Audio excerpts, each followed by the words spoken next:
Thanks everyone for attending what we hope will be the first of many charge-related events. While we wait for everyone to get logged in and settled down with their Zoom setup, I'll go over a few housekeeping items. First of all, the majority of you have taken our charge survey, and I thank you for contributing some information about yourselves, your organization, and interest in the hydrogen and e-fuels economy. We'll be sharing some of this information with a clear focus on protecting your privacy as we aim to help organize the community around this new economic and technical sector. Some of you may have slipped into the conference without taking the survey if you registered in the last couple of days, but we ask that you please go back afterward and tell us a bit about your interest in this space. We'll be using this information to promote collaboration in the future. What we're aiming to do with this charge organization and this conference is to align interests across a few primary sectors that we see playing a role in this space.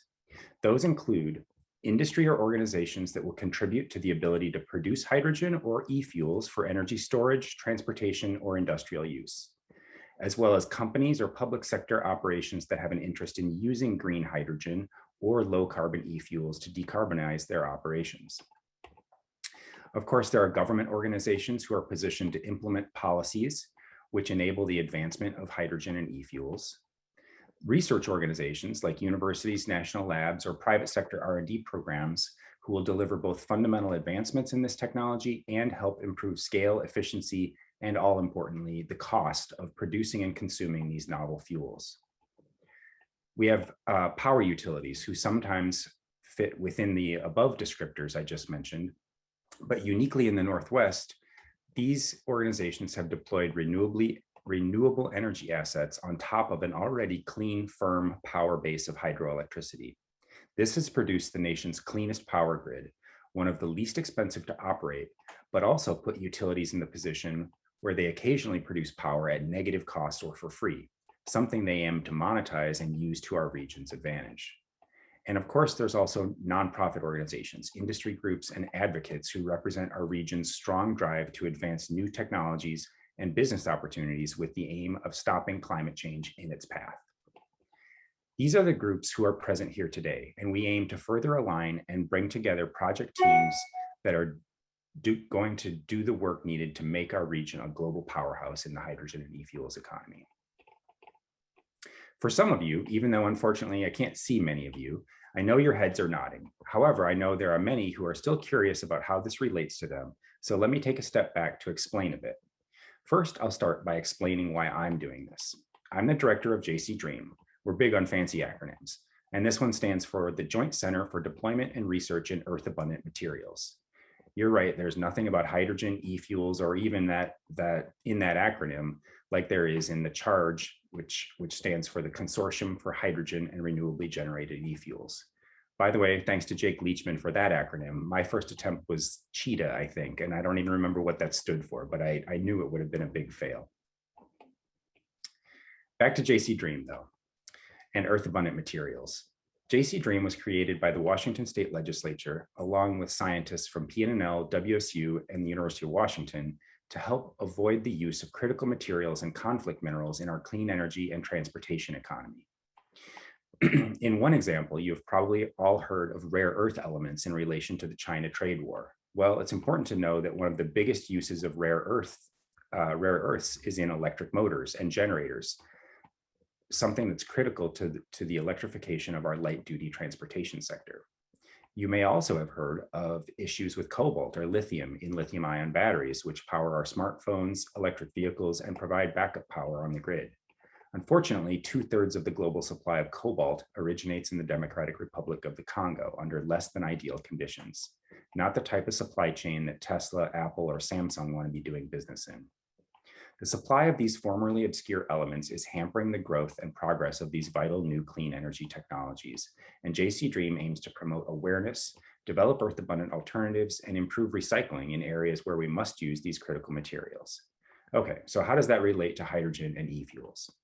In this sector, these novel fuels are both generated and consumed in chemical reactions, which are enabled with the aid of vital catalytic elements. Most commonly, these catalysts are platinum group metals like palladium, iridium, or ruthenium.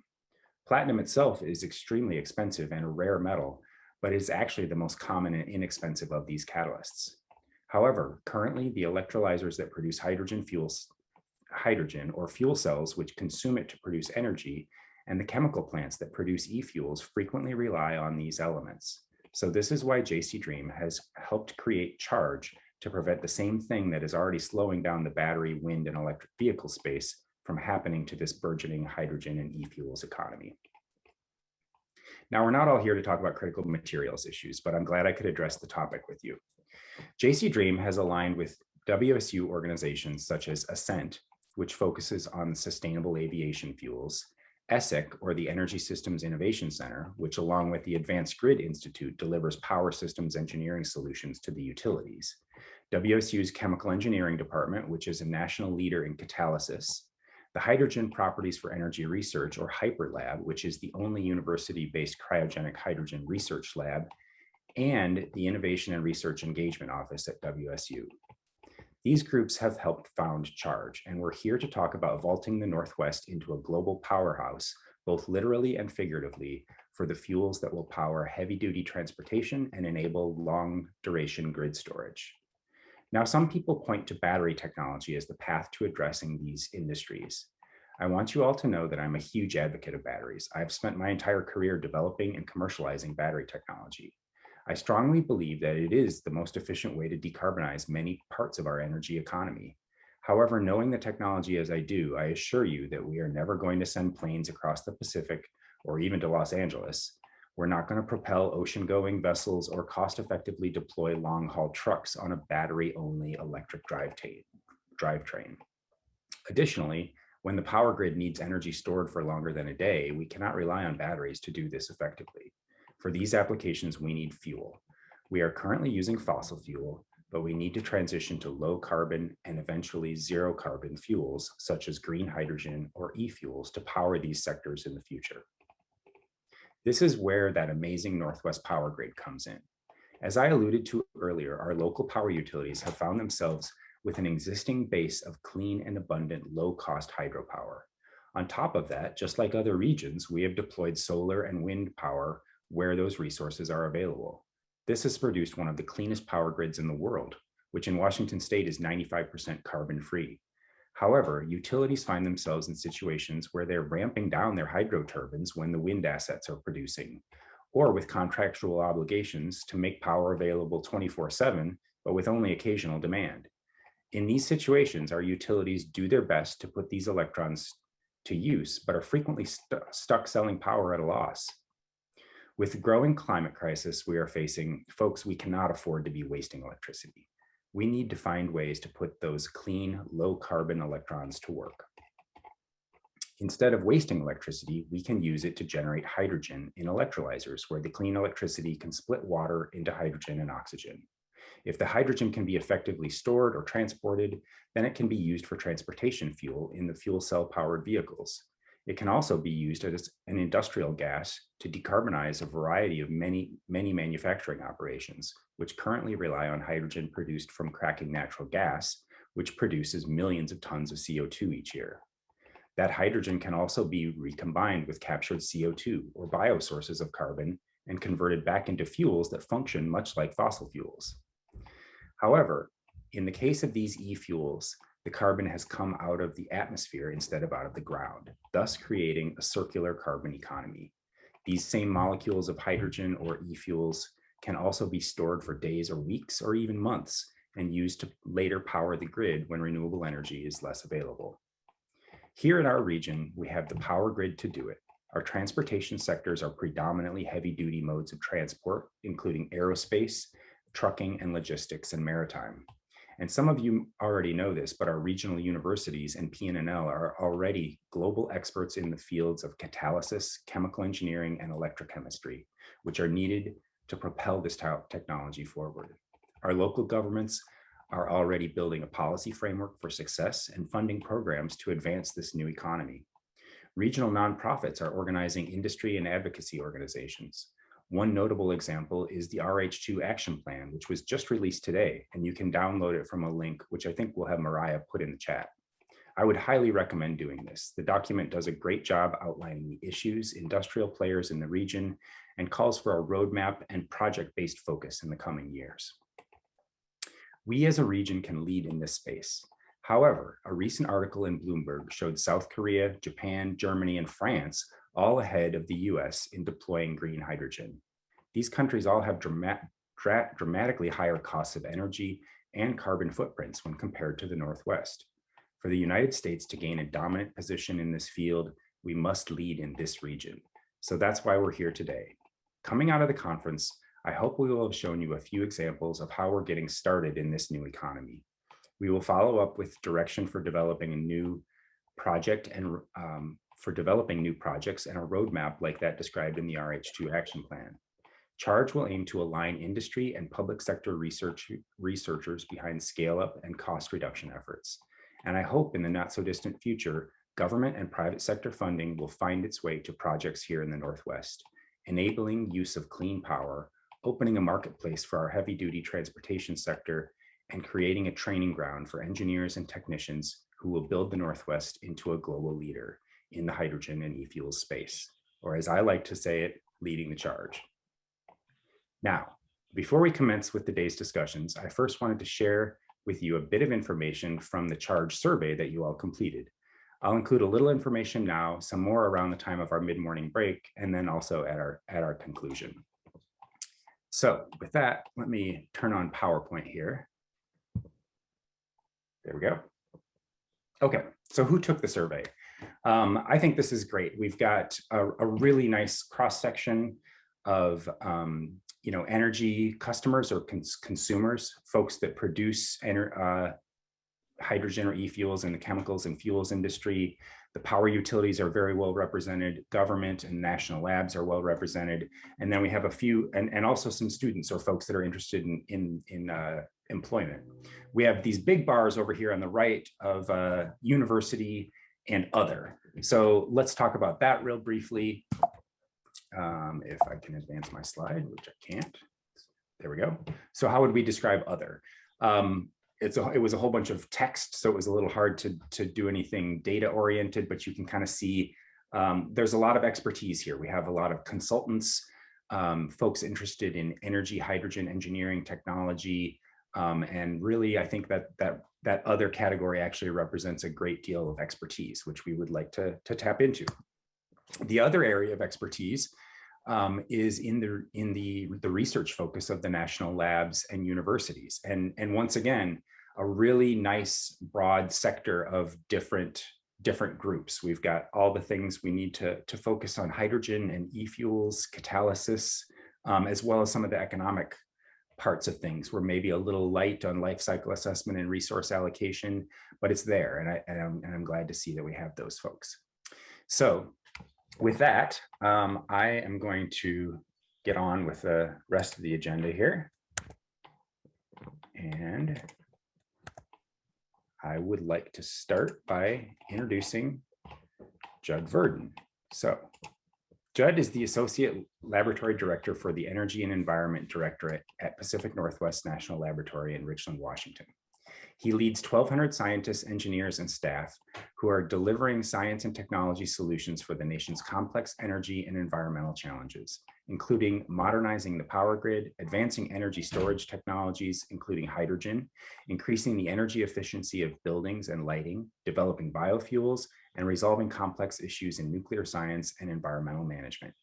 Judd earned his PhD and BS in chemical engineering from the University of Washington, and he's been with PNNL since 1991.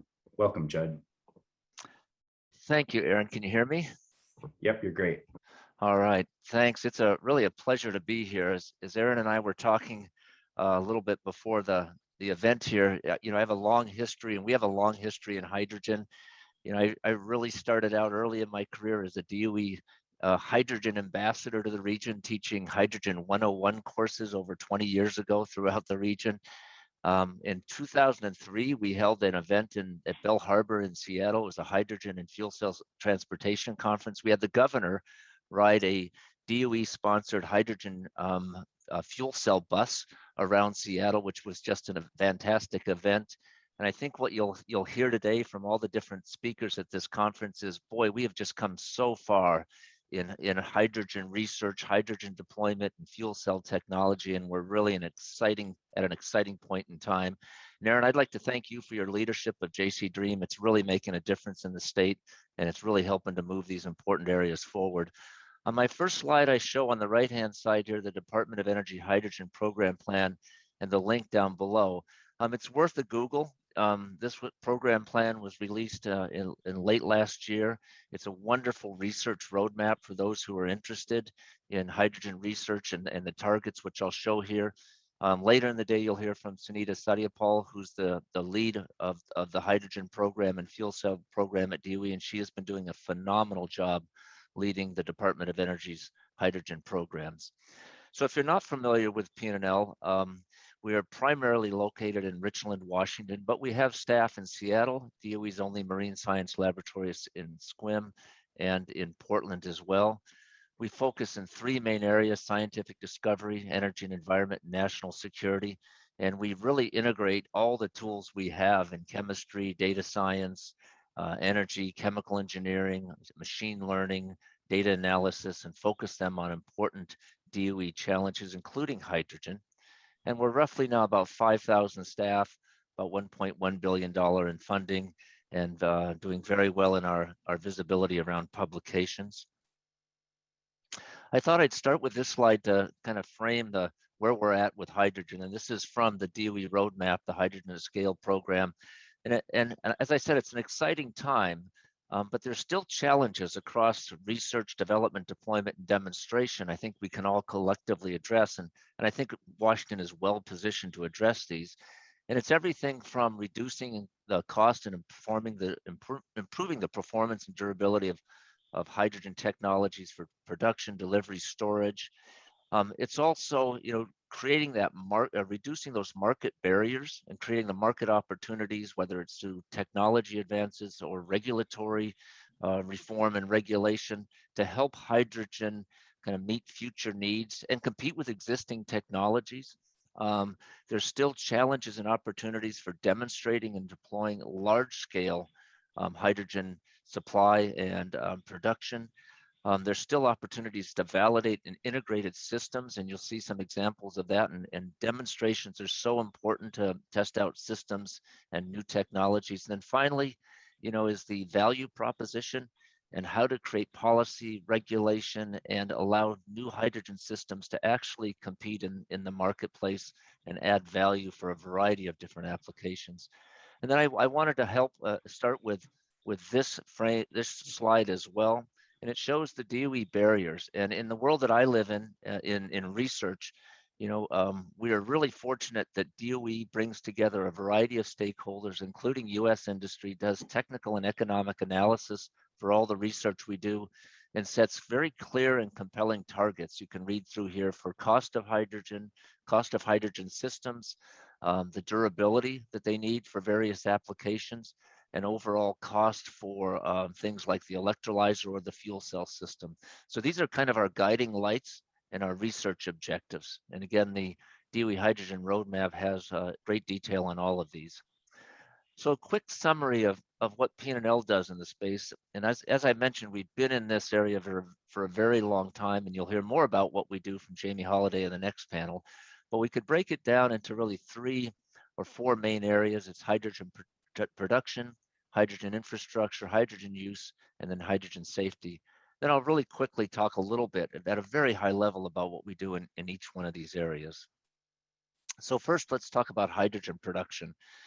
Based on our expertise in chemistry and catalysis and long history in electrochemical conversions, and that's both through solid oxide fuel cells and electrolyzers, we have fundamental programs, and many in partnership with DOE and industry, on high temperature electrolysis, CO2 steam electrolysis, biological hydrogen conversion, and then using hydrogen with other things like methane or clean sources of hydrocarbons to make fuels, but a very robust program. The pictures on the right show some of our work on solid oxide electrolyzers, which is really run on a solid oxide fuel cell in reverse, and we have decades worth of experience in solid oxide fuel cells. That shows kind of the basic unit of solid oxide electrolyzers. You can't tell by the scale there, but what we're working on is scaling up the size of that electrolyzer and the parts and pieces within there while still maintaining kind of the performance that is needed. And it's a real challenge. These are often ceramic-based materials. Why that's important is if you can scale up the size of the materials, maintain the performance and the reliability, it helps reduce the manufacturing cost. The lower right picture there is some work. It's actually a spin-off company, and there's some work with CALISO on using solar-aided hydrogen production and also hydrogen production to make fuels and chemicals, another really exciting area of research and actually development and deployment. If we focus in a little bit more on our work on hydrogen infrastructure, and it is important that all of these activities are trying to decrease the cost and increase the safety of all the things we do.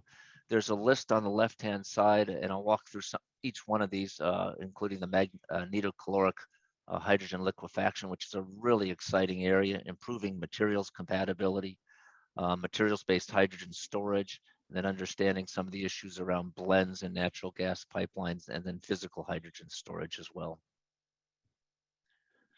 On the hydrogen materials compatibility, we are part of a team. This is the HMAT team shown in the upper right-hand corner. If you can't read it, it's Hydrogen Materials Compatibility Consortium. You know, there still are really important questions to answer on hydrogen compatibility with various materials. On the right-hand side, we show pipelines, and everyone's familiar with hydrogen embrittlement. That is an issue as you get to higher and higher hydrogen blends in pipelines. But there's also issues on materials compatibility, whether it's storage or plastic or polymers. And usually what this tends to be is the interactions of hydrogen at time and over pressure with various materials. So we're doing fundamental research and understanding that, being able to model it, predict the lifetime of different materials, and then ultimately this helps evaluate a safety basis for those materials. At the bottom of the slide is a reference, and we'll get these slides out later, of some real interesting work that PNNL did with other national labs to start to model the impact of hydrogen and the interaction of hydrogen with various polymers, and start to form a fundamental understanding and basis to predict and evaluate which polymers will be stable, secure, and then also improve the performance of polymers over time under time and pressure with hydrogen. If we look at our hydrogen materials research and think about hydrogen as a carrier, this is really important research in terms of creating hydrogen and then being able to store and or utilize it for various applications. I'm not going to walk through all the chemistry on this side of the slide, but chemistry is important. And we are working with a variety of different partners and building off our own chemistry expertise and catalyst expertise to understand how to create molecules that will interact with hydrogen and then scale those up into various reactors that can ultimately be deployable and scalable and practical. On the right-hand side here in this picture, what this shows, it's a schematic of creating renewable hydrogen through splitting of water, and then that hydrogen reacts with a molecule. That molecule can incorporate the hydrogen, and then with minimal energy loss, you could release that hydrogen. And this really has a lot of opportunities for long-term energy storage, where the hydrogen could be used, for example, in seasonal energy storage and energy generation. I love this example. It's some work that actually Jamie Holliday and his team at PNNL do on magnetocaloric hydrogen liquefaction. I love the picture on the left, and then it shows, the amount, if we start moving hydrogen around at scale. I think there's over 186,000 gas stations today, but if you think about moving hydrogen around and forming that infrastructure, if you compress the hydrogen to a certain level, this is a nice schematic of how many trucks it would take. If you were able to liquefy the hydrogen and do it in a cost-effective and energy-efficient way, you could get the equivalent of, from a transportation perspective, into one tanker like this. We are developing some new technology. I think it's a two-stage process. It uses some new solid-state materials, and starting to demonstrate that you could get significant energy efficiency gains. In fact, it uses 50% less energy than some of the current liquefaction technologies. But a very exciting area when we start to think about how to store and move hydrogen around our country. One of the last two examples I'd like to show is some of the work we do for linking power generation, hydrogen, and grid support. As Aaron mentioned, if we start using electrons to create all kinds of things, plug-in electric vehicles, and hydrogen, the electric grid's going to be, at the forefront of this hydrogen and clean energy revolution that we're really going through right now. We've helped build up the tools through this hydrogen energy storage evaluation tools, where we can work and start to understand where hydrogen can add value in an energy system, how it can add multiple value stacks, so you can recover an ROI, how it can be used to support grid services, how it could be used in certain applications. And I'll show an example of, for example, hydrogen at ports to support the infrastructure, clean energy infrastructure at our ports. Right now, they rely heavily on diesel fuels. And then we also do an awful lot of work on advanced fuel cell R&D, which I don't have time to go into, but we're very much down to the fundamentals of the materials interaction, materials production, and then kind of life and durability under electrochemical interactions. Here's an example, another one that just is really almost brand new. It's a cooperative agreement between Seattle City Light, Pacific Northwest National Lab, and Sandia National Lab, with partners, including PACCAR and Kenworth and others as advisors and giving us input, where we're really starting to evaluate where could hydrogen really make a difference and have an ROI, and how would you site it, fuel it, size it, design it at the Port of Seattle. And this is one example where the CRADA will start out, but I think you'll see over the next 2 or 3 years, lots of opportunities where the federal government is going to be looking for demonstrations for all kinds of technology. And the Northwest and Seattle in particular, we are really well positioned with these kind of partnerships to go out and compete for that kind of federal money that can demonstrate hydrogen in use in practical applications. And then finally, the last slide here is on hydrogen safety. PNNL again has a long-term history of hydrogen safety work. In fact, we were the leaders over the last couple decades in various hydrogen storage activities around the country. We've teamed with the American Institute of Chemical Engineers to evaluate and analyze hydrogen safety. We've developed a variety of tools as well. And as you can see down in the lower right corner, one of the key issues as hydrogen starts to be deployed out in our economy is teaching others, especially first responders, how to deal with the hydrogen infrastructure, hydrogen vehicles, and hydrogen fuels. So a very exciting area, and it's one I think the Northwest could be a leader in as well. And with that, Aaron, I'd like to say thank you and really looking forward to the rest of the conference. All right, thanks a lot, Judd. That great overview of everything going on at PNNL. So without further ado, I'd like to introduce Kyle Quinn. Kyle Quinn joined PACCAR in 2005 and is Senior Vice President and Chief Technology Officer. Prior to this role, Mr. Quinn was PACCAR's Senior Vice President and General Manager of Peterbilt Motors, responsible for the division as well as PACCAR Engine Company. Prior to his general manager role, Mr. Quinn served as Senior Vice President and Chief Information Officer, responsible for Information Technology Division, PACCAR Technical Center, Dynacraft, and Winch divisions. Mr. Quinn also held positions as Vice President and CIO in several roles of increasing responsibility. Prior to joining PACCAR, Mr. Quinn was with Boeing for 19 years in engineering and information technology positions. Mr. Quinn holds a Bachelor of Science in Mechanical Engineering from Washington State University and an MBA from Seattle University. Go Coup. Good morning, Aaron. Thanks a lot for the intro. Absolutely. Really appreciate it. I just want to thank everybody for having us today, and want to share a little information about what's going on at PACCAR related to zero emission vehicles and our work in the area, and try to keep it at a pretty high level. But we've got a lot going on, so really thrilled to be here and to share some information today.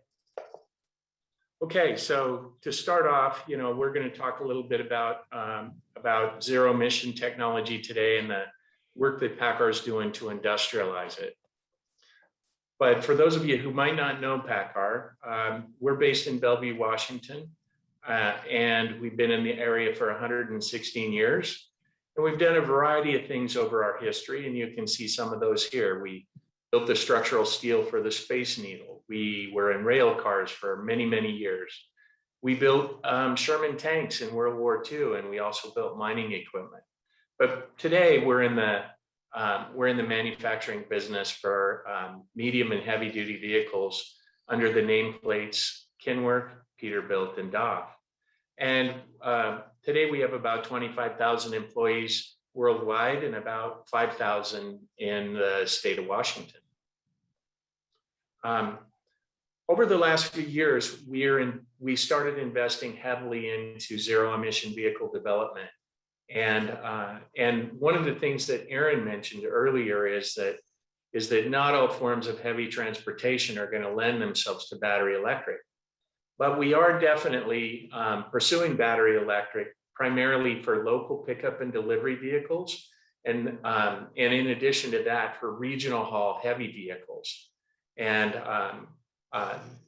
the main things that are guiding the application of these solutions is range and the weight and the cost of the vehicle.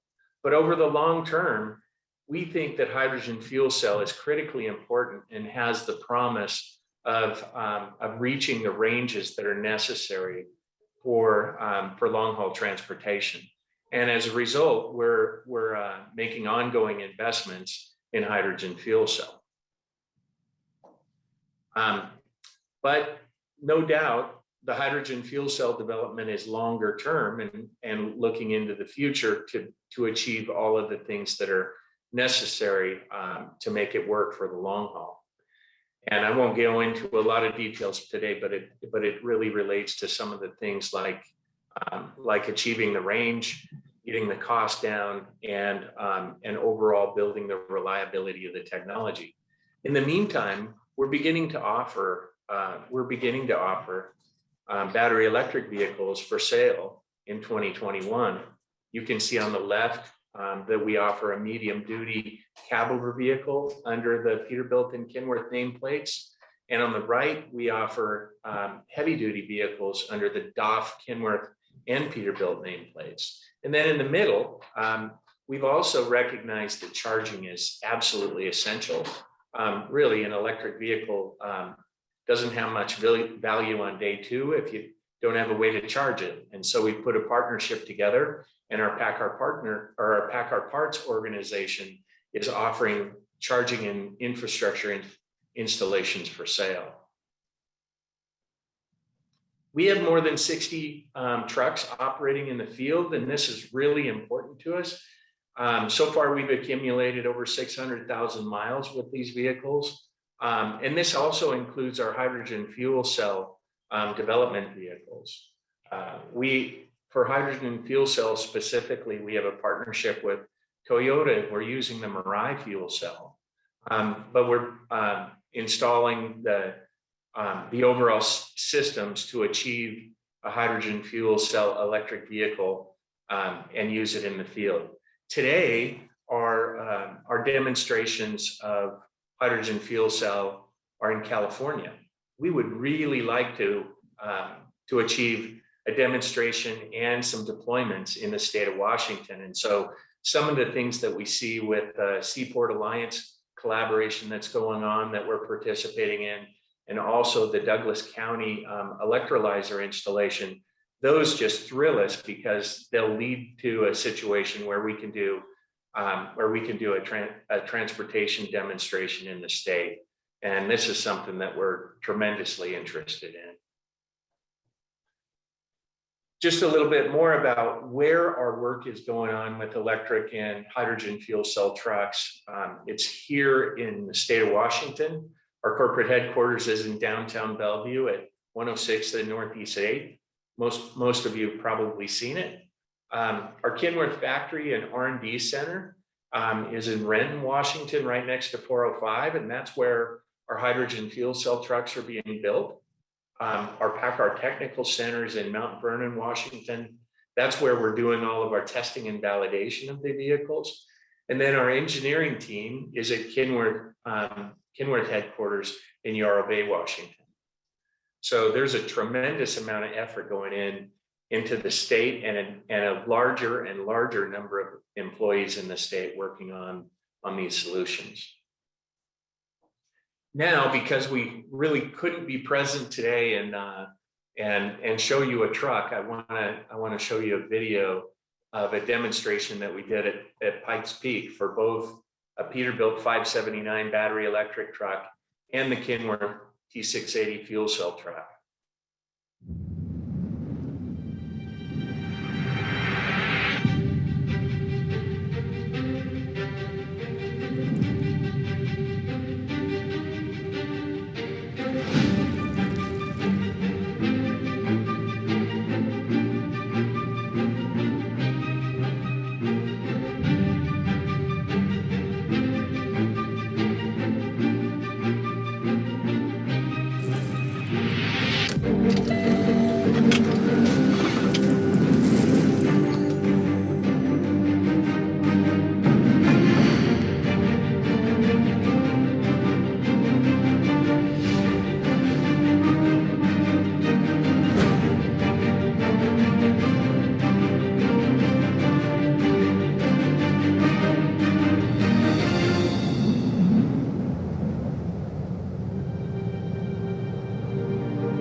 We're really pleased to be making the progress that we're making today, and thrilled about the zero emission capabilities that we're bringing into the marketplace.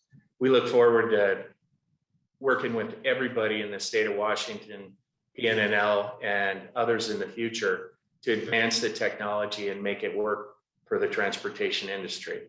Thank you very much. Aaron, I'll turn it back over to you. All right. Thanks a lot, Kyle. I love the video. That's super exciting. Helps us really get the sense that this is real. It's really happening. All right. Well, I'll ask a question. One of the things, Kyle, that I've been interested in is the part of the theme of the conference is trying to figure out how do we fund some of these projects. And I know that PACCAR has been really active in the SuperTruck program. Could you tell us a little bit about the SuperTruck progress and what you see in SuperTruck 3, which I know is coming up? Yeah, so the SuperTruck 3 call was just made in the last month, and in fact, we just submitted our concept paper. I think even Mike Gertie is on the call today, who led our effort to put the paper together. We'll be bringing together a group of contributors, including a variety of the folks that are involved here today, to try to advance the technology. And in particular, this is a very different SuperTruck program than SuperTruck 1 and 2. SuperTruck 1 and 2 were very focused on powertrain research, and they were primarily focused on improving diesel efficiency and overall fuel efficiency. And this is the SuperTruck 3 program is more focused on alternative forms of energy, deployment and use in fleets, and really trying to help industrialize the solutions. And so that'll be our focus. We're really thrilled to be involved, and we hope we're selected. Obviously, there's some work to be done with the DOE, but it's something we're going to pursue for sure. And one of the things that's very possible is it might help us achieve that demonstration in the state that we're looking for. That sounds really cool. I did, while you were talking, Kyle, we did get a question from Noel Schultz. So if you want, I know Noel Schultz. I know you. I know. So good morning. So my question, Kyle, is, and we talked to Mike recently about how, as a power grid person, how do you see the fleets affecting the e-fleets, the opportunities and the challenges as we talk about e-truck fleets around the power grid? And, I know as we're looking at not only the opportunities for charging, but also vehicle to grid and the possible mobile storage that they could provide in times of emergency or to help with resilience of the grid. Wow. You probably know so much more about this than me, Noel, but I'll take a shot at it just the same. I think one of the things that's really true is we're really at the today we're at the early phases of testing and experimentation by fleets, particularly those that are interested in decarbonizing their footprint and just overall contributing to the move towards zero emissions. But I fondly refer to it as the time where everybody's kicking tires and wringing their hands and trying to figure out how to move forward. It's a complex set of changes for fleets that operate trucks today, and they've refined their diesel operations over decades, and so it's a big change. We are beginning to see people move forward with a small number of trucks and with a small number of charging installations, and we'll just have to be patient and see how that goes. One thing that's very true about the chargers that we're offering through our PACCAR Parts division is that they start at 50 kilowatts and go all the way up to 350 kilowatts per charger. And in most cases, if you put many of those in, you're gonna severely impact the substation and the grid, right? And so it's something that's gonna take some time, and it's gonna and it takes a lot of planning. And so one of the things that we're really beginning to see is that gathering people around the table, including the power company and the providers and the truck fleet, to think through how they can crawl, walk, run into this infrastructure change. And really, at least from my perspective, the planning that needs to take place for hydrogen is very, very similar. It's long-term, large-scale planning. And one of the things that's going to be essential, both on the vehicle side and on the infrastructure side, is incentives to make that investment. This stuff is expensive right now, and probably will be for some time. So that's something that we're just going to have to be patient, and we're going to have to help people through. And really what we're trying to do is put consortiums and groups of people and coalitions together so that we can help people move forward sensibly, right? We don't want anybody to waste any money, but at the same time, we do want them to find ways to be successful. Yeah, I agree. And Charge is a great example of getting groups that may not have worked together, as well as what you're doing at PACCAR. So thanks, Kyle. Thanks for being on. Go Cougs. Good to see you. Thanks, Noel. Thanks, Kyle. Well, we've got a number of other questions, but we are out of time for questions, I think. So I guess one option, though, is that, Kyle, if you want to, you can actually type answers to the questions if you have a minute to do that. And otherwise, we'll collect all the questions and see if we can get answers offline. But I think next I'm going to go ahead and move on to our next couple of speakers. So I'd like to introduce both Sandra Haynes and Mary Rizak, who are going to kind of tag team a presentation here for WSU. So Dr. Sandra Haynes is the Chancellor of Washington State University Tri-Cities. She has over 20 years of successful high-level administrative experience from WSU and the Metropolitan State University in Denver. She has overseen the design and construction of 3 academic buildings and developed public-private partnerships to support regional development and growth. Dr. Haynes holds a faculty appointment as professor in the Department of Psychology. She earned a PhD from Colorado State in experimental neuropsychology and respecialized in counseling psychology at the same institution. With a distinguished record in teaching, Dr. Haynes has stayed active in scholarly practice and service. And then Mary Rizak. Dr. Mary Rizak is the Dean of Washington State University's Voiland College of Engineering and Architecture. She spent 15 years of her career at her alma mater, Kansas State University. She founded the university's Center for Sustainable Energy in 2007. In 2015, she was named the first recipient of the Tim Taylor Professor of Chemical Engineering. Rizak has directed more than 30 graduate students and received research and teaching awards at the Georgia Institute of Technology and Kansas State. She has served on numerous policymaking groups, including the National Academies of Engineering Dean's Roundtable, the Council for Chemical Research, the American Institute of Chemical Engineers, and the National Research Council. Rizak holds multiple patents and has co-authored over 250 publications and presentations. Sandra and Mary, welcome. Thank you. It's great to be here. We're off. So I'll just start with a thank you for having us here today to talk about Washington State University and our capabilities in the energy sector. I'm going to start off the presentation with an overview of the energy-rich region in which 2 of our 5 WSU campuses are located, and that would be Central and Eastern Washington.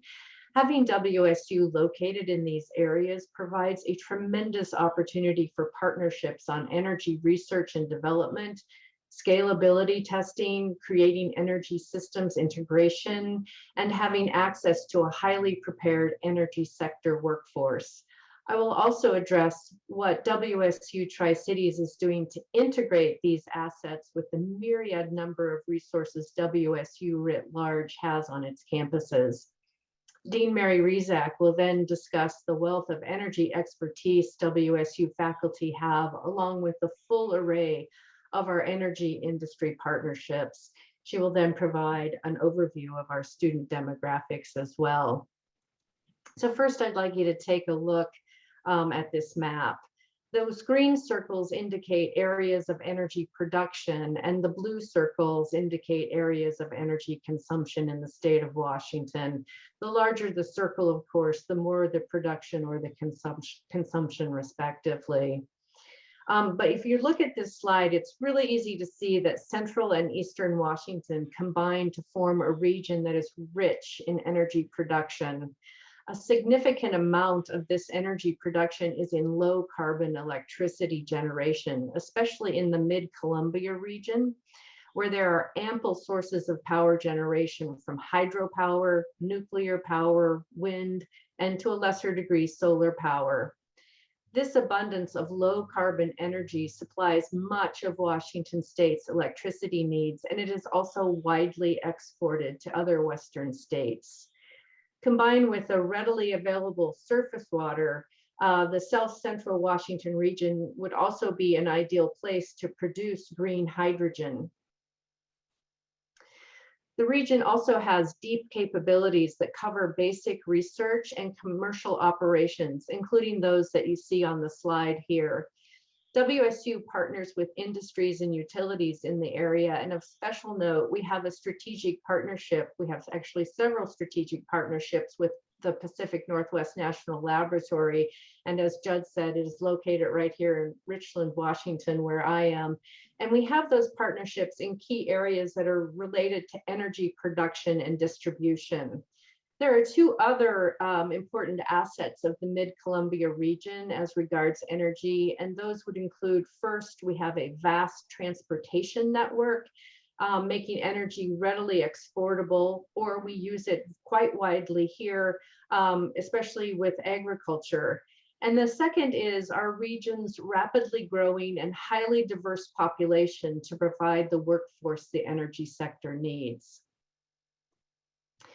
So if you take, I think I have the wrong graphic here, sorry about that. So if you take these regional energy assets along with the deep regional capabilities just described, it's clear to see that the region could potentially serve as a center or a hub, if you will, for energy production and distribution, including, we think, the creation of an industrial scale green hydrogen production ecosystem.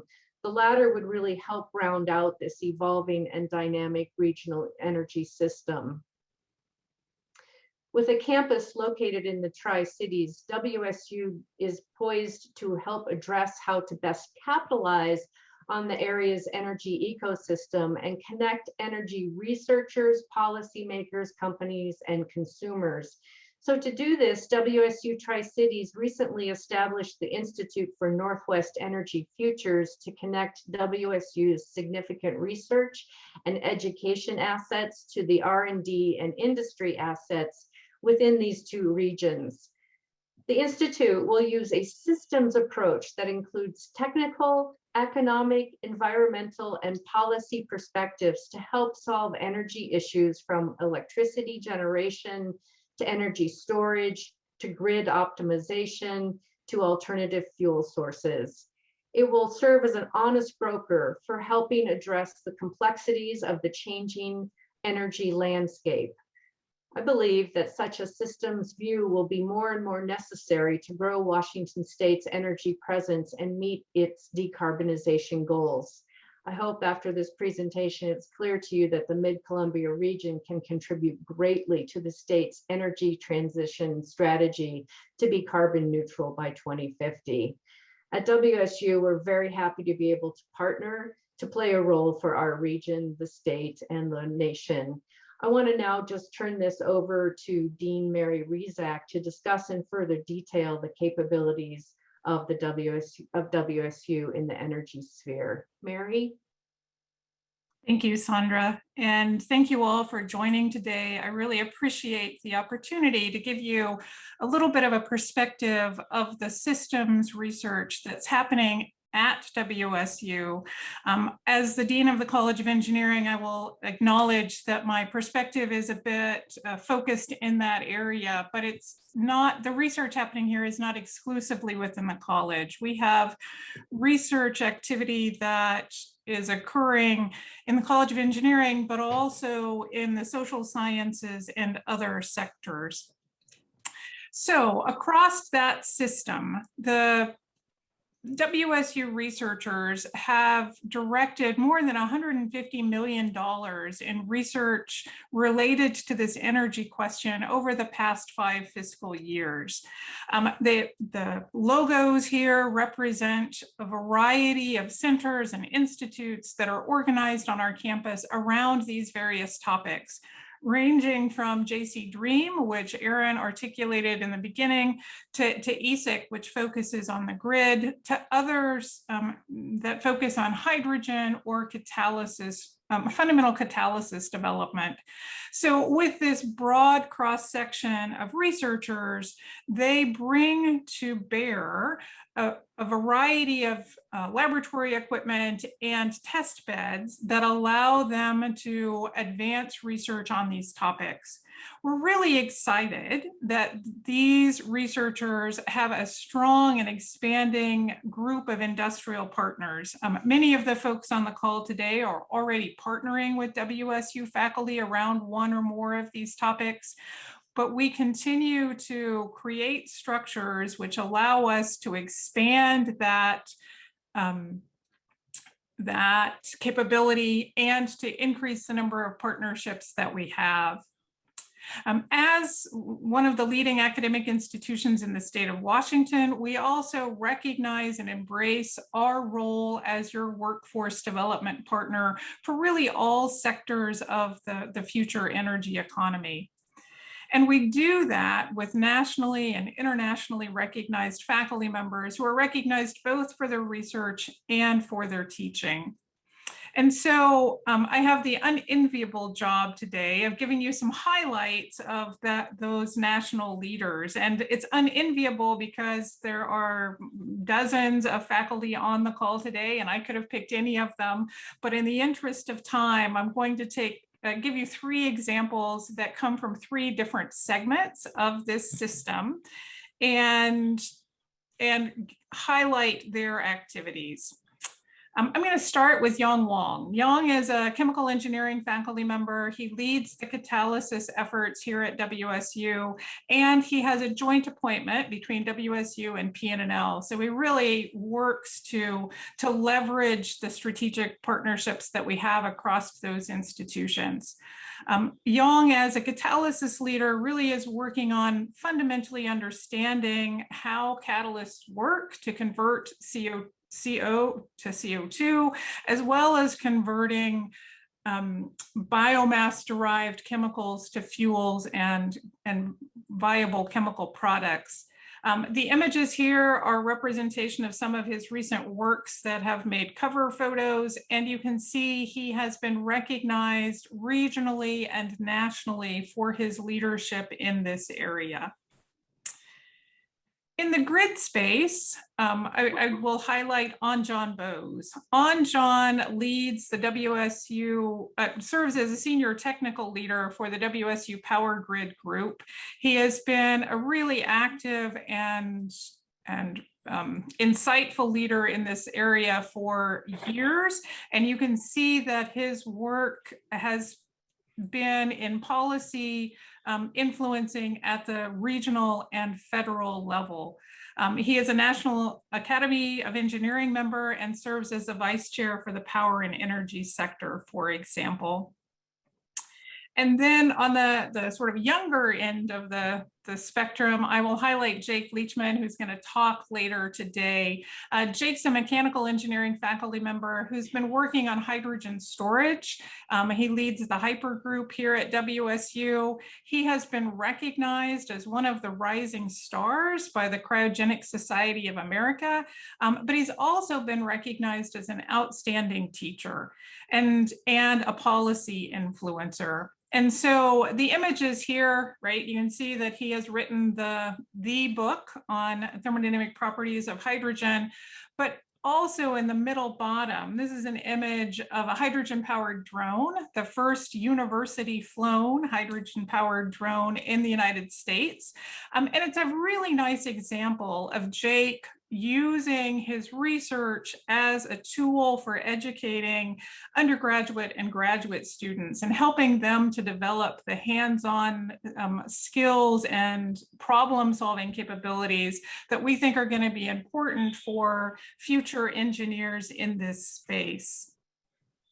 And so with that, I want to turn our attention to the other major thing that the university does, which is workforce development. We recognize that we have a role to help advance this hydrogen economy, both by advancing research, but also by educating bachelor's, master's, and PhD students around this topic and bringing a diverse and skilled workforce to this economy. Washington State University is interesting, or the College of Engineering is interesting, in that we offer degrees at 5 locations around the state of Washington. So Pullman is our historic home, and it's still where most of our activity lies. But we also, through our land grant mission, have campuses in the Tri-Cities area that Sandra referred to, in the Portland area at Vancouver, and then 2 locations in the greater Puget Sound area in Everett and on the Olympic Peninsula at Bremerton. And through this network of engineering education around the state, we now are generating about 1,000 bachelor's graduates each year and several hundred masters and PhDs. The information on the right gives you a sense of the diversity of the demographics of these students. We're about 22% female, which is the national average, but we are also really highly diverse in terms of the kinds of students who study with us. About 1/3 of our students are students of color. Just over a third are the first in their family to go to college, and about a third come from a limited socioeconomic background. And so we take great pride in partnering with students who are coming from a family situation or a community situation in which higher education training is not the norm, helping them to take their innate capabilities and develop skills and talents that will help you advance your solutions around energy or whatever topic you ultimately focus on. And through the development of this talent, advancing the economy of the state of Washington. So these diverse graduates go on to work all over the state and region. The logos here are logos from companies that hired multiple engineering graduates in the past year, but we've got another 200 or 300 companies that hired one. And so if your logo's on the list, like PNNL and PACCAR, our first two speakers, we're proud to be partners with you. If you're not and you're looking for future employees, we're happy to develop and engage a conversation. I'd ask you, whether you're on the list or not, if you or someone else in your organization, I would invite you to get involved with us and help us ensure that our students have the hands-on experiences and the technical training and understanding of this new hydrogen economy so that they can be successful and can help the economy be advanced. There are a variety of ways to do that. You can sponsor a senior capstone project. You can hire an intern. You can serve on an advisory board to help guide our curricular development. If you have interests in helping with workforce development, hiring a student, finding an opportunity to be involved in a research project, I would simply invite you to reach out to Sandra or myself, and we can get you connected to the folks that are doing that work. So with that, I want to say thank you. You're going to hear more from WSU researchers throughout the day. And I am very excited to be a part of this conversation that is bringing this group of individuals together to help advance renewable hydrogen and clean fuels for the future. So thank you, Aaron. All right. Thanks, Mary, and thanks, Sandra. I really appreciate all of the interesting topics that you guys talked about from the WSU perspective. And I'll just say, you know, I am a Husky by heritage, but I've been really impressed over the last couple of years since I joined WSU. It's a great organization and a lot of really talented folks and a lot of amazing progress going on at WSU. So thanks for taking the time. We are a little bit behind schedule at this point, so I'm going to go ahead and pass on questions and we will move on to Jason. So without further ado, Jason Thaxton is a Senior Vice President of Energy Resources and Environmental Compliance Officer for Avista. He is responsible for overseeing the utility's environmental affairs, gas supply and electric supply and generation operations. He joined the company in 1996 and has held leadership positions in customer solutions, energy delivery, finance, risk management, investor relations, and corporate development. Jason serves on the Board of Trustees of Whitworth University, as well as on the boards of the Association of Washington Business, the Independent Colleges of Washington, and the Pacific Northwest Utilities Conference Committee, and the Health Science and Service Authority of Spokane County. Welcome, Jason. Thanks for joining us. Thank you, and just want to check and see if you can hear me and you can see my introductory screen or slide here. You're all good. Wonderful. Well, I am really excited to be here. I feel like just by being part of this panel, my IQ has shot up a bit. It's a really impressive group, and I know that that's just reflective of and representative of all of you who are participating in this conference today. So.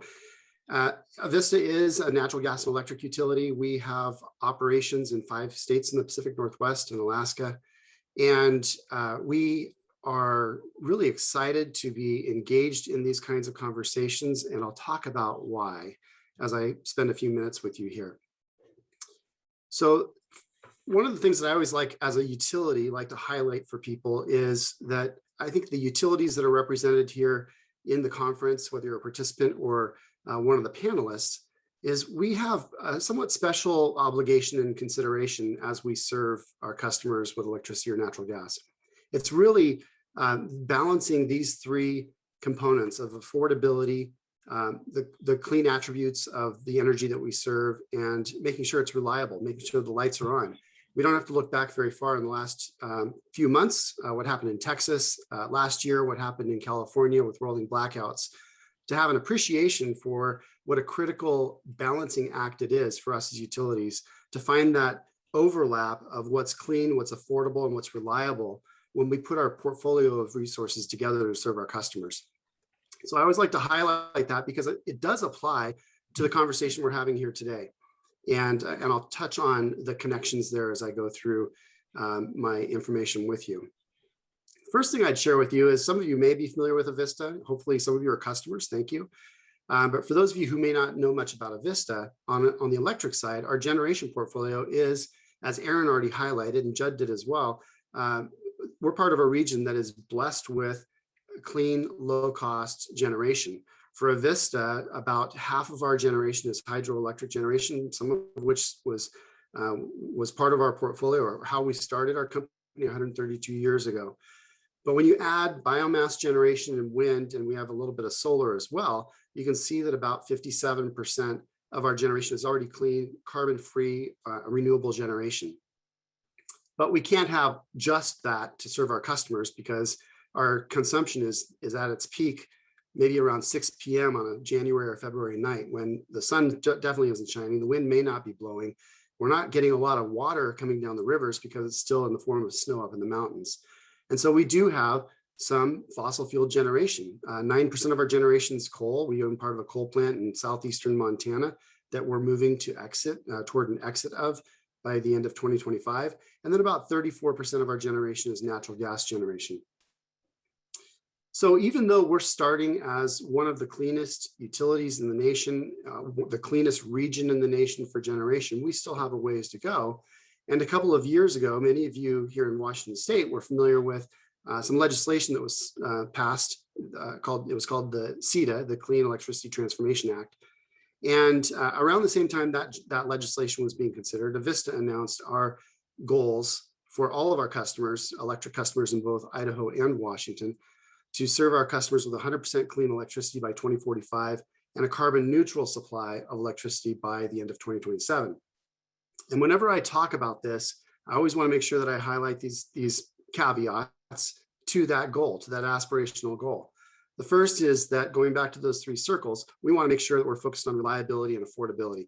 We're not going to just go headfirst into moving toward that goal if it's going to affect our customers' ability to pay their bills, or if we're putting at risk keeping the lights on every day of the year.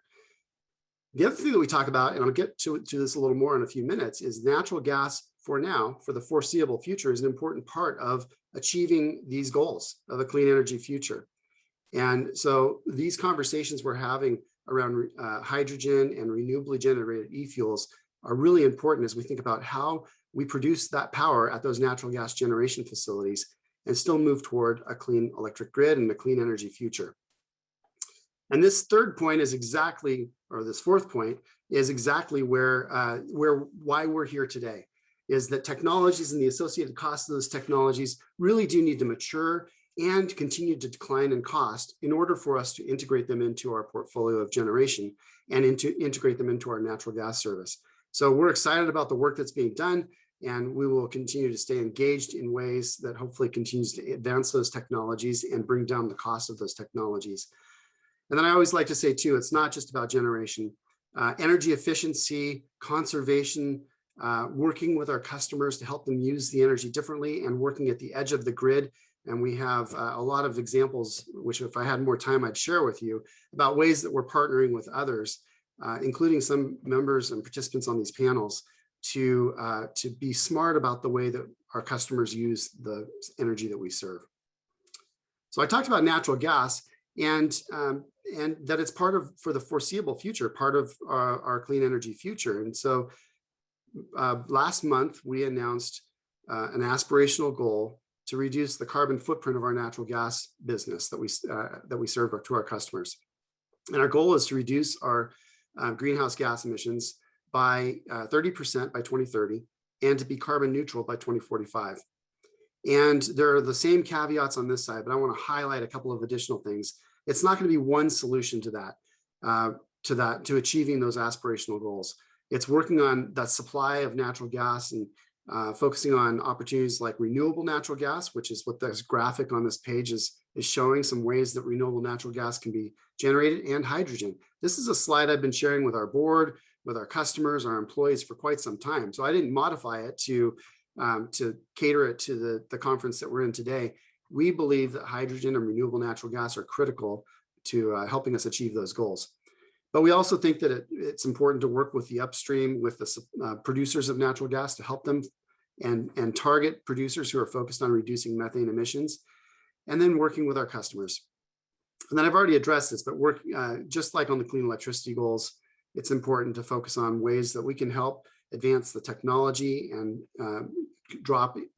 continue to see a declining cost associated with that technology in order to integrate into our system in ways that maintain affordability and reliability of our natural gas service to our customers. So finally, as I reflected on what would be helpful for the conversation here, from a utility perspective, we've heard some great perspectives about different uses for hydrogen and renewably generated e-fuels. These are a couple of things that we're focused on and hopeful about for the future. The first is that we're excited about finding ways to diversify the natural gas that we use today, either to generate electricity, like in this picture. This is our Coyote Springs 2 facility in Boardman, Oregon, a significant contributor to the reliability and affordability of our service, but it burns fossil fuel natural gas. And so anything we can do to blend in hydrogen or other renewably generated e-fuels to reduce the carbon footprint of the fuel supply for that turbine is going to help us move toward those goals that we've announced. But also for our natural gas customers, if there are opportunities to blend in hydrogen or other renewably generated e-fuels on our natural gas business, then that helps from that perspective as well. And then while we don't have any projects underway right now, I'm excited about what's happening. You're going to hear from Douglas County PUD later. I see that Frank Lawson from eWeb is a participant in this call, and eWeb has announced an exciting project around generating hydrogen using renewable generation. And as Aaron highlighted at the beginning of the conference, that's an opportunity as we look at when we have surplus electricity in the region and being able to deploy that to generate some hydrogen, produce some hydrogen. I think that's an opportunity that will benefit in many ways and many uses across the Pacific Northwest, and will allow us to be a leader as we continue to move toward a clean energy future. So that's a quick highlight and overview of the way that, from a utility perspective, the way that Avista is thinking about this opportunity, and we're really excited about the work that's underway already and the work that will come in the future. All right, thank you so much, Jason. Really interesting stuff happening over there at Avista, and we look forward to hearing more from you guys in the future. You've got one question in the chat, but in the interest of time, I might let you go ahead and answer that one offline, and we'll go ahead and move forward with our agenda. So without further ado, I'd like to introduce Michael Furze. Michael is an assistant director at the Washington State Department of Commerce, where he heads the State Energy Office, the office leading Washington State's transition to a clean, just energy future through policy leadership, investing in cutting-edge clean technologies, planning and responding to energy emergencies, and expanding equitable access to clean energy. This work strengthens communities so Washington residents can thrive in a clean, affordable, and equitable energy economy.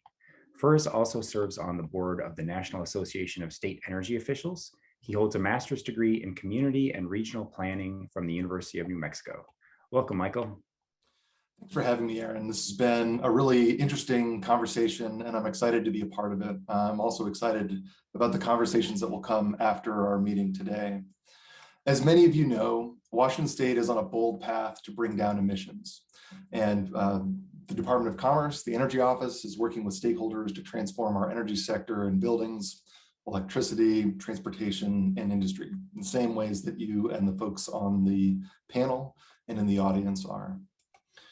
The last big climate session was in 2019, when a number of big bills passed that set up the framework for the conversation that we have today. The first of those was mentioned by our previous speaker, and that's the Clean Energy Transformation Act. We also passed a new clean buildings law, new appliance standards, and a host of other bills. CETA puts Washington on a path to a clean grid by 2045.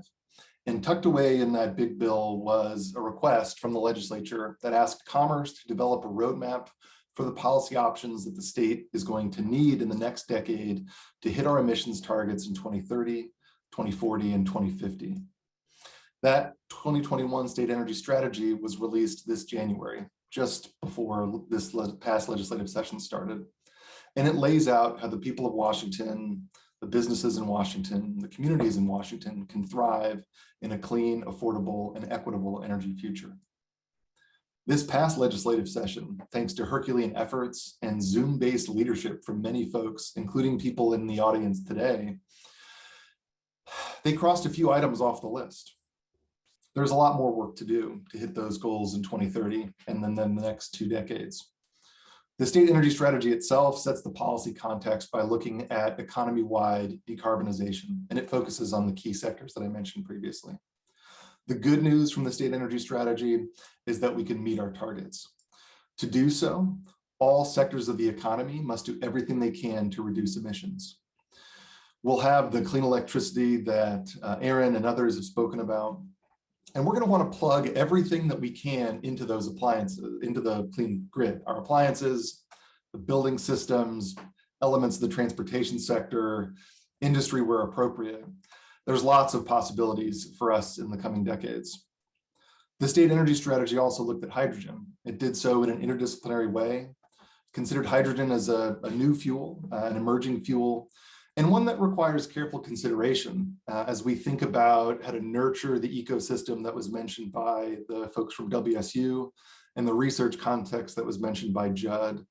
You know, what are the supports that are necessary for hydrogen generation, storage, transportation infrastructure, regulations to support that industry? There's a lot for us to consider and work through. We know, and we all believe, that hydrogen has a role in our energy future. And in order to get there and achieve that future, we need to be strategic about where it has the most potential and go after those areas first. Personally, I was surprised at how soon hydrogen could play a role in our economy. Modeling that I had seen before had it out in kind of the mid-2030s. But it's clear that there are things that we should start thinking about and doing now. We already have a couple of pilot projects in the state.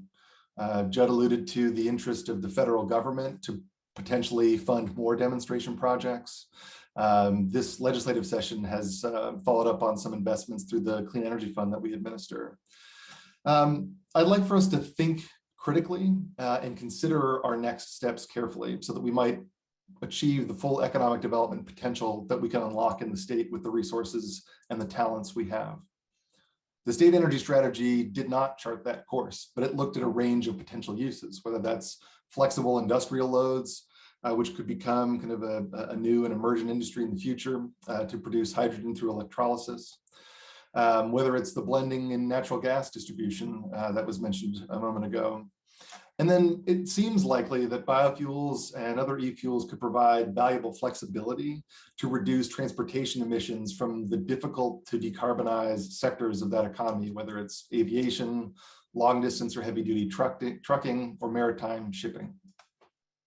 We've got lots of possibilities in front of us. We've got this handful of pilot projects that you're going to start to hear about, and I hope get excited about. As I mentioned, the Clean Energy Fund has got a couple of pilot projects, an investment in Grays Harbor PUD for a hydrogen barge, in situ out in Vengeance, and a new project in Lewis County. There's more work to be done in those areas. And we know and heard about some of the opportunities in central and eastern Washington that could benefit from what is currently abundant hydropower and biogenic feedstocks. So where do we go from here? The state energy strategy recommended that Commerce work with utilities, industrial firms, federal agencies, and stakeholders that are on this in this meeting today, so that we can figure out how to effectively accelerate the development of hydrogen production and what pilot projects and research activities will help us get there. And to me, that sounds a lot like the roadmap that I heard you talk about, Aaron, in your opening. I'd like to conclude my remarks by asking for your help, because I think that there's a step that we need to take before we get into that roadmap. There's a step that we need to take before we make more public investments with limited resources. And so for me, it's reflecting back on similar situation that we were in a few years ago when it came to renewable natural gas, to think about and work with you all to understand where hydrogen can provide the most value, and then talk through how we can prioritize the investments that we need to make to realize the value that hydrogen can play in our economy. So I mentioned this concern in the back of my mind, and it's related to conversations about renewable natural gas. And I think what we learned as we researched the potential for that in the state, that there was a disconnect between what is the real potential for renewable natural gas and what were the expectations that proponents had. So we know that RNG will play a role, but it was much smaller than folks who were early proponents had hoped. And so that's where my brain is at the moment. The excitement and the ebullience that has bubbled up for me this morning and hearing all the great presentations is tempered by the question about whether or not we have enough molecules to move our pilot projects forward and demonstrate their efficacy. Whether or not the potential for green hydrogen in the state, is it lower than we think it's going to be? Is it going to be a scarcer resource or a more abundant resource because of the way that our renewable energy is going to change over the next coming decades? Maybe it's not as available for green hydrogen production and is better spent on other uses and is therefore less available to us. What if hydrogen is a more scarce resource, more similar to RNG than we would hope? How does that change our path forward? To deliver on the roadmap that Aaron mentioned in his opening, we need to be more strategic and identify where hydrogen has its economic potential, workforce potential, and environmental potential. If subsidies needed by the industry to help get going, what is the due diligence that's necessary to determine where our public dollars should go for their highest and best use? The feasibility study that I'm looking to do as a next step would be a comprehensive look at the opportunity across uses and regions. And after that work, I believe that the roadmap outlined by Aaron makes a lot of sense, and that the pilot projects that we're all excited to put in the ground and test out and get out of the lab and into the real world would make sense beyond that. So thank you very much. I look forward to talking with you all soon. Thanks a lot, Michael. Really interesting perspective on the state position and the state energy program. We don't have any questions, but I kind of wanted to probe a little bit more. You actually asked us quite a few questions, which I was glad to see. I kind of want to turn that back to you though, and say, it looks like you're looking for help from this audience. Are there particular I don't know, do you want to actually call anybody out? Are there organizations that you need more active engagement from, that you want to have conversations with to help figure out and resolve some of the questions that you had in your mind? Well, I think that this is an opportunity to call folks in. Everyone that you've got on this panel lined up to speak today are important thought leaders that contribute kind of a piece of the puzzle in terms of solving the next steps when it comes to hydrogen, but also helps frame the vision of what's possible. And so balancing those two things, I think, is very important. I'm excited to see what comes out of the new institute in the Tri-Cities, where WSU is making those investments. That seems particularly important.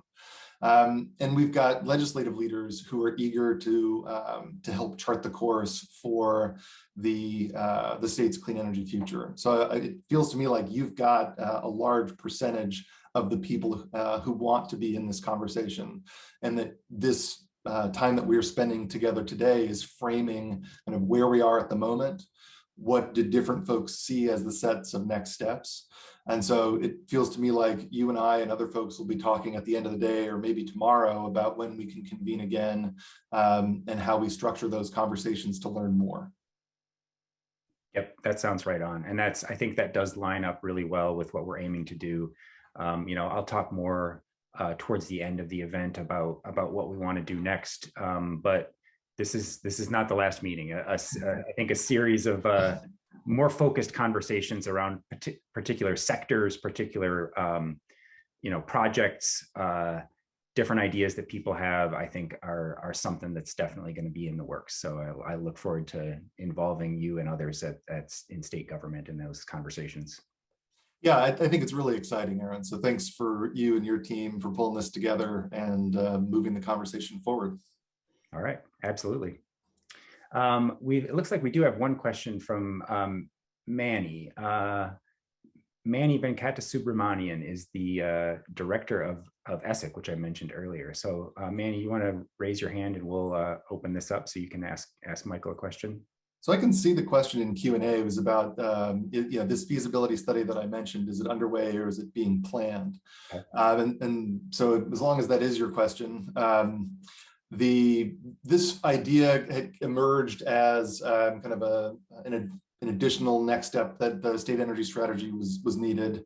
We spent some time talking with Senator Hawkins, so I can see here, about his vision for the hydrogen economy in Washington, and I think came to an understanding about the value that a feasibility study would hold.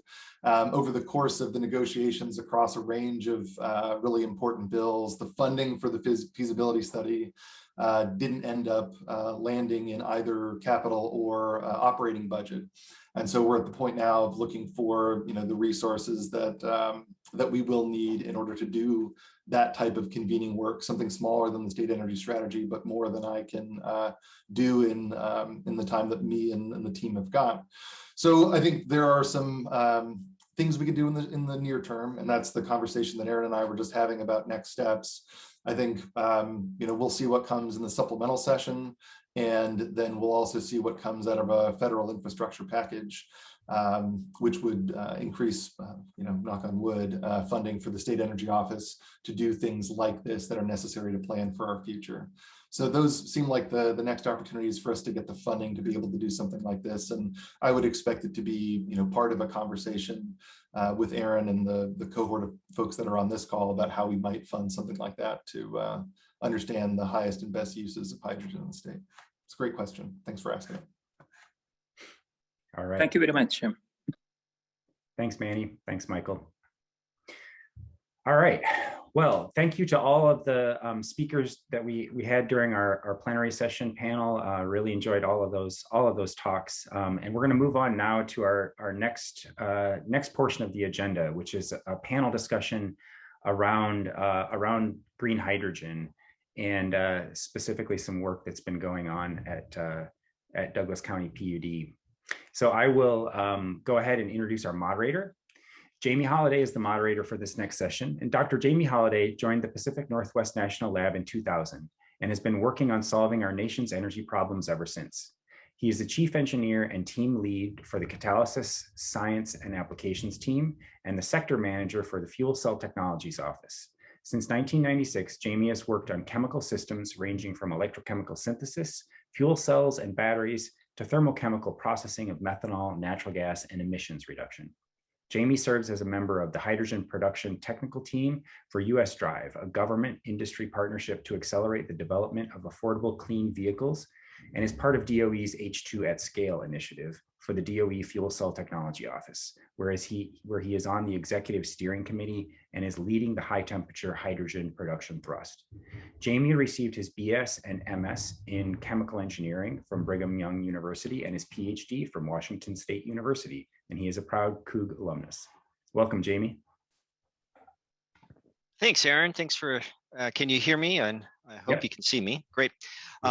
So I'm very excited to be here and to moderate this panel. On green hydrogen.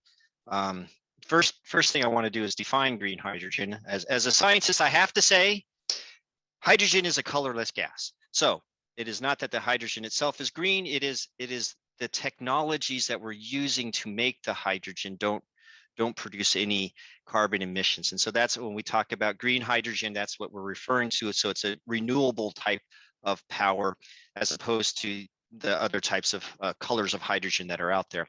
I'm particularly excited for this panel focusing in on green hydrogen because we have a broad number of folks from different experiences. We are going to be able to hear from legislators. We're going to hear from end users. We're going to hear from producers of the product and someone who's very into the research that is going on. So I don't want to spend a lot of time talking. I would like to just dig into it. My ask is that you please ask your questions, put them into the Q&A. I have the Q&A chat box open so we can have that discussion. I'm really hoping you take advantage of this wonderful panel that we have here that's very broad and knowledgeable to ask your questions, and let's get the answers that you need in order to help accelerate the usage of green hydrogen and fuel cells throughout this area to help with the decarbonization goals that we have. So we're going to start off with Senator Brad Hawkins. Senator Hawkins represents the 12th District of North Central Washington. He was first elected to the legislature in 2012 following 10 years of school board service. Senator Hawkins served 2 terms in the Washington State House of Representatives before being elected to the state Senate in 2016. During his time in the legislature, Senator Hawkins has led a variety of areas, including agricultural, forest, health, education, and clean energy issues. In recent years, he successfully sponsored and passed Senate Bill 5588 in 2019. This is the bill that allows the PUDs to produce and distribute renewable hydrogen. This is a great opportunity for us to take advantage of the low-cost green energy which we have available here in the Pacific Northwest. And Senate Bill 5000, this past session, he was also one of the key sponsors and got that passed, and that was to extend similar tax incentives to hydrogen fuel cell vehicles that the state has long provided to battery electric vehicles. Senator Hawkins lives in East Wenatchee with his wife, Shauna, and their 2 children. So I will turn off my mic and turn it over to Senator Hawkins. Thank you. Well, thank you so much, Jamie, and thank you to everybody for the kind invite, the opportunity to connect with you. As Jamie mentioned, I'm Senator Brad Hawkins of North Central Washington.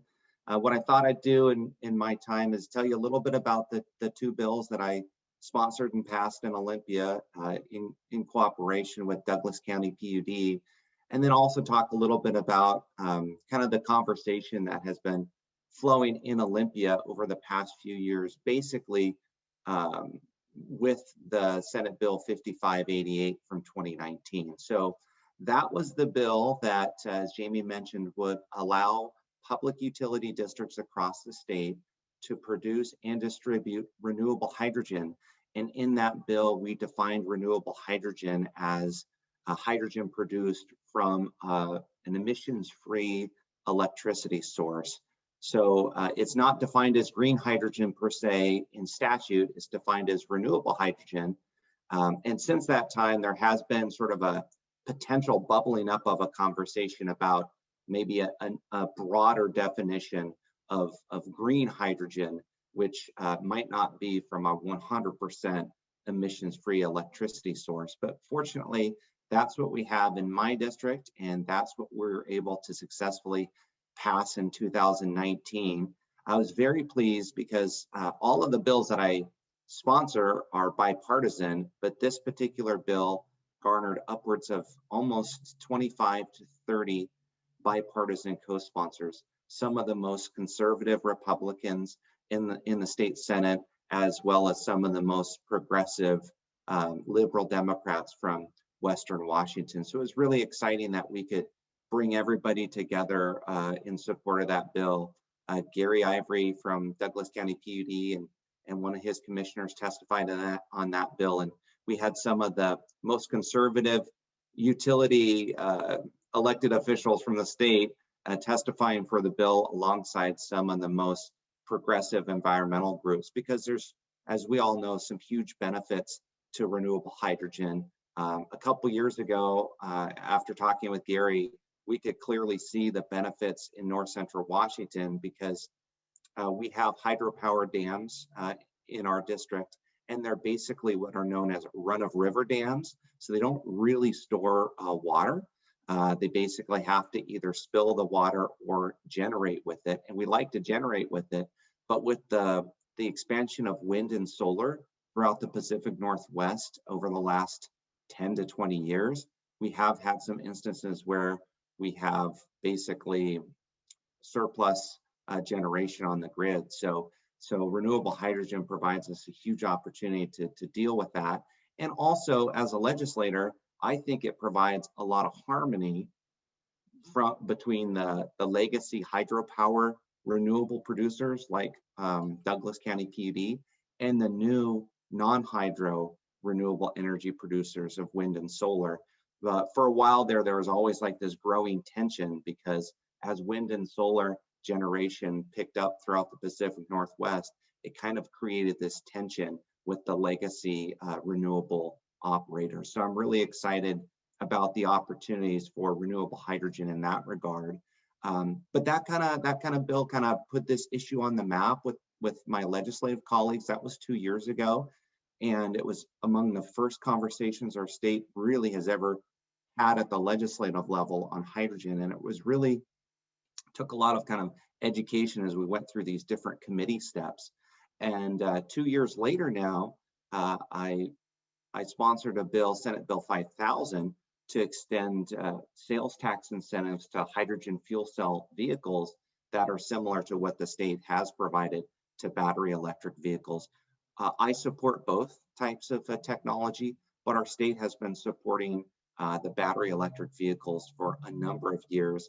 And since the price point of hydrogen vehicles is a little higher, they kind of didn't qualify. So again, this bill kind of provided an opportunity to have this conversation about hydrogen. I support hydrogen vehicles, but I really think the huge potential for hydrogen in the transportation sector is probably in the heavier duty vehicles, like the semi trucks and transit buses, and hopefully someday school buses and utility big rigs.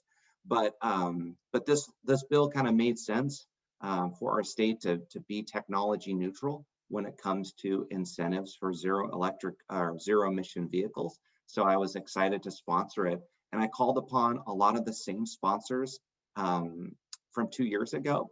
And this particular bill, I think it gained 30 co-sponsors out of the 49 members of the state Senate. So I liked my chances, but this particular bill had to navigate its way through 5 different legislative committees, 3 in the Senate and 2 in the House. So basically, by the time it got to the governor's desk and the governor signed it a week or 2 ago, it had successfully been in front of almost the entire legislature. And we really had the chance to kind of have that broader conversation about renewable hydrogen, not just in the transportation sector, but what it means for our energy sector and broader opportunities for hydrogen. And I did notice this past year, a lot of my colleagues were sort of much more familiar with the topic than they were just 2 years ago. So I'm excited about that. I'm also excited, I asked to serve on the Senate Transportation Committee this year because I wanted to kind of move the needle on renewable hydrogen in the transportation sector. I knew my Senate Bill 5000 would be coming through, but also I sponsored an amendment to the transportation budget to fund 1 co-located fast charging and hydrogen fueling station in my district. So I'm going to be partnering with Douglas County PUD. We successfully secured the funding in the final Senate transportation budget for that. So now I think the North Central Washington area, which have been leaders on clean energy for decades, don't always get credit for it. We're going to be able to be in position on the production side, which I'm sure Gary will talk about, and the distribution, and we will have the incentives on the vehicles, and also we'll have one of the states, if not the state's first hydrogen fueling station in the greater Wenatchee area. And ultimately, what I'm hoping for is a lot of the local governments utilizing some hydrogen vehicles. And hopefully, I think the real opportunity is in short haul and long haul agriculture. We're known for our apples in Wenatchee. And if we get a hydrogen fueling station with what PACCAR and Kenworth is doing on their zero emissions semi trucks, we'll be able to do as much short haul from the orchard to the packing plant as we want, so long as we have the fuel. And if we can secure at some point a hydrogen fueling station along the way on I-90 or at the Port of Tacoma or Port of Seattle, we'll be able to ship the world's best apples all the way from the Wenatchee Valley to the ports on zero emission semi trucks. And that's really cool because some of the hydrogen technology with the semi trucks is, instead of recharging all night at the port like a battery electric semi truck, they can just simply refuel with hydrogen at the port, turn around and come back. And with the range being nearly 300 miles, 350 miles, we could basically get to Seattle, maybe Seattle and back right now, but it'd be nice to have more infrastructure. And so I've seen some big steps forward. The state capital budget also funded one fueling station this year. And Senator Steve Hobbs, the chair of the Senate Transportation Committee, also for the first time included a hydrogen component in the his Senate Transportation new revenue proposal. So it's really exciting to kind of see the future. I think we've really kind of broadened the conversation and brought that to the legislature, and they're very excited. And this is an issue, as you all know, that can bring lots of people together. And obviously, as Michael talked about earlier in his presentation, there are a lot of opportunities outside of the transportation sector for hydrogen. The transportation sector is just one opportunity, but I think it's a big opportunity given where the greenhouse gas emissions are in our state. So with that, just want to say thanks again for having me. I look forward to hearing from the others and potentially answering questions. Thank you, Senator. We're going to hold the questions. We'll do the questions at the end. But that was a great overview of that process. And we want to thank you for pushing that forward. So it's something that I've been very interested in over the last, for my career here at PNNL. I've worked for 20 years in hydrogen, and boy, 10 years ago when I tried talking to folks about hydrogen infrastructure up here in the Pacific Northwest, it was a different story. And right now there's a lot of energy, a lot of people wanting to jump in and do it. And I thank you and I thank Gary for your vision and for pushing that forward. I know Jake has been very, very involved in all this, and the Renewable Hydrogen Association, I want to give them a shout out too. I'd like to turn that now. Speaking of Gary, so Gary's with the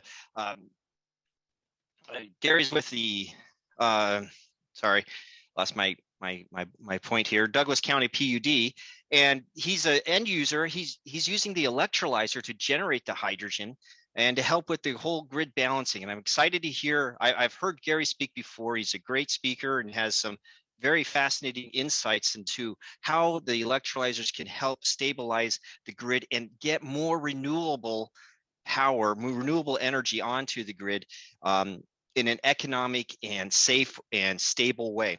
So Gary Ivory has an accounting degree and an MBA from WSU. He worked for the Washington State Auditor's Office before joining Douglas PUD in 1997.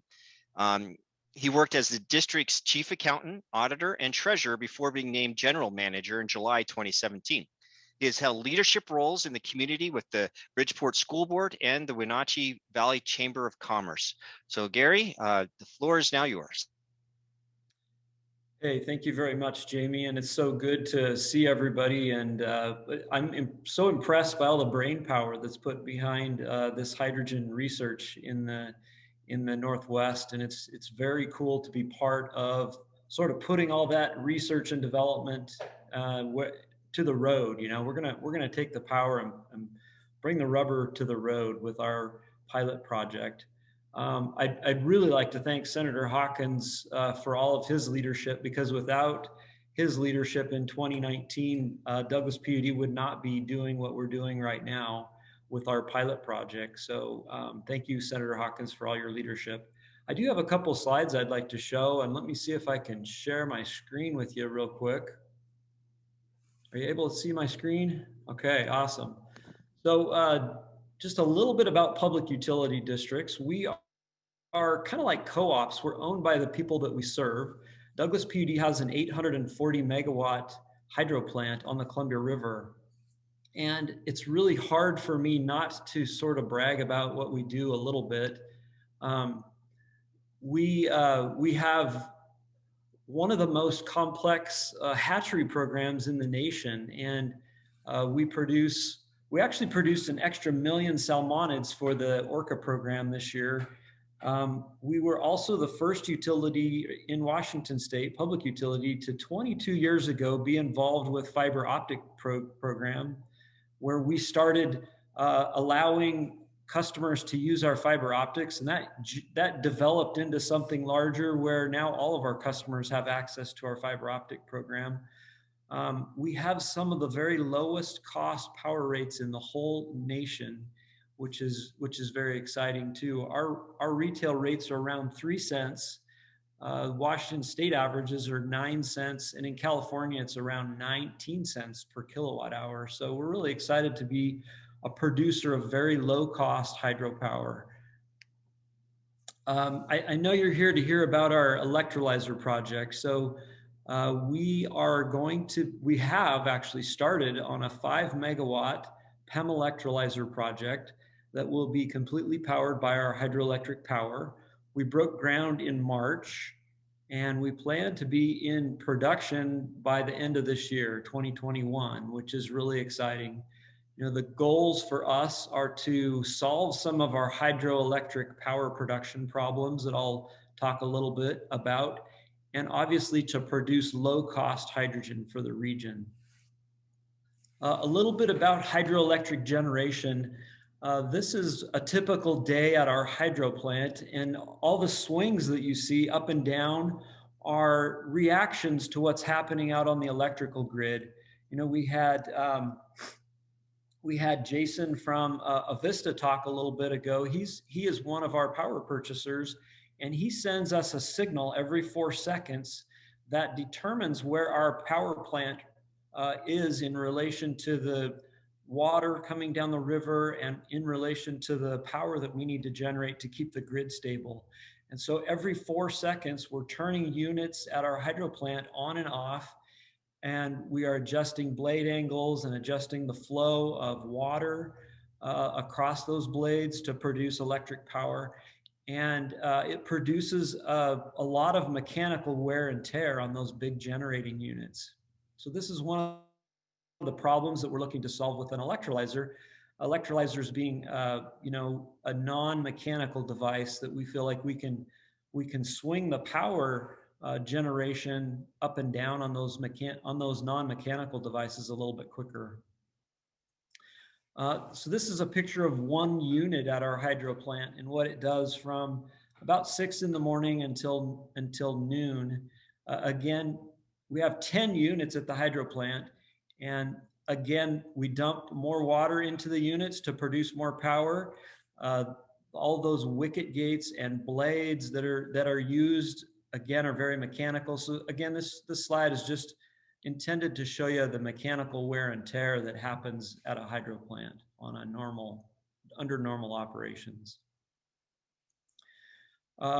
Utilities like Douglas PUD also have excess power that's excess to our needs that we sell to other utilities in the region. And just because of the renewable nature of hydroelectricity, the volumes of energy that we have coming down the river, they vary at different seasons of the year. And the power prices in the Northwest also vary depending on seasonality and also if there are problems anywhere on the grid. So another reason that we really like being able to take our power and turn it into a gas is it gives us an option. When power prices become below the cost of production, we can sort of move the production of hydrogen down and use our electricity to support the grid. At other times when power is very inexpensive, we would like to be able to soak all that power up and use it to produce hydrogen. So, you know, the benefits of hydrogen, I think have been talked about here, but But for a utility like Douglas PUD, long-term storage is something that we've got to solve. It's something that we feel like is a long-term goal of Douglas PUD. In the short term, though, we would like to just take our power and turn it into gas. Again, this is a pilot project for us. We want to learn how to use hydrogen and how to just deal with hydrogen. And so our 5 megawatt plant will be producing about 2 tons a day. We're excited because most of the input cost to producing hydrogen is 60 to 80% electricity. And guess what? We have a lot of renewable electricity to put to this, toward this effort. Again, we're smoothing out the generation at our hydro plant. You know, a big goal for us, we are rebuilding those units right now. It takes us 30 to 40 years to wear one of those units out. But when we do wear one of those units out, it's very expensive to rebuild.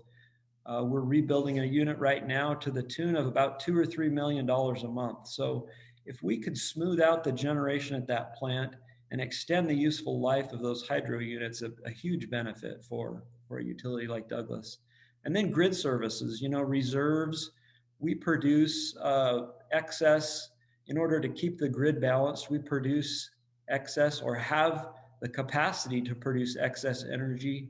We would like to put that reserve power that we are using to support and stabilize the grid toward hydrogen production. And that would allow us to gain some kind of benefit from the stabilization and grid support that we perform as a balancing authority utility.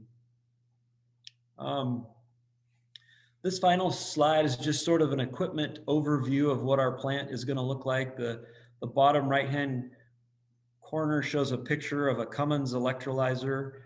Cummins is the company that's been picked out to provide the electrolyzer to Douglas PUD. The picture in the upper left-hand corner shows you what our facility is going to look like. It's expandable. So the first electrolyzer would fill one of the bays, and then we would have the ability to continue to fill bays as demand picks up. So each electrolyzer is a 5 megawatt project. So this particular building would be designed to serve about 20 megawatts of electrical load. The whole facility or the plant that we have in place could serve over 100 megawatts of hydrogen production. So again, Douglas PUD is very excited to be entering into this hydrogen economy, and thank you very much for having me and presenting sort of what we're involved with in the Pacific Northwest. Thank you, Gary. That was great. It's good to see those electrolyzers being deployed, and we're very excited to follow the progress of what's going to be happening there. One of the questions I get asked a lot as I'm out and about, people find out I deal with fuel cells and say, well, you know, are there fuel cells out there? And I get to enthusiastically tell them, yes, there are literally tens of thousands of fuel cell systems out there. We have people bringing hydrogen online, and we have people making fuel cell systems. So I'm pleased to introduce Tim Cortez, whose company Plug Power is one of the folks out there. That company is doing a great job, and they have thousands of units that are being deployed. And I look forward to hearing his presentation. A little about Tim is he's the CTO, the Chief Technology Officer for Plug Power. His focus includes responsibility for the company's long-term technology strategy and vision. Tim joined Plug Power as Vice President of Hydrogen Energy Systems in January of 2015, where he was responsible for overseeing interactions with customers, partners, and suppliers critical to increasing Plug Power's growing market share within the hydrogen fuel industry.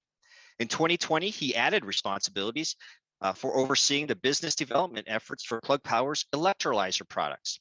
As an important part of Plug Power's green hydrogen vertical integration strategy, the electrolyzer business is key to generating green hydrogen from renewable sources of power, including solar, wind, and hydro. Tim, the floor is now yours. Thank you, Jamie. Really appreciate it. Really appreciate the opportunity for Plug Power to be part of this conference, and hopefully we'll provide some information that people will find really interesting with regard to what we've been doing over the past few years with both hydrogen and hydrogen fuel cells. I'm going to attempt to share my screen here. Hopefully everybody will be able to see it, and hopefully everybody can see that. So Plug Power is a leader in hydrogen and fuel cell technologies. We're headquartered in Latham, New York, but we are very proud of the fact that we have a development and manufacturing location in Spokane, Washington. And we also have a great partnership with Professor Leachman and Washington State University on several projects. Yep, happy to see you, Jake. So, the question has come up several times, how real are hydrogen fuel cells and how real is hydrogen? So Plug did create a market for hydrogen fuel cells within the material handling space. As you can see here on the slide, we've got a suite of customers that are, large players within the retail space: Amazon, Walmart, Home Depot. We've got several automotive companies. They're all using hydrogen fuel cells in some of their facilities, their distribution centers, fulfillment centers. To give you a little bit of a flavor of what we've done so far, we have deployed over 40,000 fuel cell systems, both mobility and stationary applications. Our customers, we source, and our customers at these facilities use over 40 tons of liquid hydrogen a day. So it's quite a bit of product that we're utilizing to fuel these fuel cells. And there really is a significant value proposition for these customers, particularly in the application material handling, but other applications we'll talk about in a minute. But they're not just doing it because they want to use clean hydrogen. That is a significant reason for them too with their sustainability goals. But it makes a lot of business sense for them in terms of productivity and really utilizing the technology to move their businesses forward. So one interesting fact, so Plug, so 30% of all food and groceries shipped in the United States in the first half of last year during the pandemic were actually moved by a Plug Power fuel cell. So for people that may not think fuel cells are real and they're actually doing anything out there, a significant amount of product is moved by a Plug fuel cell every day. When we think about driving scale, we're doing a lot with regard to not only material handling applications, but with regard to other larger applications. The senator mentioned medium and long haul and what we see happening there. With that and some other applications that we're taking advantage of, we are building an innovation center in Rochester, New York, and it's really focused on creating jobs, but also building out a gigafactory and technology so that we can really drive the green hydrogen market, particularly as it relates to manufacturing MEAs and stacks for multiple applications, but also electrolyzers. And you can see on the bottom screen, we are talking about multiple different types of mobility applications, but also on the far right, a large stationary application, which I'll talk about right now. So one of the things that we're also seeing beyond just mobility is in the large stationary applications. Many companies are coming to us and asking us, how do we eliminate diesel generators at our facilities for backup power?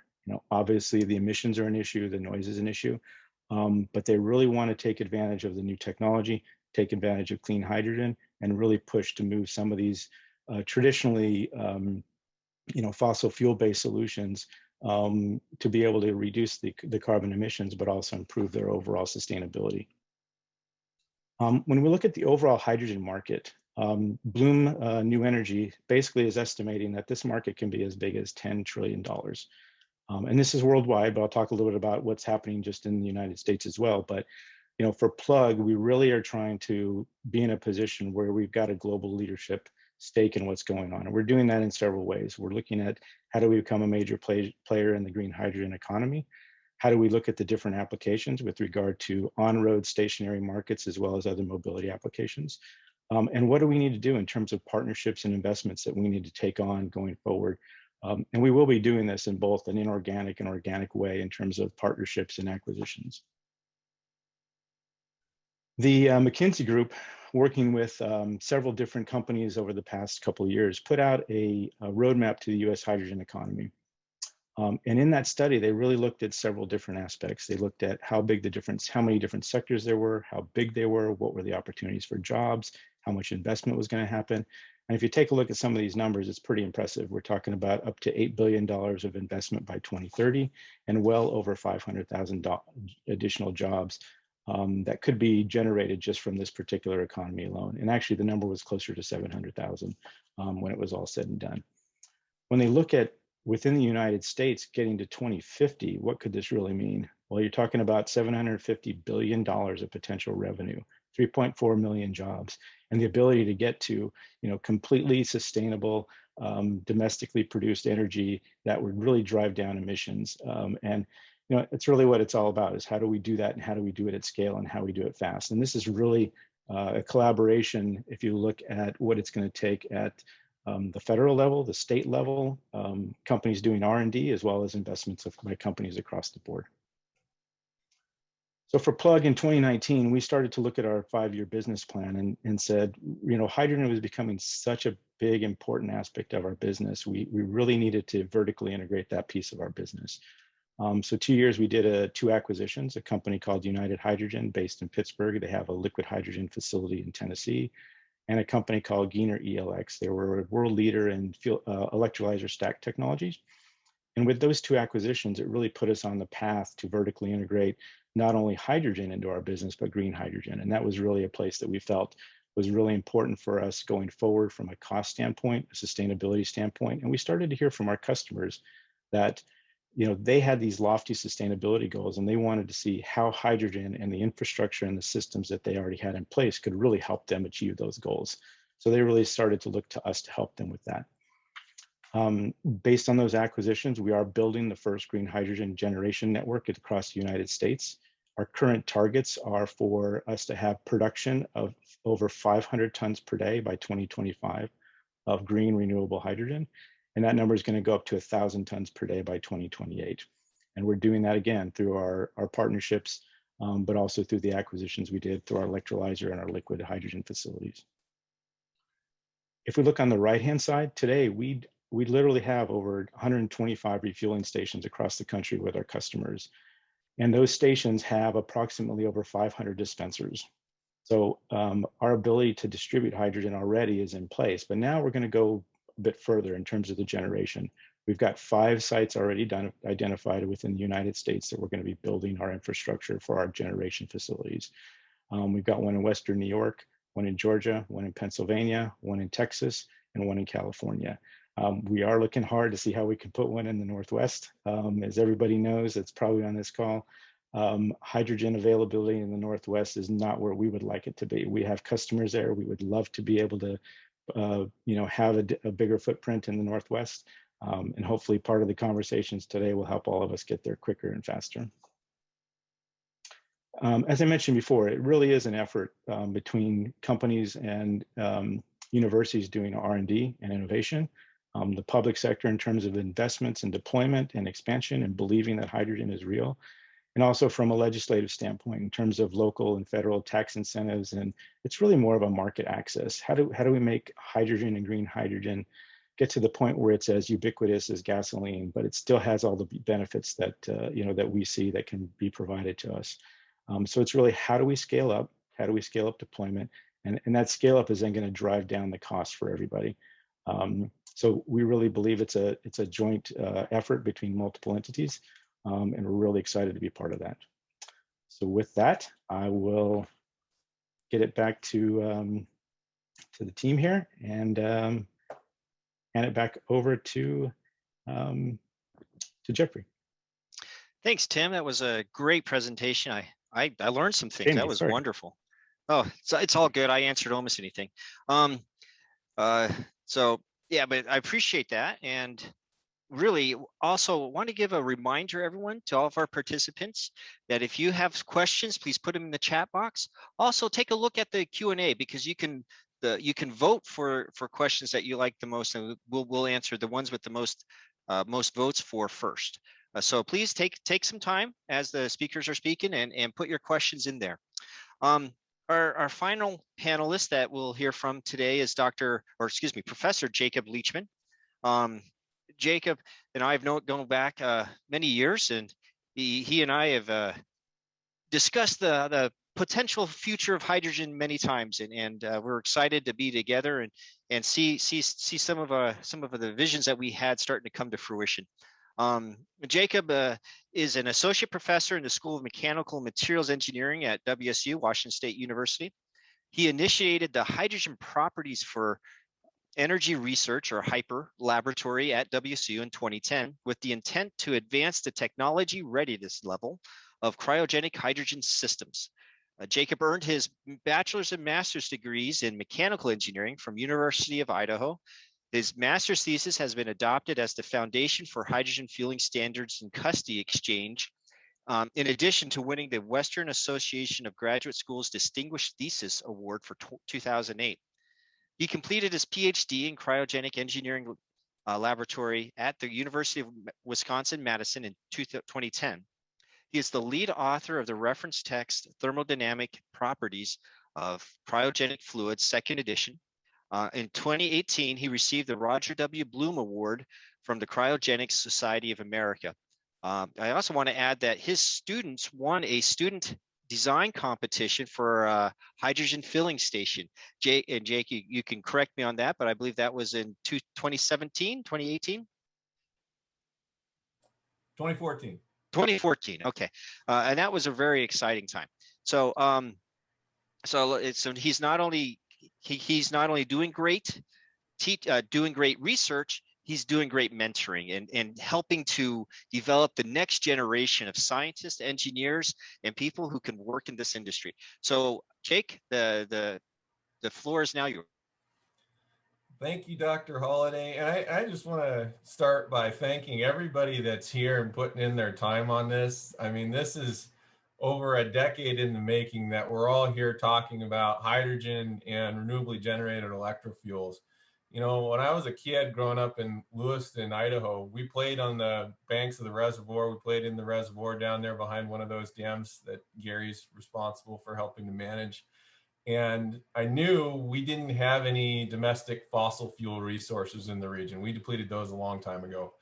And so when it came down to how do we increase the value of our energy that we're producing for the benefit of all of us and keeping more of that energy or money we're spending on energy here locally, we needed to find another way besides just electricity and hopefully complementary with electricity to transfer that energy from the producers to the end users. And that's one of the reasons I came back here, knowing that we have so much potential in the region, not just in terms of, you know, the resources we have and we're lucky to have, but in terms of the people we've got. When you look at the research side, okay, WSU, this has already been mentioned, but we have ASCENT, the FAA Center of Excellence for Clean Aviation Fuels. I mean, MIT asked to partner with us on that. I mean, we're leaders in this area. When you look at the Clean Grid, ESIC, okay, we have the leaders in the country on clean energy grid and power grid right here in WSU. And we really just needed something to bridge the gap between the two. And CHARGE, I'm just so excited about CHARGE. I mean, Aaron gave me credit for the acronym. I think Manny Venkat Subramanian had a big contribution in that too. I can't remember in the back and forth who came up with it, but I'm all charged up regardless. It's exciting. So anyways, the bridge between ASCENT, you know, our clean aviation fuels, and ESIC, you know, the School of Mechanical Materials Engineering and the Voiland School of Chemical Engineering and Biosystems Engineering has many researchers that kind of fit between those two areas. And what's so exciting is those folks who are largely some of WSU's best kept secrets are hopefully no longer going to remain secrets here at WSU for a long time. And the reason I say that, back in 2016, I had a team from Sunita Satyapal, the Department of Energy office, who you're going to hear from later. A team of her program managers flew out to WSU Pullman, the first time any of them had been to WSU Pullman. And we lined up our researchers that we have in this area and had them just give quick little 5-minute lightning talks. And about an hour and a half later, they said, y'all can compete with anybody anywhere in terms of a university. We had no idea. and the sad thing is, I think even in our state, the state of Washington, it's just folks don't reach out to us when they're trying to develop some of those clean energy plans or include some of the inputs on clean energy fuels that we have the capability and experience to offer. And I'm looking forward to that changing going forward. So There have been a number of questions presented from a number of people so far about needs and opportunities and challenges in this area. I went ahead and created a slide to try to encompass a lot of those questions and really use that to frame what we as researchers can contribute, okay? And I haven't even started to touch on PNNL. PNNL for a long time was considered the hydrogen lab in the Department of Energy, okay? And we have a strong partnership with them. So when you put WSU with PNNL together, I mean, we literally have been needing to do this for decades, okay? And now it's finally happening. So let me just do a quick share of this slide I have here on some of the key questions that us researchers are poised and ready to answer. We just need the charge, so to speak, from the state of Washington to go through and actually do this. Handful of questions that have come up. You know, you heard about the Cummins electrolyzer going in at Douglas County PUD, and you heard from Tim Cortez that they now have the ability to produce large electrolyzers here locally. Those are all proton exchange membrane fuel cells. Is there a way that we can use our Joint Center for Deployment and Research of Earth Abundant Materials to come up with platinum alternatives within those electrolyzers? Professor Yu-Hee Lin in MME has a great iron, I think it's an iron cobalt or iron copper. I think it's actually iron copper catalyst that could just really is performing highly well and could change the game there. Dustin McClarty is also developing solid oxide fuel cells in a very similar and potentially synergistic relationship with what PNNL is doing in that space as well. So bringing down the cost of those electrolyzers so we can deploy more of them. Basically, I mean, if we were putting in a renewable energy farm, whether it be wind or solar, you know, a future we want is that, of course, we would put in a hydrogen electrolyzer on that, just as much as we would assume we would put in electric rectifiers for the electric grid. You know, it would make sense to have that duality at all of our renewable energy farms in the region. Another one, can we develop low-cost, high-efficiency hydrogen liquefiers to then store that hydrogen fuel? Gary mentioned the need for storage because then that allows them to sell the hydrogen for the maximum benefit at a different time for the members of their utility, okay? Can we develop low-cost, high-capacity refrigerators that can eliminate boil-off from some of these hydrogen storage facilities? Amazon, Microsoft, they all have large data centers in our region, and they would love to run any of those data centers with backup hydrogen fuel instead of a diesel generator. However, we need to develop the technology that allows us to store that liquid hydrogen in a compact form for their use whenever they need it. And if that technology was available, I think you would have already seen all of these data centers move over to a hydrogen fuel cell backup system. I mean, it could even end up being one of the ones that Plug Power makes in Spokane Valley. They make these backup power systems as a spinoff from a Vista technology from several years ago. We're rolling out hydrogen refueling stations. The first ones are coming in play later this fall, thanks to Senator Hawkins. You know, we're going to see Centralia coming up and hopefully Wenatchee as well. As these stations roll out, can we continue to reduce the cost to, I mean, they're comparable right now to some of the fast battery electric charging infrastructures, but can we bring them down even more? The hydrogen technology tends to scale better than some of the battery electric charging infrastructure. And so if we increase the scale at which we produce these refueling stations, that then gets a multiplier that can help us out down the road. Can we easily convert our pipeline infrastructure, especially out here out west, where a lot of it is polyethylene cross-linked and other materials that are not susceptible to hydrogen embrittlement, like some of the antiquated and legacy natural gas grid that you see in other parts of the country. We have an opportunity there if we think about it and do the research in order to realize it.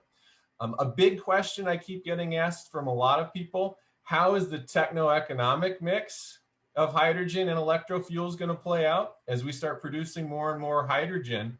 Okay, what's that going to do to the cost of our electricity? What's that going to do to the cost of other electrofuels that we could be producing? For instance, ammonia fuel for our farmers. or not even fuel, but ammonia fertilizer. Okay, can we get to the point where we could produce ammonia locally for our region rather than bringing it up from the Gulf of Mexico? So those are all potential opportunities, and we have the people that can do the analysis for this.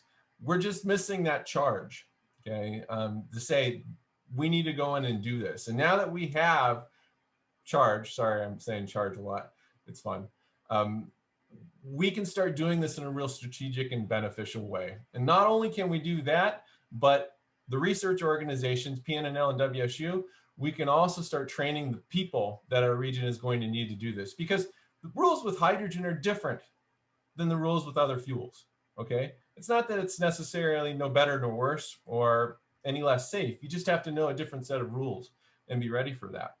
And convincing the public of whether we can do that safely, you know, PNNL has been the head or lead center for hydrogen safety for for at least over a decade now.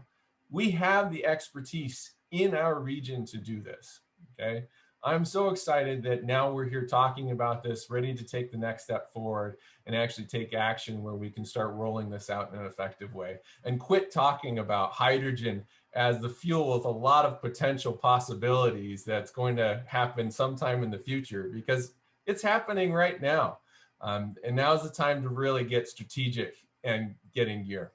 So, you know, I've put together maps to say, hey, this is how it could look for the state.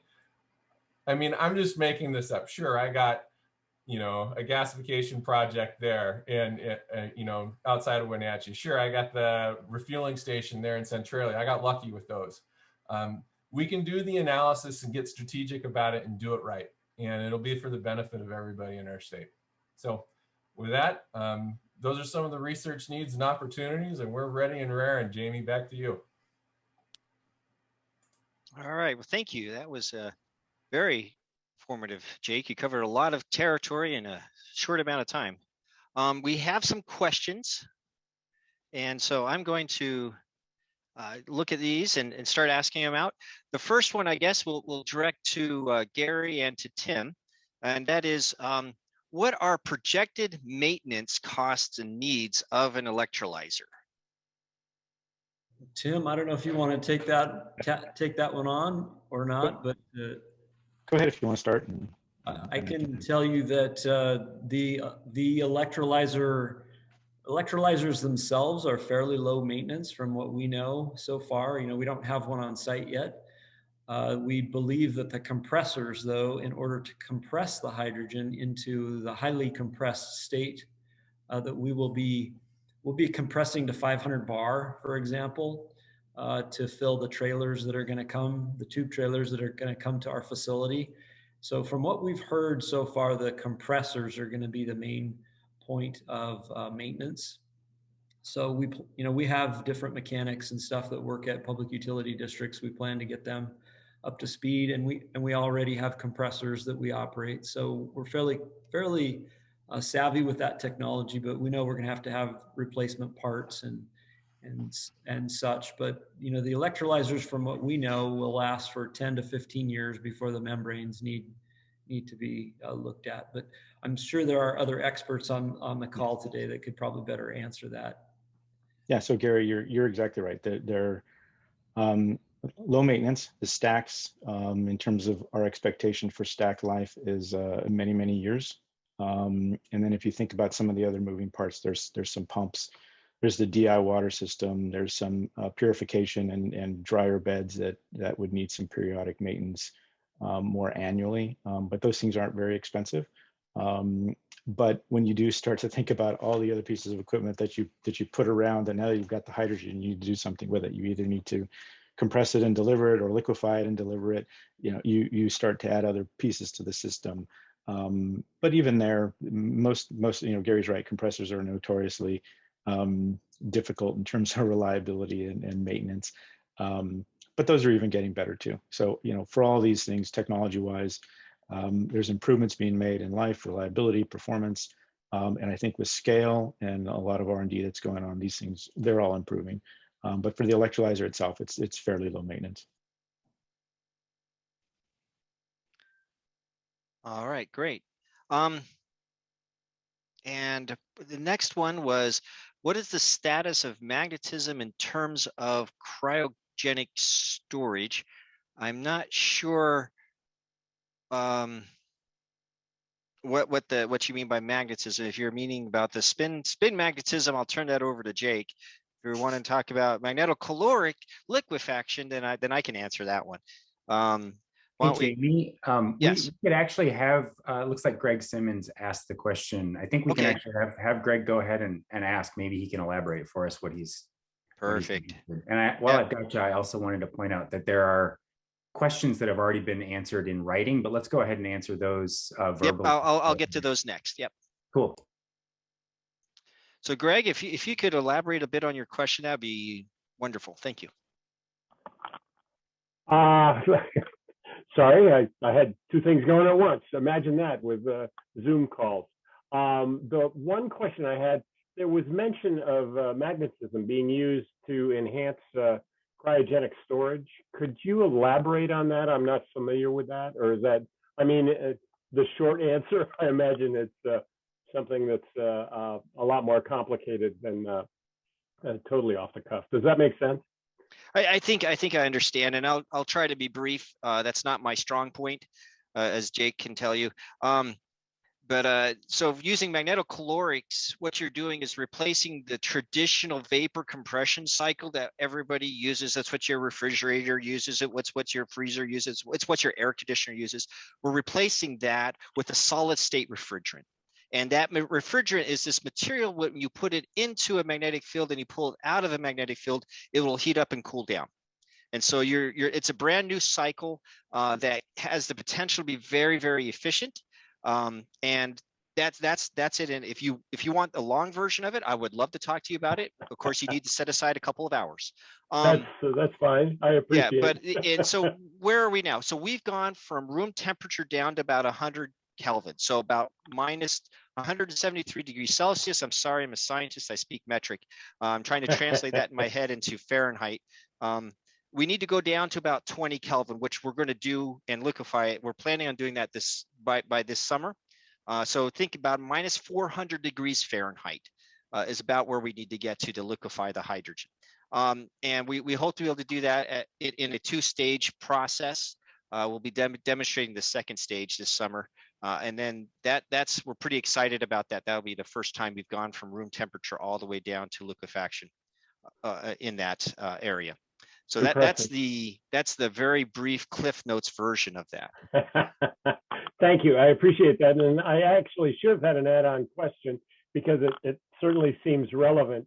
Storage is so critical to this issue of cryogenic utilization of hydrogen. And I wish maybe I'd expanded on it for Jake, because it sounds like that should be probably one of the critical elements in developing any of this technology if we can't effectively store it. And certainly at room temperature, storage seems like a lot of capacity that we have to have.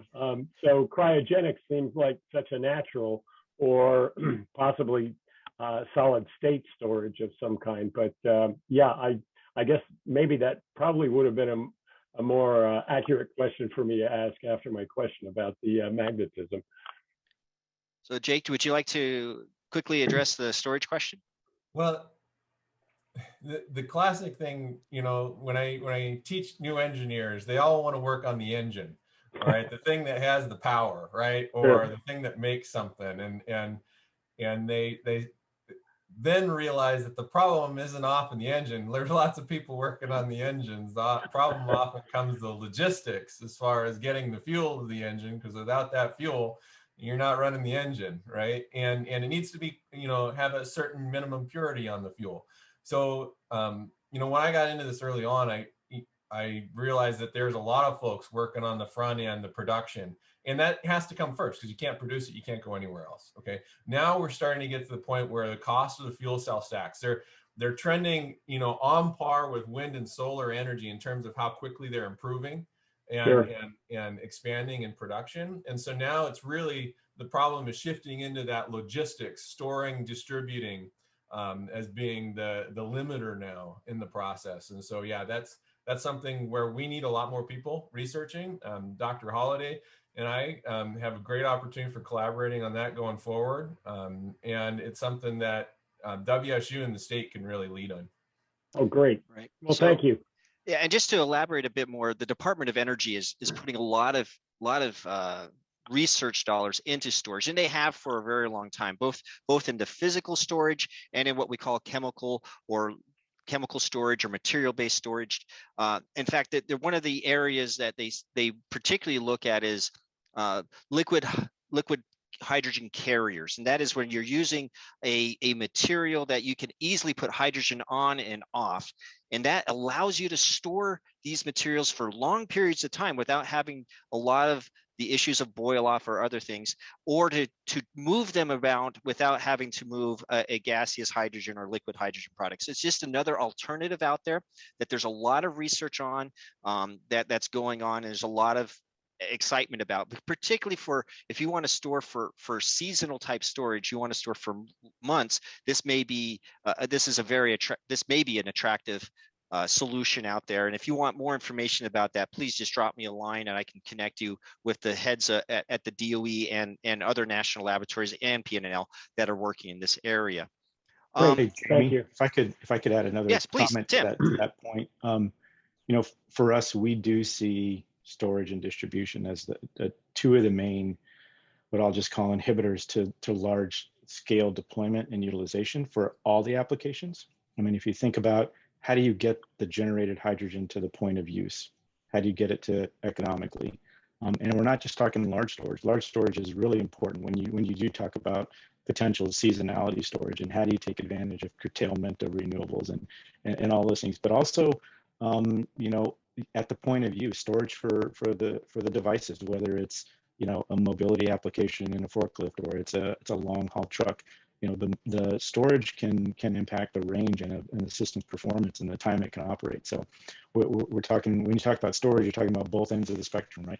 Large long-term storage and at the point of use, how do you get the storage in a way that's safe, applicable, and has the density that allows you to take advantage of the performance of hydrogen. So it's multifaceted, but then the distribution piece is huge too, just because right now we need hydrogen to be as ubiquitous as possible for all these applications and all these sectors to take advantage of it. So those are two big issues that we see at Plug in terms of how do we get further down within the value chain in terms of supporting these applications. Great, thank you. I'd like to go to Gary. I got a question for you here. It's Douglas. Let's see. Douglas PUD is taking some risk that there will be off takers for your hydrogen. How is Douglas managing this risk, and are you seeing firm interest from off takers? Do you have advice on managing risk for other producers of renewable hydrogen? I'd like to open to Gary, and maybe, I don't know if Senator Hawkins, if you'd like to answer something like that too, if you've seen anything in your interest.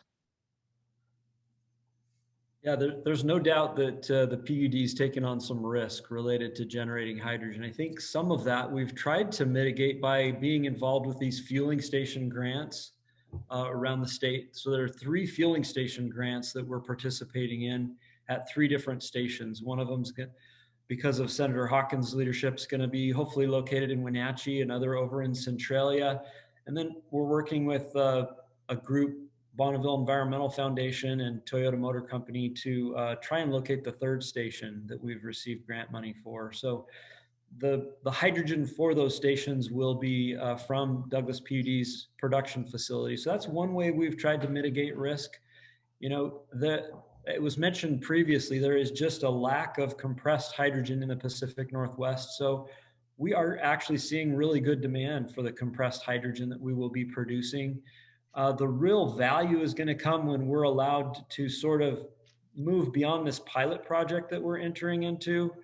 If we can move up to 5, 15, or 15, 10, 15, 20 megawatts of production, we're really going to see the cost of hydrogen come down, which will really start to benefit the region as a whole. So hopefully I've answered that question, and maybe others have some input also. Well, Yeah, I'll tell you, Gary, that if you're successful and your cost is in line, Plug Power will potentially be an off-taker. We've got customers in the area, so again, it is about availability in the areas that you need it, and you know, I think the demand is going to continue to increase for all these you know, sectors. So as long as it comes in and you know, you guys are doing everything right in terms of the generation piece, you won't have any problems getting, you know, selling it. and I can just jump in. You know, Gary talked a little bit about the grant from the state. It was a $1.5 million grant for a fast charging hydrogen fueling station. It likely won't cover the whole cost of that, but you know, obviously the state has a role in sort of encouraging and incentivizing some of this development.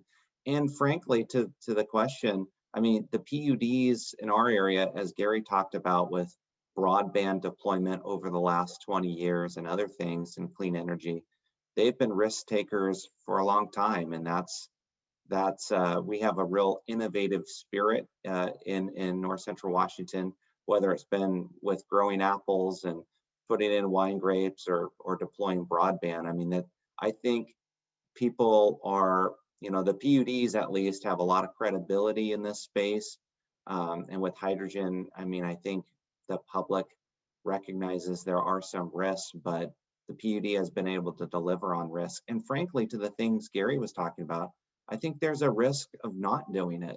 You know, with the tremendous expansion, as I talked about with wind and solar, we've had situations in North Central Washington where we're essentially giving away our power. And then if we don't give it away and generate with it at the hydro projects, we have to spill the water through the spillways, and that can actually cause an adverse environmental impact to juvenile fish. So that has a significant environmental benefit too. And I just don't see there being a slowdown of new non-hydro renewables. So, and as Gary was talking about with the wear and tear on the system with all the starts and stops over the long term, I think there's a tremendous risk to not doing it. So I'm excited that Douglas PD is stepping out there, and I'm hoping that, you know, in the near future, other PUDs will soon join. All right, and I think we have time for one more question. Is that okay, Aaron? Yep, go ahead. And there's a lot of really good ones in here. I'm sorry we can't get to them all, but I'm going to ask this one from Rob Briggs. Can you give us a rule of thumb numbers for round trip efficiency for hydrogen storage as compressed hydrogen and also as liquefied hydrogen? I'll just throw that out to the entire panel and see what you have to say. So looking at round trip efficiency. So some numbers I use just as ballparks, rough efficiency of a proton exchange membrane fuel cell. It just generally speaking, you can say roughly 60% or 2/3 of the original electric power input. And electrolyzers, a proton exchange membrane electrolyzer can be similar that way. The solid oxide fuel cells are much higher in efficiency, but they're also lower in technology readiness level. So they're still coming out. Now, those same electrolyzers can also do a lot of the compression lifting that people don't realize that it's what's called electrochemical compression. Electrochemical compression, most electrolyzers will output at 500 PSI or higher, just because the electrons are pushing the hydrogen atoms, the ions, through the stack, and you can push them against a pressure gradient that way. That technology is also still fairly low in the technology readiness level pipeline if you were just using it to compress to, like, say, 10,000 PSI, which is the highest limit that you see on the cars that are out there today. So that's the extreme. And electrochemical compression is about a 90% efficient in the literature technology. So you can add that up. That's now compressed in the most advanced high pressure storage tank that we can get. Okay, then if you were to then take that high pressure gas and then put it in a fuel cell, then you would hit that same 66% efficiency hit that we just discussed. And so that's the compression route. Liquefiers, hydrogen liquefiers might be the biggest potential in all of renewable energy for technology advancement. Their efficiencies are very poor. We're only at about 40% of what is theoretically achievable by a thermodynamic law, just because there hasn't been anybody working in this space for decades.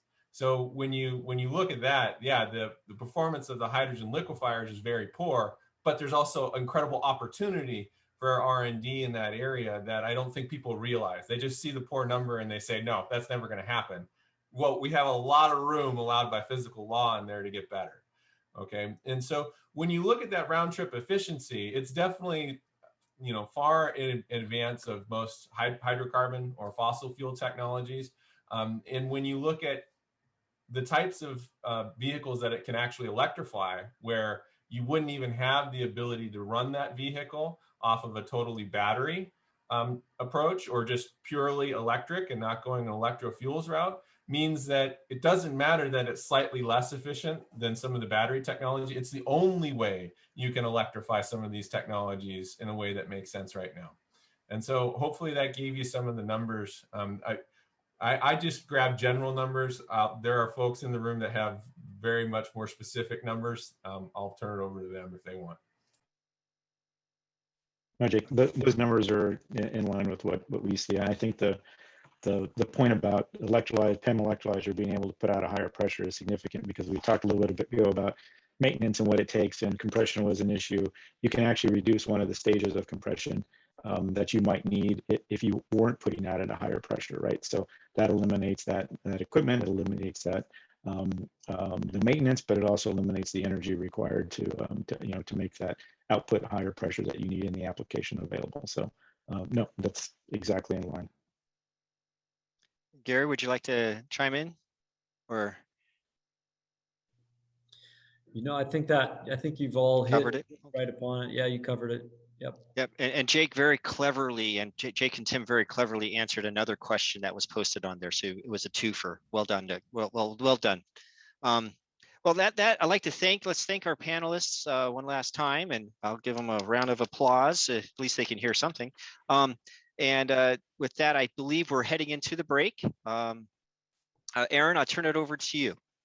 All right, thanks a lot, Jamie. Great job moderating the panel, and Brad, Jake, Tim, and Gary, thank you so much for sharing your wisdom and perspective and expertise in this area. Really, really great morning so far. So thanks everyone, and to the audiences and the attendees as well. Fantastic set of questions. We didn't get to all of them, but hopefully some of the panelists will be willing to kind of answer some of those questions that are still open in the Q&A section during the break or the rest of the conference. So right now I want to give you guys a little break. We're going to come back officially starting at 11. But if any of you are interested in coming back just a few minutes early, I'm going to be sharing some of the charge survey results as maybe that's a way to entice you back, come back in a little bit early. So maybe a few minutes before 11, I'll share some of that. And then we'll get started with the eFuels panel. So with that, thank you all very much, and we'll see you in a few minutes. One of the things that we asked about fuel production, so in the chemicals industry, what kind of fuels are you producing and for what sectors?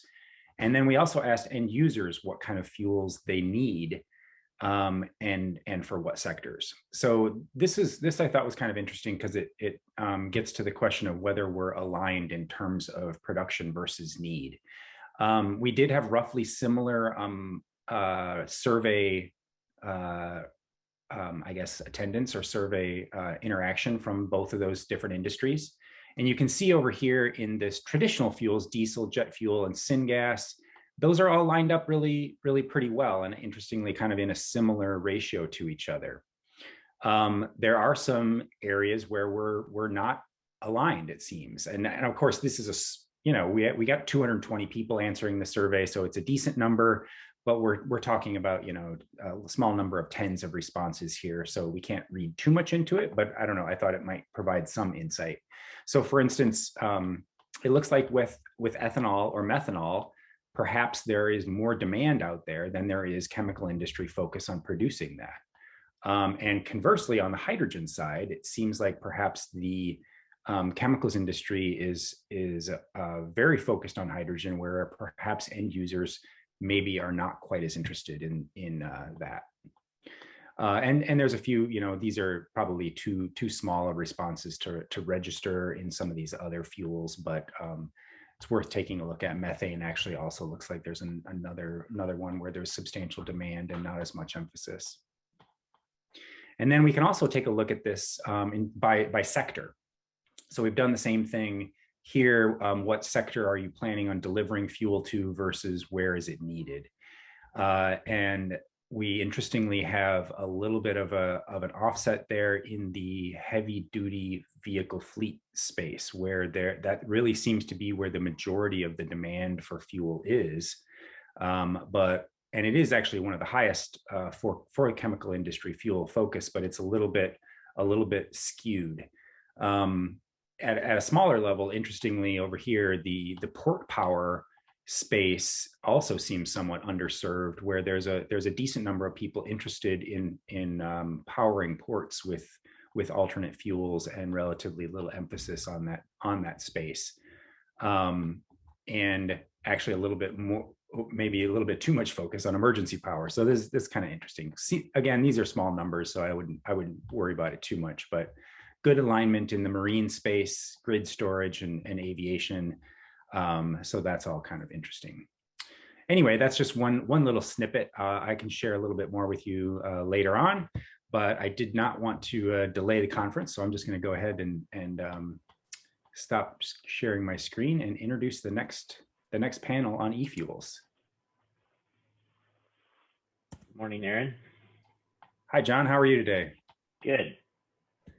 So let me introduce John Plaza here, and he will lead the next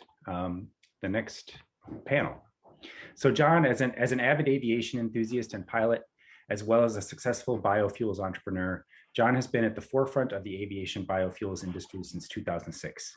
His last company, Imperium Renewables, produced the very first commercial quantity of sustainable aviation fuel, or SAF, in 2008, in partnership with Virgin Atlantic and Boeing. John is now president and CEO of Sky Energy Americas, a partner organization to the Netherlands-based Sky Energy. Sky Energy Americas is focused on building dedicated sustainable aviation fuel production facilities throughout North America. John has a proven track record of launching highly successful startups from the ground up and has raised over $350 million from investors to build these companies. Prior to founding Imperium, John was a commercial airline pilot for 17 years and has over 17,800 hours in more than 50 different aircraft. So welcome, John. Thank you very much for moderating this panel, and I'll let you run with it. Awesome. Thanks, Aaron. Thanks, everybody, for joining us today. It's an exciting opportunity, I think, for the panel here to build upon what we've heard today, really highlighting that, you know, hydrogen is a huge opportunity for society, for industry, and for the state of Washington. I think, you know, today I wanted to approach this really kind of contemplating where the opportunities are with some specific projects really around the basis of an e-fuel. And I'll give you the definition of what I think an e-fuel is, and you know, hopefully that resonates with most of you, and feel free for the rest of the panel to modify anything that I say. So I'm of the mindset that an e-fuel is, you know, where we use electrons to make a energy carrier that is either a gas or a liquid that we can then use in societies, whether the transportation sector or energy production. Specifically, Sky Energy is thinking about hydrogen as an e-fuel for the chemical processing or chemical buildup of molecules into a sustainable aviation fuel.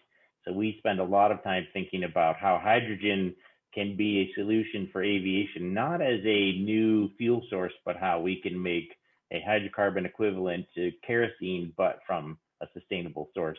And hydrogen from a low carbon, low cost solution that is available in the state of Washington is a great, I would call, ingredient for sustainable aviation fuel. So that's kind of how I'm approaching this market and my interest in it. And I think the potential, how hydrogen actually has a immediate opportunity in aviation that doesn't require a bunch of change to infrastructure.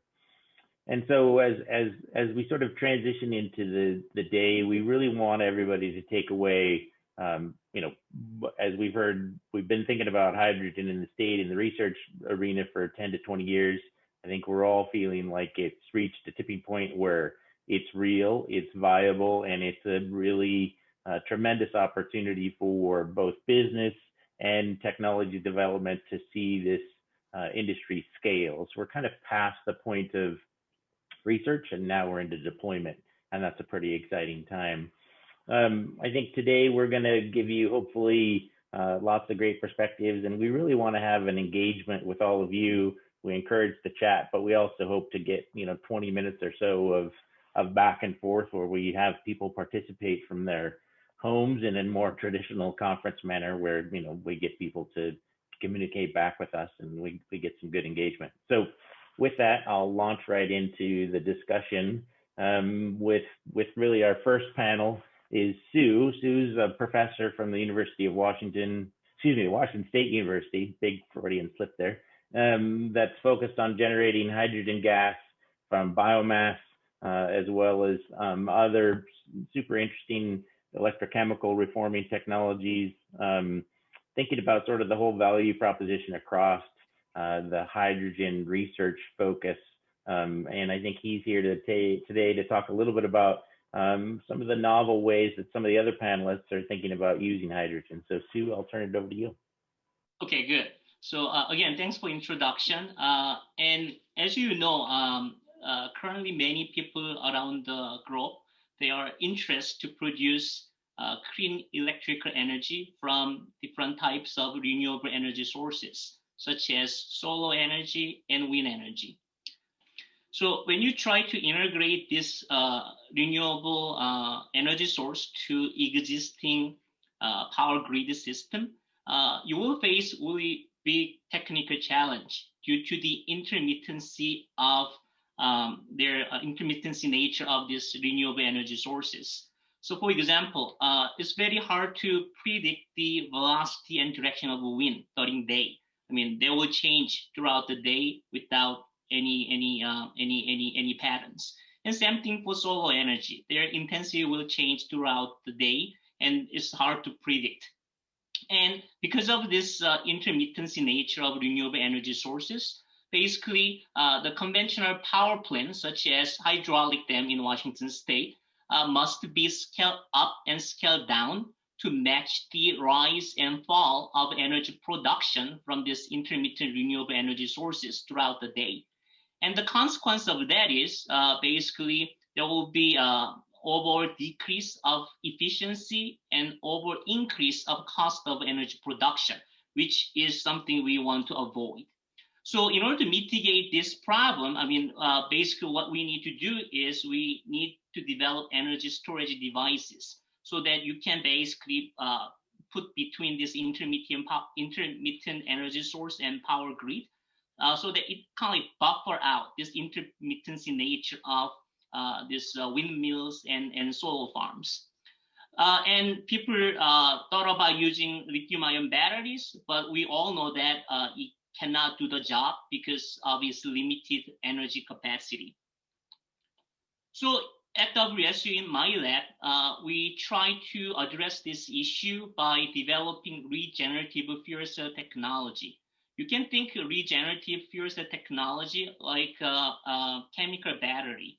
So basically during charging phase, we're going to electrochemically reduce CO2 into energy carrier, such as fomate, using electricity from renewable energy sources.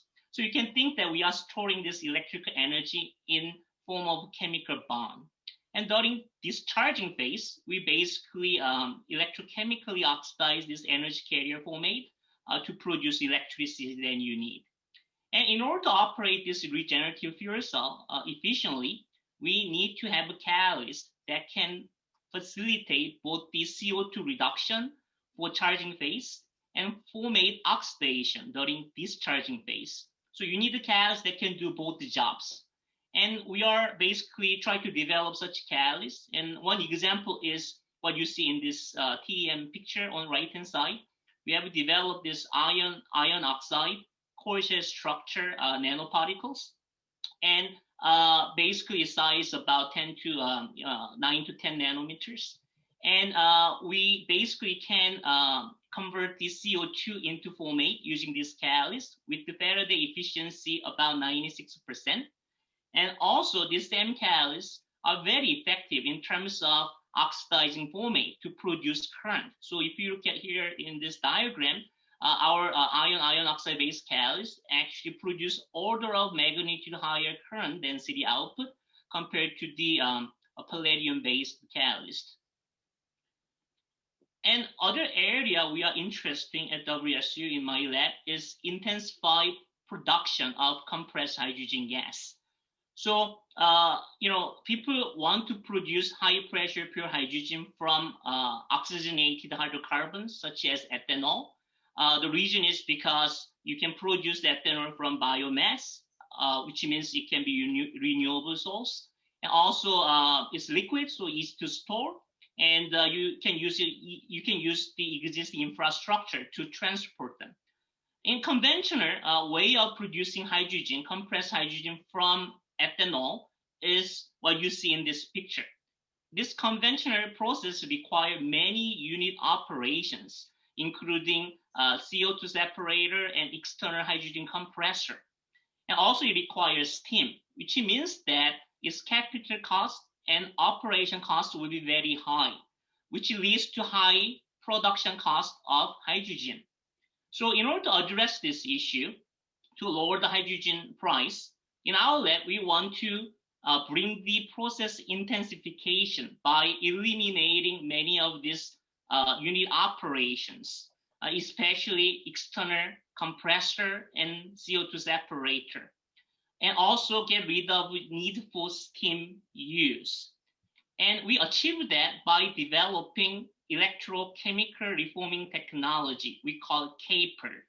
This technology is collaborated with the GTI, Gas Technology Institute. And you can see that in CAPER, we feed in ethanol and we use electrical energy to produce pure 100% pure hydrogen at very compressed pressure. And the key chemistry that allow us to do this process intensification is number one, we are using electrochemistry to drive the reaction so that we can eliminate many of unwanted side reactions.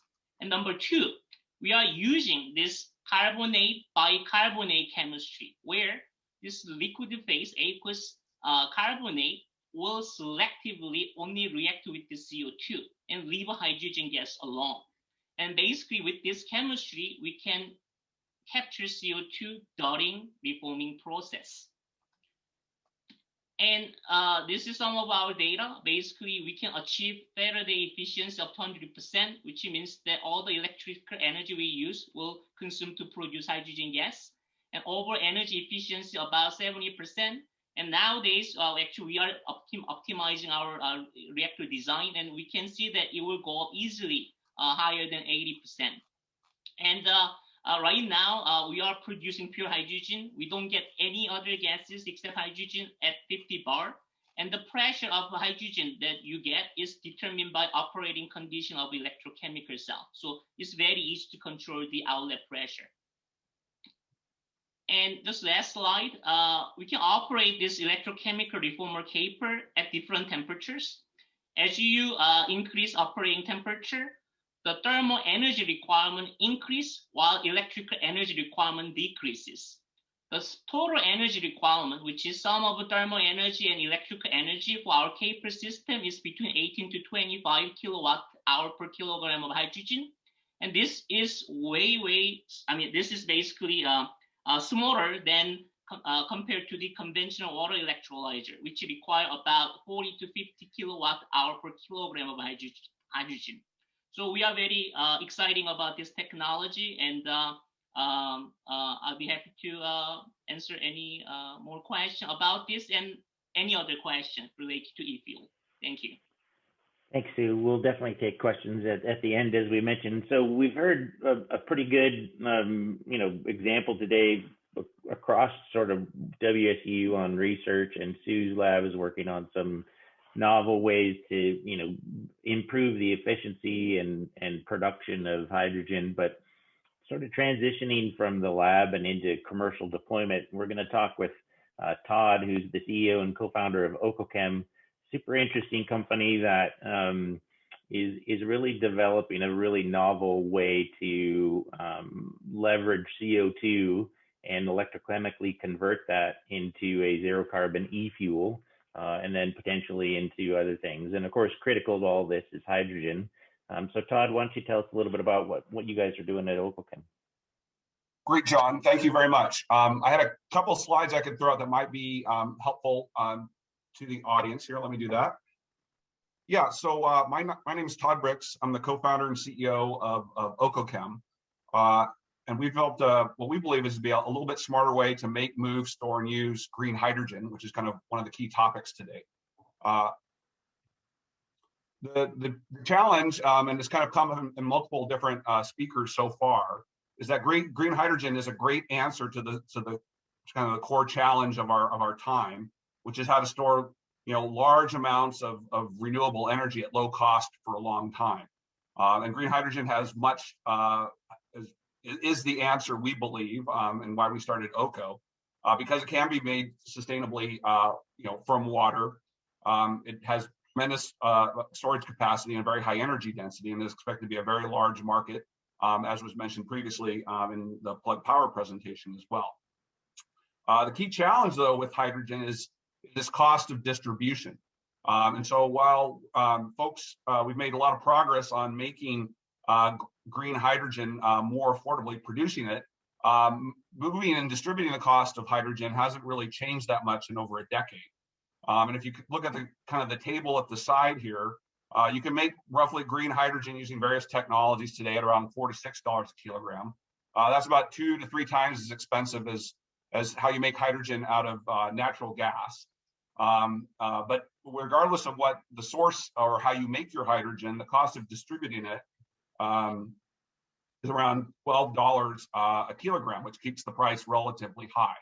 And that's fundamentally because hydrogen, is a gas, and it needs to be compressed, and has relatively low volumetric energy. So while on a mass basis it's very dense, on a volume basis it's not. And therefore it requires a lot of expensive equipment, both on the transport and the storage side. And so our kind of approach to this, which is something Jamie Holliday kind of mentioned, P&L is doing a lot of work with, and we're working a lot with P&L on this, is to kind of simultaneously and directly make hydrogen from water, but convert it and store it in the form of chemical bonds to make what's called a liquid hydrogen carrier. And we make a particular version of that called eFormic.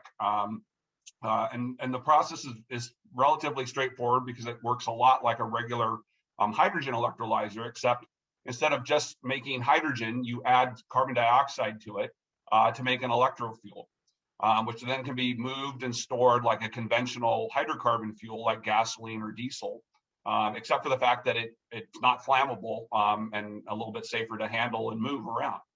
And then you can move it very affordably and reduce that high distribution cost by about a factor of 10.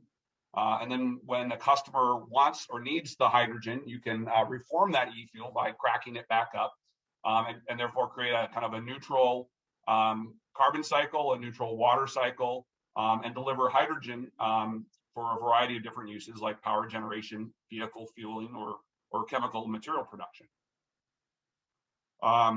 So, in contrast to kind of hydrogen, which is also an electrofuel, it's a storage vector for energy.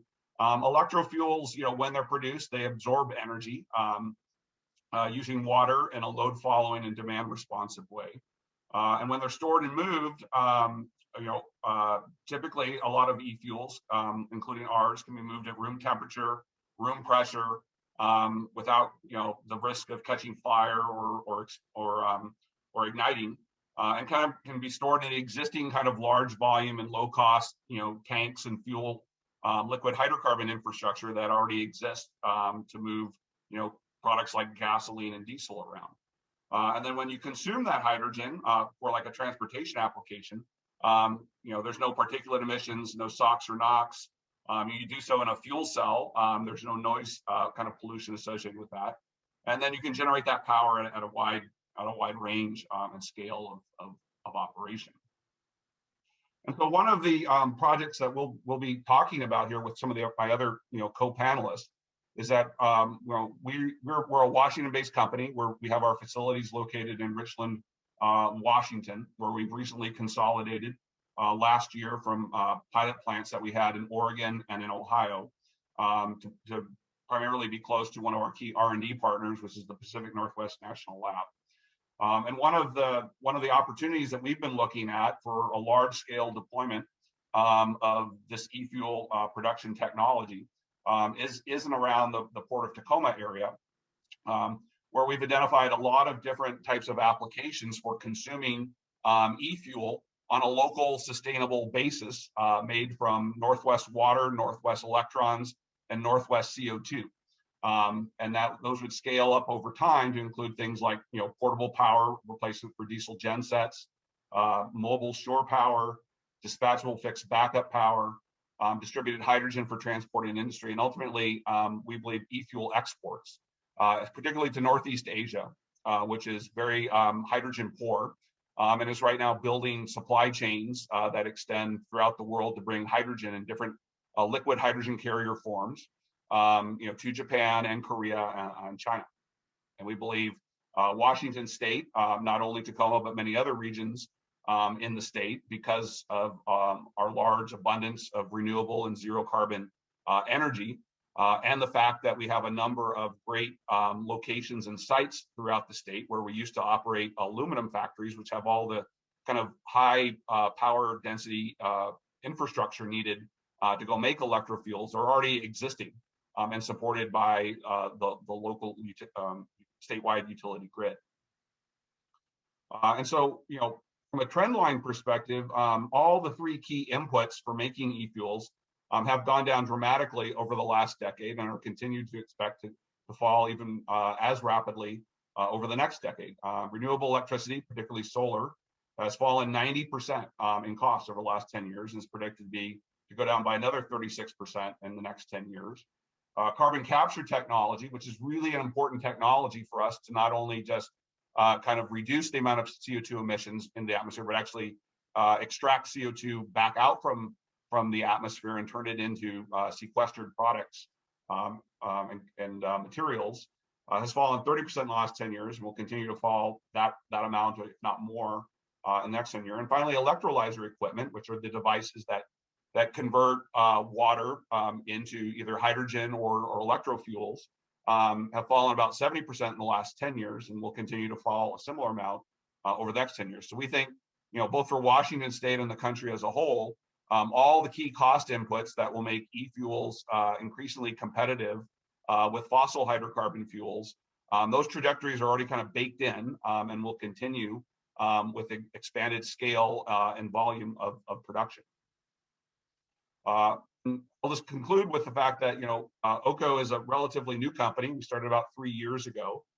We obtained our first customer last year, and we're building a prototype scale electrolyzer unit to make and store fuel for the U.S. Army Research Office. We've been partnered and received a number of grants from the Department of Energy, which we've used to help scale our technology. We're currently building the largest kind of e-formic electrolyzer in the world at our lab in Richland, Washington. And we've scaled that up about 300 times over the last 3 years, and have developed a large IP portfolio and recruited a very strong local team of electrochemists and engineers who've built these types of companies before in the green chemistry and e-fuel space. And we look forward to working with a wide network of partners in and around the Pacific Northwest to continue to scale the technology, and we look forward to deploying some of these larger scale projects that we talked about at Tacoma and other places around the Pacific Northwest. Great, thanks, Look Todd. forward to your questions. So as you've sort of seen today, we're really, I think, requiring the electron that Washington State Utilities has. That's one of the key enablers of the hydrogen economy in any location in the world. There was just an announcement today out of Oman for a 25 gigawatt hydrogen solar project that is, obviously one of the largest projects in the world. And so, in places like that where the sun is a great resource, I think, that makes a lot of sense. Washington, I think, has a uniquely attractive resource, and the utilities are key to enabling this. And so next we've got Cam from the Tacoma Power. He's the manager of energy research and development. He's got a long background in this, a lot of knowledge, and I think it's really critical for us to hear how the utilities are seeing this opportunity and how it can really scale. So, Cam? Well, thank you. Thanks very much, John. And I always learn something when I listen to Todd talk. So thanks for that, Todd. It's really nice to be here today among a growing number of people who think that renewable hydrogen is that versatile missing piece between clean energy supply and demand.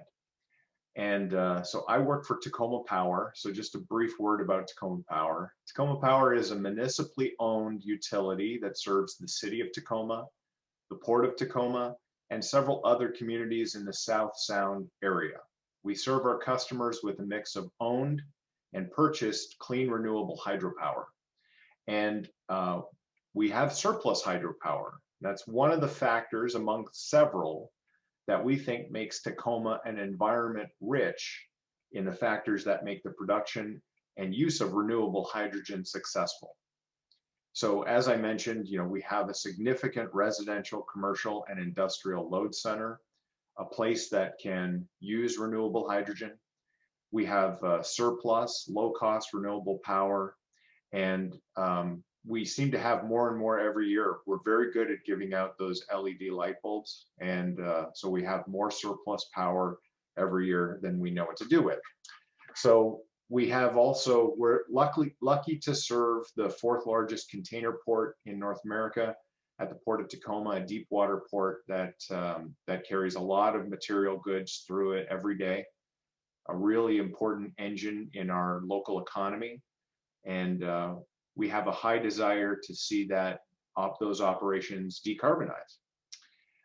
There are many heavy-duty vehicles that operate in and around and through the port, and we know that the technology for battery electric is not going to be satisfactory for many of those operators.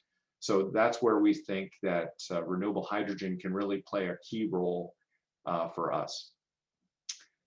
Tacoma enjoys many very strong local partnerships. We're a proud member of the Renewable Hydrogen Alliance.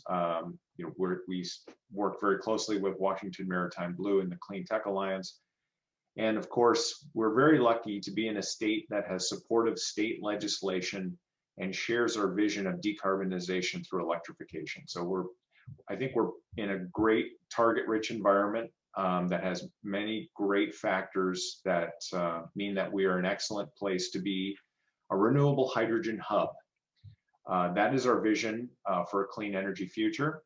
And we even have our own railroad that serves the port. And so we're very excited at looking at alternative propulsion methods for locomotives. We have a transportation plan and many strategic directives that have been approved by the City Council and the Public Utility Board directing us into these activities. And so I feel very well supported by my organization as well. One of the things that we felt was necessary for the utility to do to signal its support for electrofuel development is we have put together and is now live a electrofuel tariff, which we believe is the first one in the nation, a special tariff that encourages the production of electrofuels. This tariff recognizes the dynamic nature of electrolytic load and offers a reduced rate for electrofuel production. At this current time, we've identified an amount of power that we are willing to offer this electrofuel tariff for, and that number is 65 megawatts. I'm certain that as the technology develops and as we start to engage with customers who are in this process, that we will feel more comfortable about extending that or offering alternative terms to encourage electrofuel production in the Port of Tacoma area. So the Port of Tacoma and the City of Tacoma and Tacoma Power, of course, we're all working together to support production, distribution, and the end use of renewable hydrogen as a replacement for transportation fuels, as an input for industrial feedstocks, and to support energy storage and distributed grid stability using renewable power. So I look forward to supporting these projects and getting engaged in other ones. And I look forward to any questions that you might have about the utility perspective. Great, thanks, Cam. It's pretty interesting to think about 65 megawatts of available clean power and the scale that brings for the potential. And having, you know, developed a project at the Port of Grays Harbor in my past and wanting to be in the Port of Tacoma, I think there's a lot of really exciting synergies, and I think Tacoma Power is really leading the way in the Puget Sound area, so it's impressive. Next up, we've really gonna, I think, transition into a use case that I think is really important. As I mentioned, you know, I'm focused on aviation. I think equally important is the marine sector. Both sectors are really hard to decarbonize in a traditional, you know, state-of-the-art technology that we have today. And there's some leading companies in the Port of Tacoma, like Totem, who are thinking about how to, you know, improve their overall footprints through natural gas, and I think that's a great step. But beyond that, I think we really need to think about how we can integrate in sort of this e-fuel strategy for these hard to decarbonize sectors. And so with that, we're going to hear from Joshua. He's the founder and president of Maritime Blue. Prior to Maritime Blue, he was the maritime sector lead for the state of Washington. So obviously a lot of great background on understanding the issues and opportunities the maritime sector has and the importance it has to the state. And I think, you know, Joshua, maybe you can help us understand what Maritime Blue is doing and why you're sort of partnering with Tacoma Power and others, and how you think this is a great opportunity for the maritime industry. Hey, John, thank you. And I really appreciate that. And I'll tell you why. It is indicative. We held an event with a series of founders of an accelerator program that we've been running to support founders in the blue economy, maritime and ocean space. And we had a great video from Tacoma Mayor Victoria Woodards, and she ended up at the end proclaiming "Go Tacoma Blue," which I just loved. And I have to say, it's perfectly indicative of why and how we are looking to support projects like Todd and Cam and all the partners that we put together for this demonstration project, pilot project, what we call a joint innovation project. I'm thinking it's also helpful, you know, certainly we want to talk about these hard to abate sectors like maritime and the opportunities that exist there, and we're firm believers and we're pushing hard. And hydrogen is a big part of that equation, maybe the largest, a number of folks would say. But Maritime Blue is also really focused on the how, right? I think we recognize there's a lot of this conversation about these hard to abate sectors, and looking at the types of projects that Jamie, Todd, Sue, and so many others are working on is we don't have actually all that much time to start getting this stuff commercialized and in play. And so how are we going to do that faster, more efficiently? And how are we going to start driving capital and projects into these so that operators and decision makers and the like are going to start to deploy once the technology is really there and proven?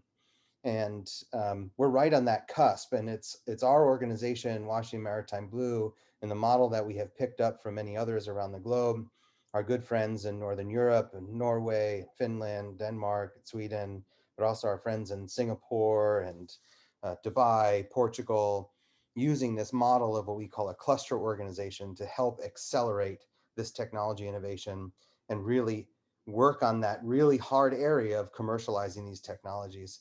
I do have just a couple slides. I want to make sure folks see okay, and I'll go through them really quickly because I want to make sure we've got time to engage as a group. So I wanted to talk through our notion, our construct, our mechanism of what we call a joint innovation project. And that's not new. Folks have been building joint innovation projects, building stuff and creating new standards through this mechanism for quite a while. And we're just looking to deploy it here for the maritime and blue economy space for Washington State. I don't think I have to go through this in much detail, but I'm talking all this blue. We want to have some clear definitions. We're talking about the sustainability lens across maritime and ocean space. And of course, today we're really focused on maritime decarbonization and the role that renewable and green hydrogen has to play in that. And it's a key function. And we're doing that not only because it is absolutely the right thing to do if we're addressing those three levels of we're creating jobs in a strong maritime market, we're addressing ocean marine ecosystems and supporting resilient and equitable communities, but it's making a ton of sense. The UN High-Level Panel for a Sustainable Ocean Economy recently published some work, and we look right here in the middle, right, the benefit cost ratio globally here on this thing, the blue economy, is everything from 15 to 1 to 3 to 1 with decarbonization. So we're starting to really see the numbers and how this is going to make sense, you know, in the medium and long term. And we've been talking about that already today. For context, you know, our US maritime and blue economy sector is a $373 billion addition to our GDP, right? That's almost almost twice in agriculture, and it employs over 2 million people, and it's about 7.5% growth year after year, the maritime and blue economy space across the country. And when we start to drill down right here in Washington, many folks have seen these numbers. Our maritime industry right here in Washington State is a $37 billion economic driver, employing living wage jobs. And what's interesting to us, and this is what we're really trying to play off, it's incredibly diverse and interdependent by sector. We have strong fishing and seafood and shipyards and offshore marine energy development, R&D, the expertise that exists here. So how do we start bringing that all together? Because we already have this diversity and interdependence. We're already leaders in this work. You add to that this innovative spirit of the folks like Todd and our national labs and universities that are here, the work that Sue is doing and others, to the growing tech sector and the digitalization opportunities, to the incredible expertise in advanced manufacturing and materials that's coming out of our aerospace sector, our workforce system. We already have all the components to be global leaders in this space. So let's just kind of get ourselves organized and make it so, and put some resources and organization to it.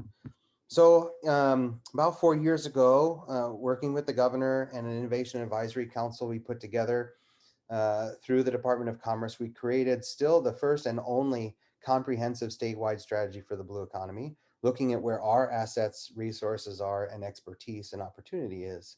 And you see that the first one there is about decarbonizing. We're focused on innovation. We have a focus on our working waterfronts and growing gateways. Certainly we need to address an equitable and 21st century workforce, but that we do that in an organized way.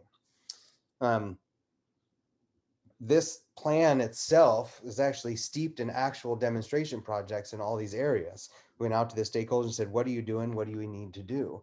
And so it's all based in actual demonstration projects. So how do you get that done, right? How is it that Norway is deploying the first all-electric, I'm going to cut back here, ferries?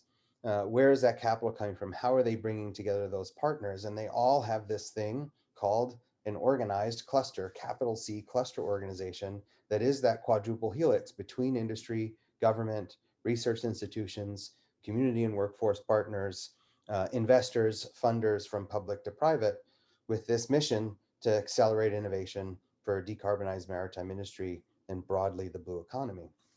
So now 3.5 years later, we are 120 plus members of some of our largest OEMs down to one-person engineering shops, startup companies, our major research institutions, transit authorities,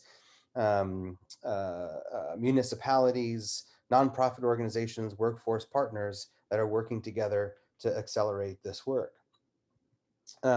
But the question is, how are we doing it, right? And we're pretty ambitious, so we do it in a whole bunch of different ways. We're supporting entrepreneurs and running accelerator programs. We create workforce pipeline programs. We host knowledge forums. We're a conduit back to capital. I think the key part here that we wanted to share is this thing we call the Joint Innovation Project and how we do it.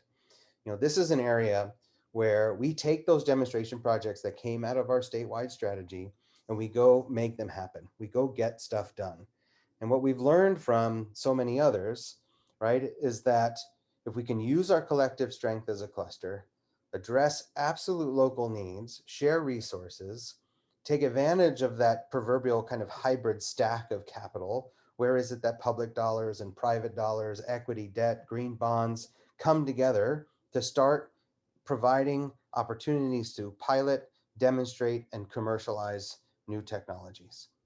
The first all-electric ferry in the world was built by a cluster organization, by the members of that cluster organization, utilizing private and public dollars with the regulators and the designers and the investors at the table from the very beginning.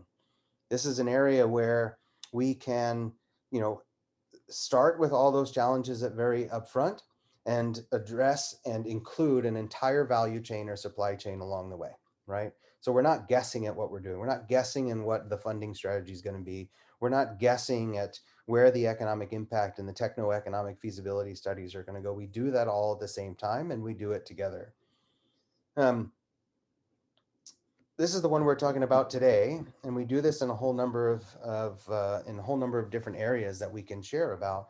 But we bring together the national labs and folks like Todd and Oko and Tacoma Power and DNV and many others, the engineering necessity, to start at the ground floor and solve a problem.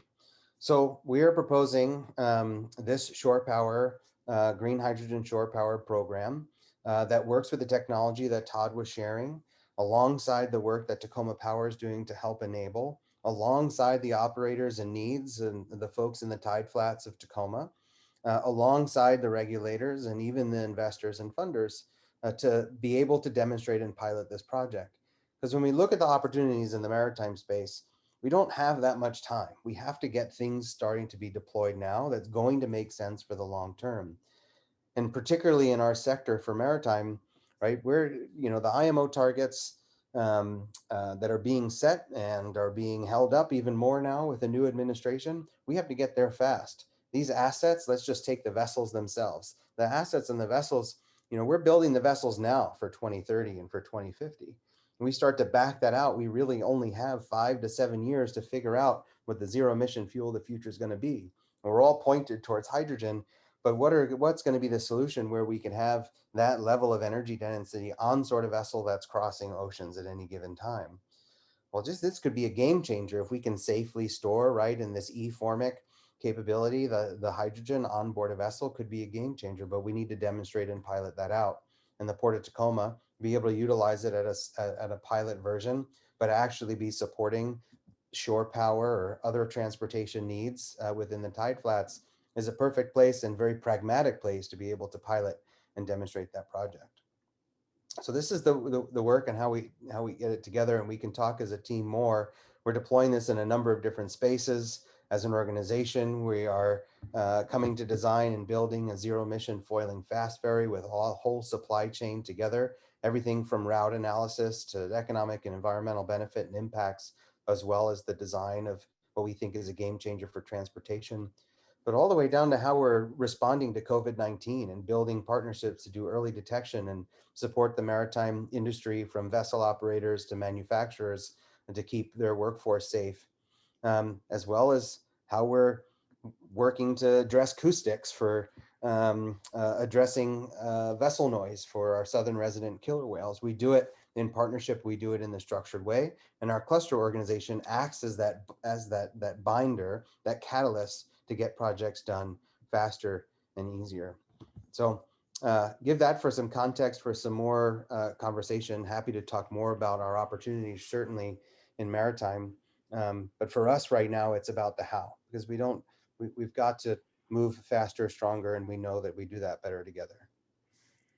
The things that I really like that you're focused on is recognizing that the broad stakeholder group that includes, you know, a variety of components, but, you know, thinking about the sustainability of all of this and, you know, wildlife habitat, all of that has to be included as we think about the future. And I think society requires that going forward. So doing that early and embracing that, I think is a really important component. Aaron, maybe you want to come back on and you know, I think it would be interesting for all the panelists to sort of come back and we can have maybe just a little bit of a brief discussion and then open it up to questions. For the audience, we're kind of hoping to do this radio show style. So if you threw up your hand, you know, we might invite you to, provided the technology allows us, to show up and participate in this kind of discussion. We've got about 25 minutes before we'll take a pause and have an important speaker that's going to talk about this. And I want to include policy in our discussion. But, you know, from my perspective, we've sort of shown an example where, you know, from research all the way to deployment, the community engagement, the utility, the technology. It's one example that Washington can look at and say, here's a really terrific pathway on what green hydrogen can be. As I've mentioned, you know, my interest is in aviation. I think hydrogen as the solution for aviation is really critically important for the future of sustainable aviation fuel as an input, not as an e-fuel per se. There's other companies and technologies that are working on a variety of things. There's PNNL, there's the federal government. So, but Aaron, are you there? Or are you? I wanted you to come back and talk about sort of JC Dream and Charge and your sort of vision on some of this and how it really fits nicely within JC Dream's sort of focus. Let's start with that. Yeah. Thanks, John, for the opportunity. So, you know, really, I think it's been mentioned a number of times before that a lot of these technologies are proven. You know, we've shown everyone some just, you know, a few examples here, but you can tell that this is real. And, you know, I appreciate that Joshua mentioned the kind of the sense of urgency that we have about decarbonizing and doing it sooner rather than later. And so the cool thing is, you know, the technology is ready to start scaling it, and we should be working towards funding and organizing pilot projects that are actually going to do this work at a scale outside the lab, you know, in a real environment, you know, pre-commercialization or commercial scale, and that's really what we need to be driving towards.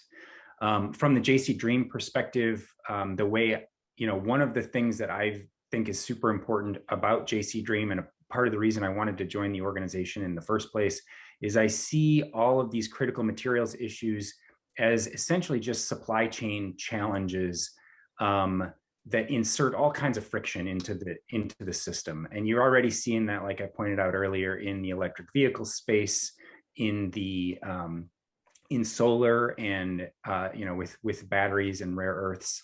All of these different systems are struggling, and we're still in pretty early days in the hydrogen and e-fuel space. So we have an opportunity to avoid those, you know, supply chain challenges in the critical material space, but also the human rights issues, the environmental issues that come along with sourcing all of those critical materials and trying to insert them into this new energy economy. If we can possibly avoid that, it just makes a ton of sense, because I think the last thing we want to be doing is substituting the geopolitics of oil and gas for a new set of geopolitics around you know, rare earth elements and critical materials and things like that. So I view it as something that's really important to help us scale, to do it efficiently and effectively, and have this be an economy that is really able to grow you know, quickly and unfettered. And that's a part of why this is interesting from my perspective. Yeah, I definitely agree. Anybody on the panel want to pick up on any of that before we move to some other stuff? I think, Aaron, from Maritime Blues perspective, and, even in my former role at Commerce, I think we recognize that there's kind of this co-opetition approach that's allowing stuff like this to accelerate, right? By bringing voices right up front and by having kind of open and transparent capital start to go to some of those projects.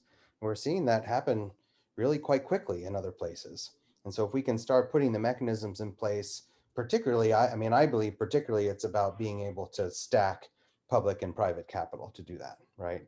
I think it's, we're finding now that there are new and efficient ways to use public dollars to de-risk some of those early investments, because for so long all those dollars are being pumped into that deep R&D necessary to create an infrastructure. The private capital doesn't come way later until things are starting to be deployed. And that valley of death, so to speak, is a very, very still real thing. It's the same thing for a tech company as it is for building hydrogen infrastructure. We still have to get through there.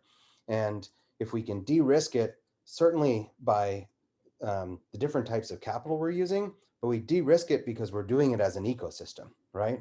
We're de-risking it because we have the operators alongside with the developers, alongside the funders, alongside the regulators. That de-risks that hard portion of that, TRL scale. And we think that this cluster organization and the model of clusters, Aaron, what you're doing, what Charge is looking to become, what we're seeing in other sectors from, aerospace to life sciences to maritime and the blue economy, is that we can hold that, right? We can bring those perspectives and be a mechanism for that to go faster. Yeah, if I could throw on top here, just to underscore a couple of the things Joshua has said. Oftentimes when we're looking at doing projects, public utilities like us, we don't have a tremendous, resource of wealth that we can go to fund all of our projects. And so it's very important for us to take a look at a project, whether that be, electric vehicle charging station or, sort of a research and development deployment. We want to bring in as many partners as possible to stack those benefits. And when those benefits for the group exceed the costs, because the costs are pretty much fixed, whether we do it alone or we do it with others, then we can get a project done. And that gets very exciting. I encourage utilities to get involved, because utilities are often where this stuff is going to happen. And if you're talking about electrification, you're talking about some electrical utilities' backyard. And, we have customers. We're a regulated utility. And so we have stakeholders. We already have processes for dealing with our stakeholders and our customers. We're a well-known entity to the state government and to municipal governments. And so we're a good link to start to bring people together. So if you have a technology and you're looking to deploy it, or if you're looking to try out something, get your utility involved, because they can be a real, I think, advantage.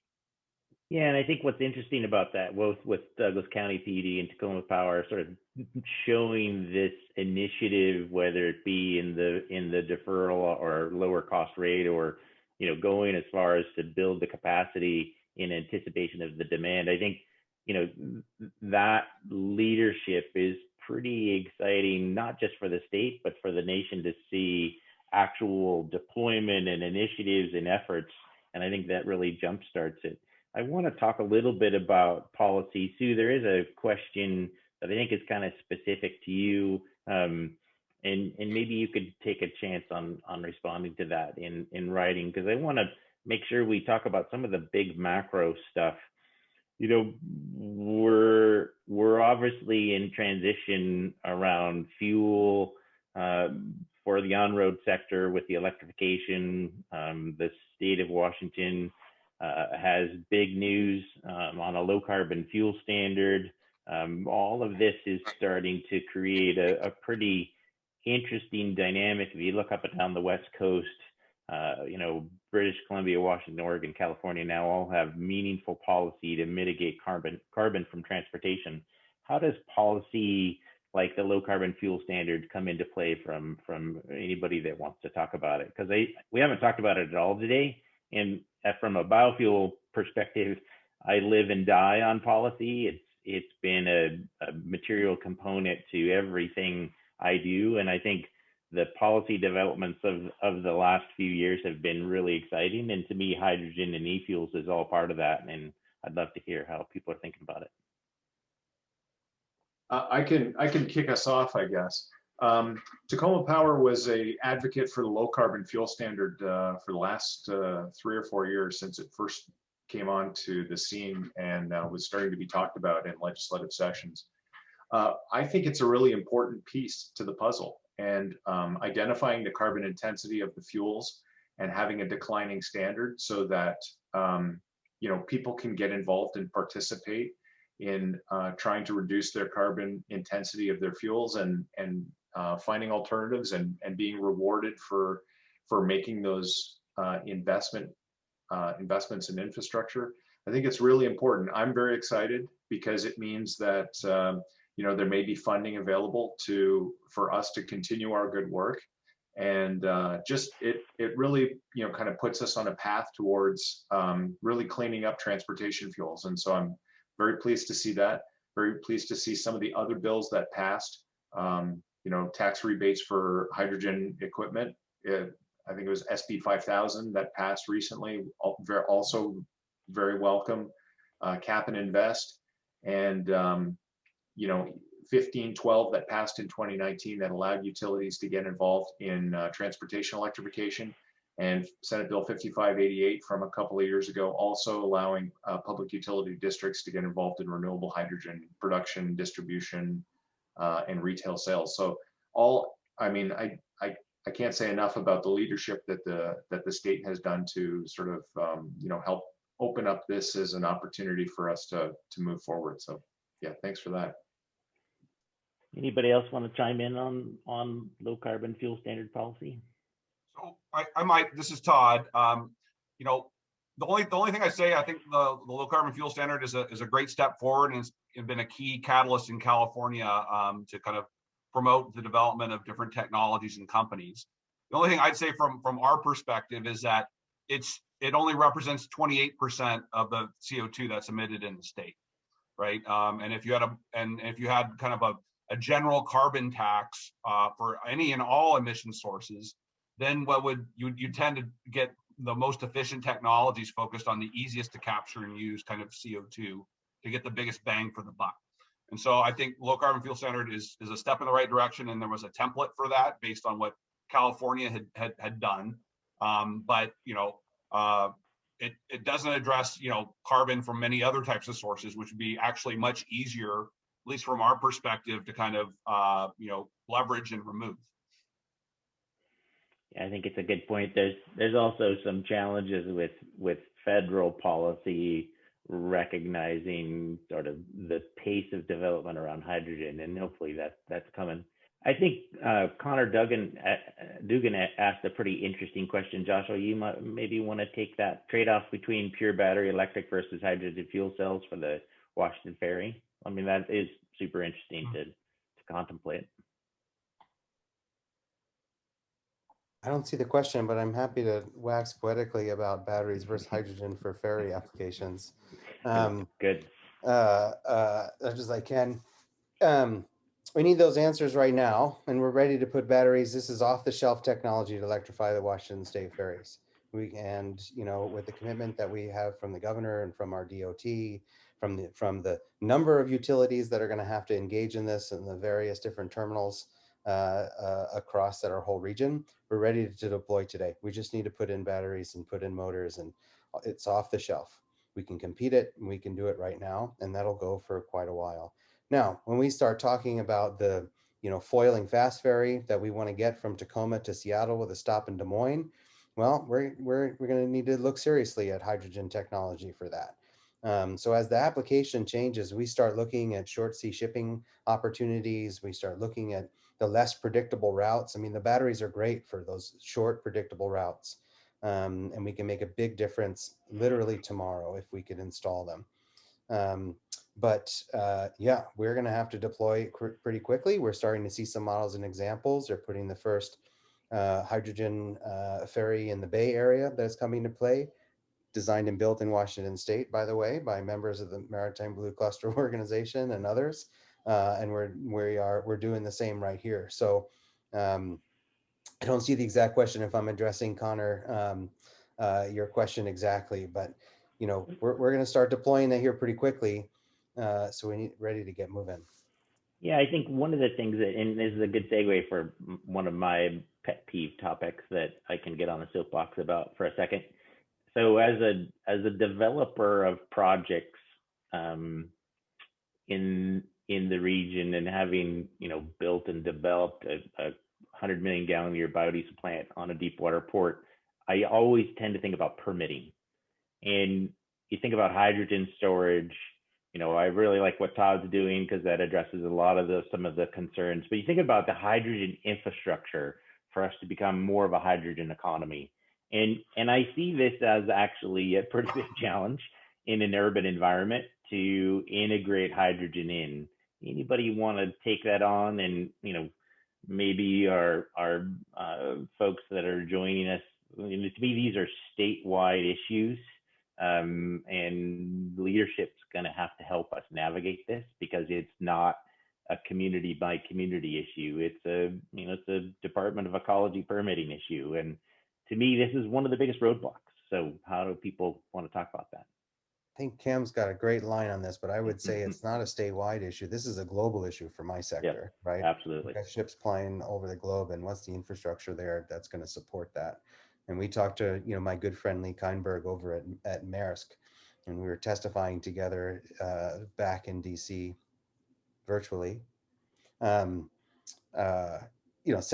of that expense and that research needs to go in the infrastructure for supporting a global maritime shipping future. We actually have the technology right now to deploy that on board ocean-going vessels with the infrastructure that's going to support it, and the incentives to do that. But Cam, you want to talk about that from your perspective? Yeah, this is such a big and interesting question. I thought Todd would be the best person to talk about this, but let me throw in there a little bit. So, the Center for Hydrogen Safety, of course, has done tremendous research in this area, and whenever there's questions about safety or in support of permitting, that's the first place that we would go to get some answers. I agree that making sure that we have a sensible statewide approach is going to be helpful, and so we would look forward to working with the Department of Ecology and others to make sure that what we're attempting to do is safe, and of course, the process and the technology that Todd has outlined takes away a significant amount of the safety concerns and issues related to that. But let's not forget that hydrogen is a material that's been handled for many, many years. In fact, Tacoma at one time had its own natural gas facility, and it fed its system with coal-fired hydrogen, and so it carried probably about 30% of the volume as hydrogen, and it I think the technology is here. This is something we already deal with. This is something that is already somewhat addressed. And so making sure that people have access to the right information, that the material is safe, and that this can be used, I think that's important. It's important to do engagement with the public to let them know what the real facts are. Yeah.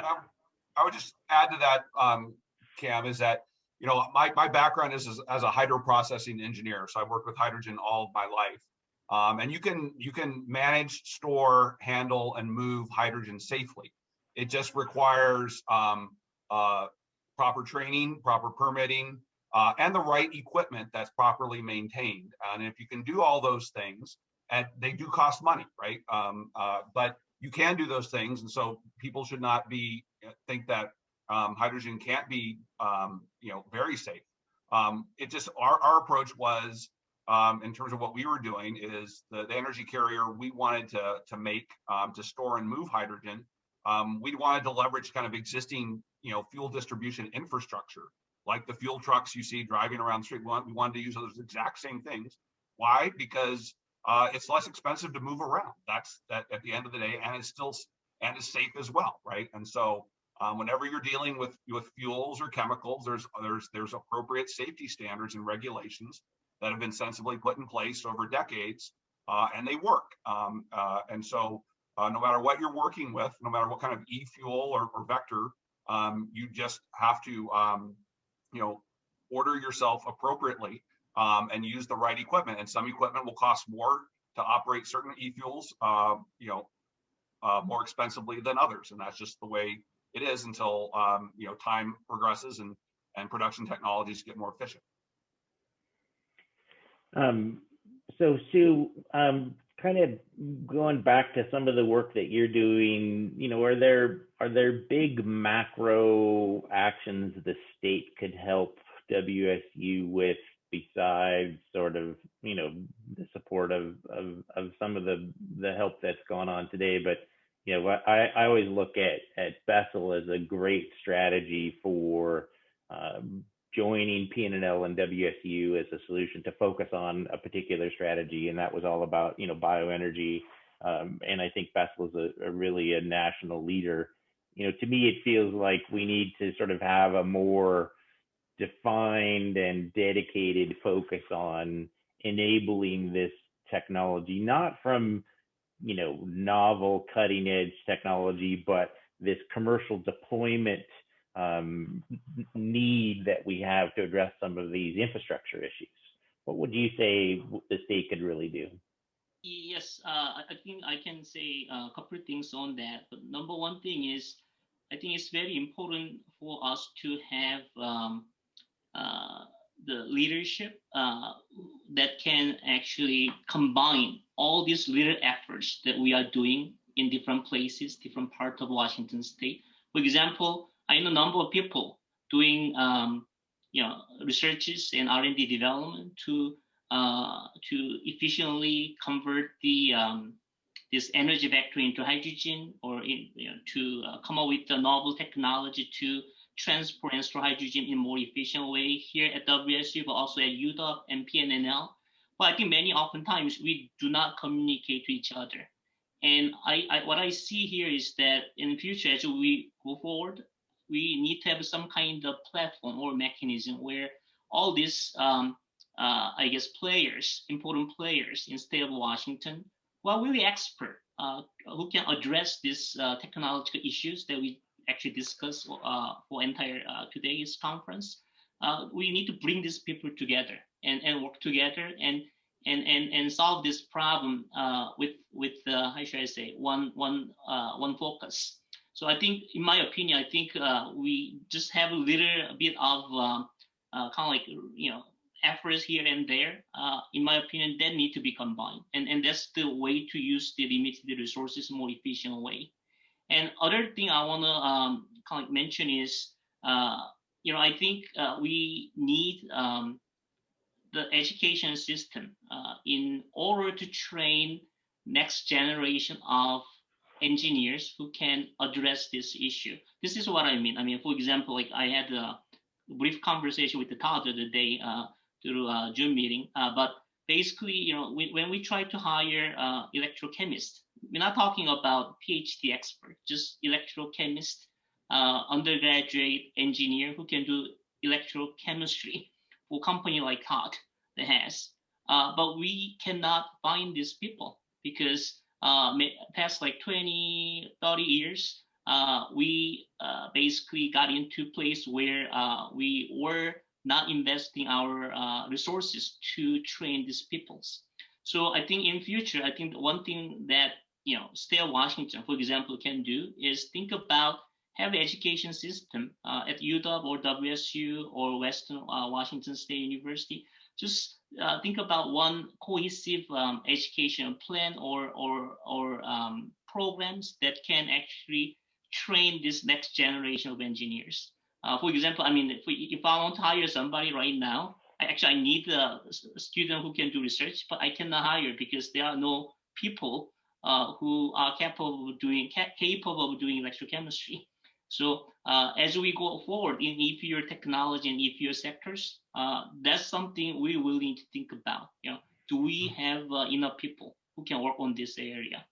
Yeah, I think it's a really super important point. For example, both in my last company and the company that I'm managing today, everything we do is always needs to be close to the feedstocks and the energy sources that we need, which are all rural in location. And the integrated biofuel facility of the future is incorporating e-fuels. It's incorporating things like renewable natural gas, and it's making hydrocarbon fuel. So this is a petroleum refinery, but from regional renewable resources. And the labor force there is non-existent, even for the petroleum industry. There's a whole focus on that retirement of chemical engineers, mechanical engineers, electrical engineers that are qualified in that space. The same has happened in all our other industrial sectors, paper and pulp, aluminum. And so there's this huge lack of people available to build companies and physical sort of development. So I think it's a really critically important component. So we're a couple minutes over, Aaron, so you get to decide what we do next. We've got 3 minutes left of our scheduled time, and then obviously some folks coming that we're excited to hear from. So how do you want to end this?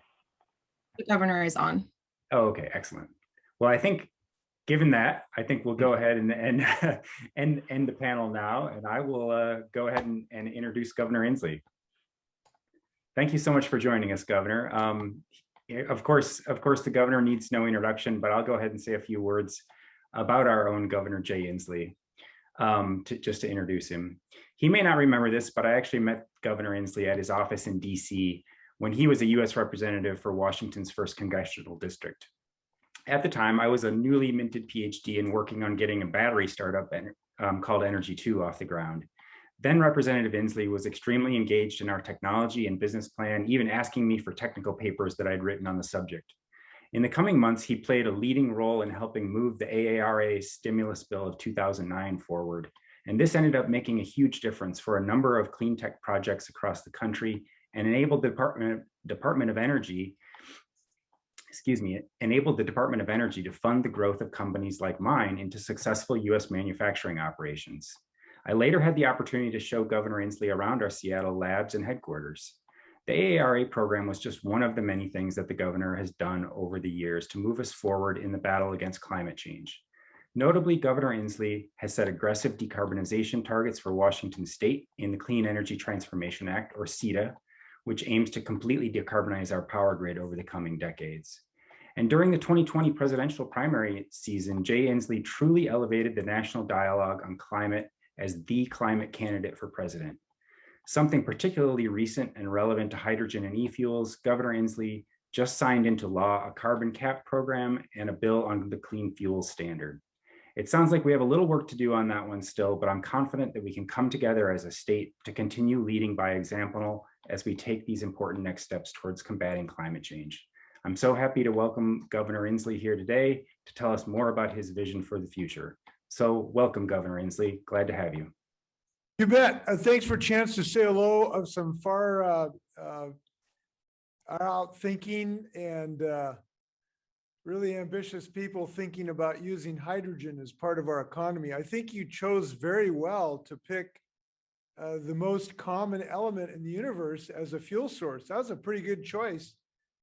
Instead of the rarest element in the universe, which is wisdom. So you really picked the right element to use for an energy source. And I want to thank everybody on this call for your vision statement. We're glad that your vision is expanding and becoming more common in its usage with the passage of our clean fuel standard that I signed a couple days ago. We hope that this can expand people's ambition levels in hydrogen, obviously other fuels as well. As you know, this policy we passed is sort of all-comers approach for clean fuels, including hydrogen. So we are excited about that. And we hope that once we create a market for this, that this spurs more investment, more technological solutions to our challenges. I'm really happy about that. By the way, I'm glad that we helped the legislature get over the finish line on that. As you know, the Clean Fuel Standard was a really well-crafted bill by the legislature. Unfortunately, they didn't get it to the point of actual implementation. So I had to help them a little bit on the final yard over the goal line with the veto, which is the prerogative of the governor in certain circumstances, including this one, so that it will actually be implemented. There's, a good idea is a good idea, but it's even better when it actually is implemented. So we're really happy to have that Clean Fuel Standard, which is, as most things we do in Washington, the best in the United States. And we know that this type of policy is important because we want to increase or reduce our carbon intensity of fuels by 20% by 2038. And obviously everybody on this call has given us a potential option to be able to do that. We want to make sure it's done in a life cycle analysis as well, and I'm confident that we'll do that well when we do the assessment in this regard. And I want to thank you personally for your efforts. What you're doing is not only a potential economic boost, but you're helping my grandchildren have a Washington state where we might have oysters, where ocean acidification hasn't destroyed the ability to grow oysters. And we have forests where forest fires haven't consumed our forests. And we have less asthma. And your personal efforts and your endeavors professionally is giving us a chance to have all those things in Washington state. So I want to thank you for what you're doing. And I know people have been at this for some time. I think John Plaza's on this call. John's a friend of mine who has been so progressive and visionary. He started his efforts with a used beer vat from the Rainier Brewery, as I recall. Now he's doing some advanced thinking on jet fuel and the like. And it's just fun to see how far we have come. And we have come a long ways. When I wrote about fuel cell cars 12 years ago, a lot of people scoffed at that idea. Now we're seeing application in so many different applications. It's really fun to see hydrogen and fuel cell that has advanced so far. I do want to note, though, it's not the only game in town. We got multiple ways to move forward, and I think we should be eclectic and non-judgmental about all potential fuel sources of clean energy. And I think that is what our policy is doing. I'm glad hydrogen is in the mix to move forward, to give us as many potential plays, as many potential avenues, and consumers as many potential choices as we might have. So I think this all-comer strategy will serve us well. I was glad to sign budgets that will take some small steps forward too, that has an emphasis in infrastructure, one in Lewis County, one in Chelan, of trying to get some infrastructure going. These are small things relative to the path we're on, but everything adds up. And for those who question some of these small investments we're making, I'm reminding of really nascent technology. I'm reminding what Ben Franklin said. He was in Paris when he witnessed one of the first, flying vehicles. It was a hot air balloon. And somebody said, well, what are the possible purposes of this technology of a hot air balloon? And he said, well, what are the possible purposes of a baby? And I think that's a kind of a good way to look at it of the investments we're making early on this. So I'm excited about what we're doing. I'm excited about what you're doing. I hope you'll keep your ideas coming to us. This is just the beginning. I'm glad we've got a public private partnership going here. I see PACCAR involved in this.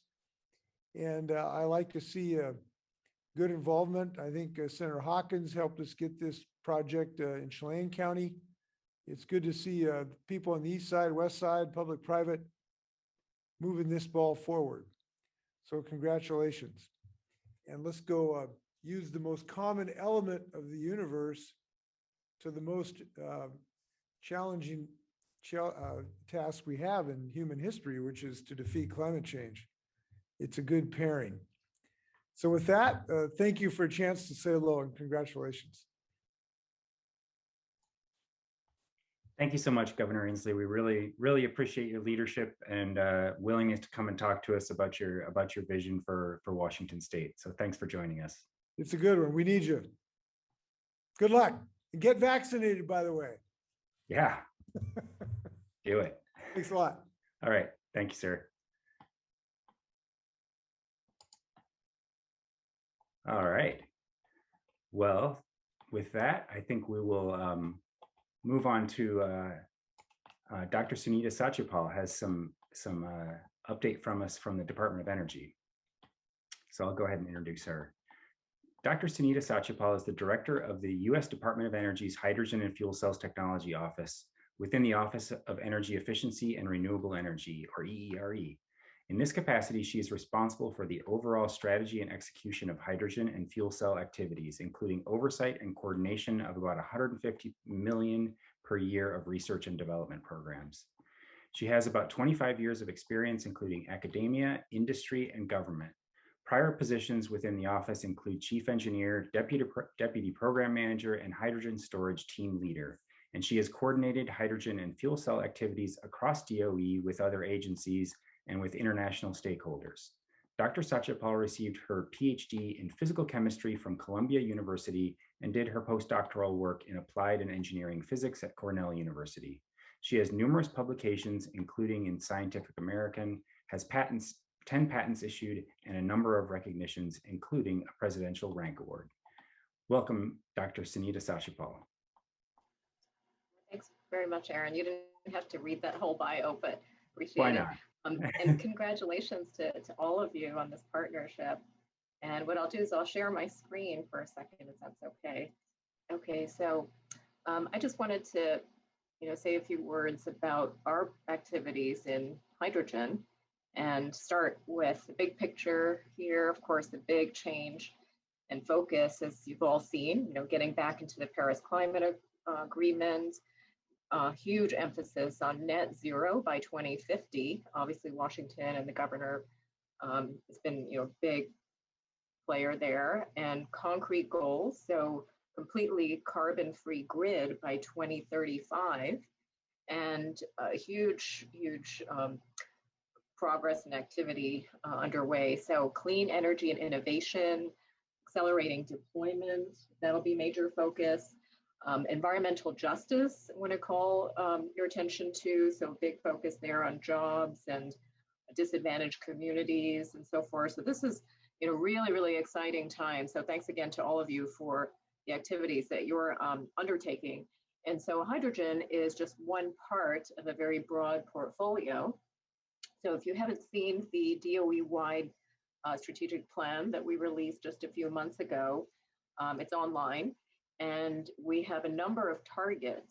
And as you know, we really have competitive. So depending on the market, if it's hydrogen for transportation, we have production and delivery dispensing targets. In the long term for industrial or large power generation, we really need to be at about $1 per kilogram of hydrogen, $2, for instance, for the transportation market. But we have fuel cells, again, a number of concrete technical targets, hydrogen storage, electrolyzers, and again, there's a lot of detail that's gone into these, and they're defined by what's needed to really be competitive. And so we have a strategy which includes both near-term and long-term. So across the entire value chain, production, delivery, storage, and use. And you can see again, capitalizing on our diverse domestic resources. And, for those of you in academia here, longer term approaches, basic science, as well as applications. And I think the key takeaway I want to emphasize throughout all this is, how do we get to scale? And so if we look at our H2 as Scale initiative that some of you may be familiar with, we again look at all the domestic resources, primary resources on the left, and once we produce hydrogen, use it either back to the grid, there are turbine projects underway, or fuel cells, and then multiple end-use applications. And so today we produce 10 million metric tons of hydrogen already, about 1/7 of the global supply. And we see scenarios for even 5 times more hydrogen, 50 million for different end-use applications. And to give you an idea, if we produced another 10 million metric tons from renewables, that would basically double today's solar or wind deployment. And so again, it's all about getting to scale, and our main focus is, hard to decarbonize sectors, so steel, cement, heavy duty trucks, hydrogen even for biofuels, for aviation, energy storage, obviously, and we're starting to look at export potential as well. And so there's been a lot of analyses. Industry actually estimates 700,000 jobs, 140 billion by 2030, and across the board, huge potential for emissions reduction. And so what we're doing is looking, this is where we are today. And you can see thousands of fuel cells. We update this periodically. It keeps changing. And the key is most regions have hydrogen from natural gas, of course, mostly. We have 3 geological caverns, the world's largest, in fact, Texas, and quite a bit of pipeline. Of course, nothing compared to our 3 million miles of natural gas pipeline, nascent infrastructure. And this map shows the electrolyzer installations and plans. And so again, you're definitely on the map here. Just recently, the largest in the country was announced, 120 megawatts to be built in New York, but this is still small, 130 megawatts. And the world's largest announced was 4 gigawatts in Saudi Arabia. So again, a lot of interest in ramping up. And so what we're doing next is really looking strategically at where the resources, so the blue on the left here shows wind and solar, the green is nuclear, and then different scenarios, the red means demand would exceed the local regional supply in that region. And so we're looking at demand on the right here. Again, different markets, where can we really ramp up scale for hydrogen use?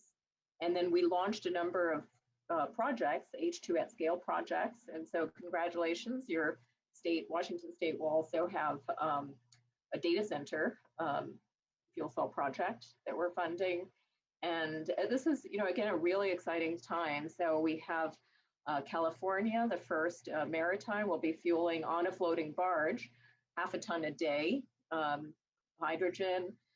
We have a couple of steel production projects, Texas with wind, solar, renewable natural gas, different end uses. We actually have 3 nuclear projects now. And then I mentioned the data center project, and then also workforce development. So I caught the last bit of the previous discussion here, and we definitely recognize the importance and the need for workforce development. And so I want to touch on really cost, because in the end, to be successful, we really have to continue to get the cost down. So both R&D and scale are really critical. And we assess, this keeps changing, so stay tuned for the most up-to-date version to come out in a couple of weeks. But the green shows essentially where the targets are, again, based on what's needed to be competitive for each of the different applications. And then the red shows, where we are today at low volume. But if we project to high volume and get to economies of scale, we're somewhere here in the orange. So basically, it points to the fact that we need, both scale, but we also need R&D to continue to reduce cost. And so we're focusing on all these areas, but the one I wanted to touch on was long duration energy storage. And so here too, I think we've all seen that as we see more penetration of solar and wind, and if we're really going to get to a clean grid, we're going to need much longer duration storage. And so typically lithium ion is very low cost, but as you increase your storage requirements, you can see here in the green, for example, the hydrogen, compressed hydrogen cost starts to become more competitive. And we'll be publishing our own analysis. This is from the IEA, but it basically shows 10 to 50 hours. Beyond that, at these electricity prices, we start to be more competitive with hydrogen compared to some of the other options. And so the key again is electrolysis. So I just wanted to touch on where are we when it comes to PEM electrolysis cost. And this is from a range of estimates from industry. We have our independent analysis also. And today, the bottom line is at low volumes, the cost of electrolyzers are as high as $1,500 a kilowatt. And so we think industry feels they can get down to around 400. Our target's actually even more aggressive. But if we got there, I think the key is that it's not just about cost. We also need to utilize that electrolyzer. If you're using it only for solar and wind intermittently, your levelized cost is still going to be really high. But if you can get to over half the year, ideally closer to the full year, and if we can get electricity prices down to 3 cents per kilowatt hour or less, in fact, our Sunshot target is going to be 2 cents by 2030. You can see we can actually get down to less than $2 per kilogram. So our focus is we launched a new consortium, H2New, bringing in our national labs with industry, universities to get these really aggressive targets and then de-risk the deployment. So a lot of systems integration work, again, bringing our national lab resources to bear and then ramping up demonstrations, at scale. So ideally co-locating production and end use so we can have scalable approaches to get the cost down. So finally, just wanted to emphasize the importance of collaboration and congratulate all of you again on this partnership that you're launching. There are a number of regional coalitions and national activities and global activities. So to share a quote that I've been using more and more lately, and I've been in this space for many, many years now, and it's such an exciting time, I think, compared to all the previous hype cycles for hydrogen. And so I love this quote here: "No one can whistle a symphony, it takes a whole orchestra to play it." And so now more than ever, we need the entire community. So investors, developers, the end users, university, academia, multiple countries. And so, really trying to figure out how do we have the right strategic plan, but also the tactical plan to make it happen in the most effective way. And so we have, our counterparts on the federal government side, a number of global partnerships. So we have, for instance, IPHE. You can go here to iphe.net. We're looking at how do we facilitate international trade, harmonize codes and standards, determine, for instance, the certificate of origin, and what's the actual greenhouse gas footprint for that hydrogen. Again, that's not trivial.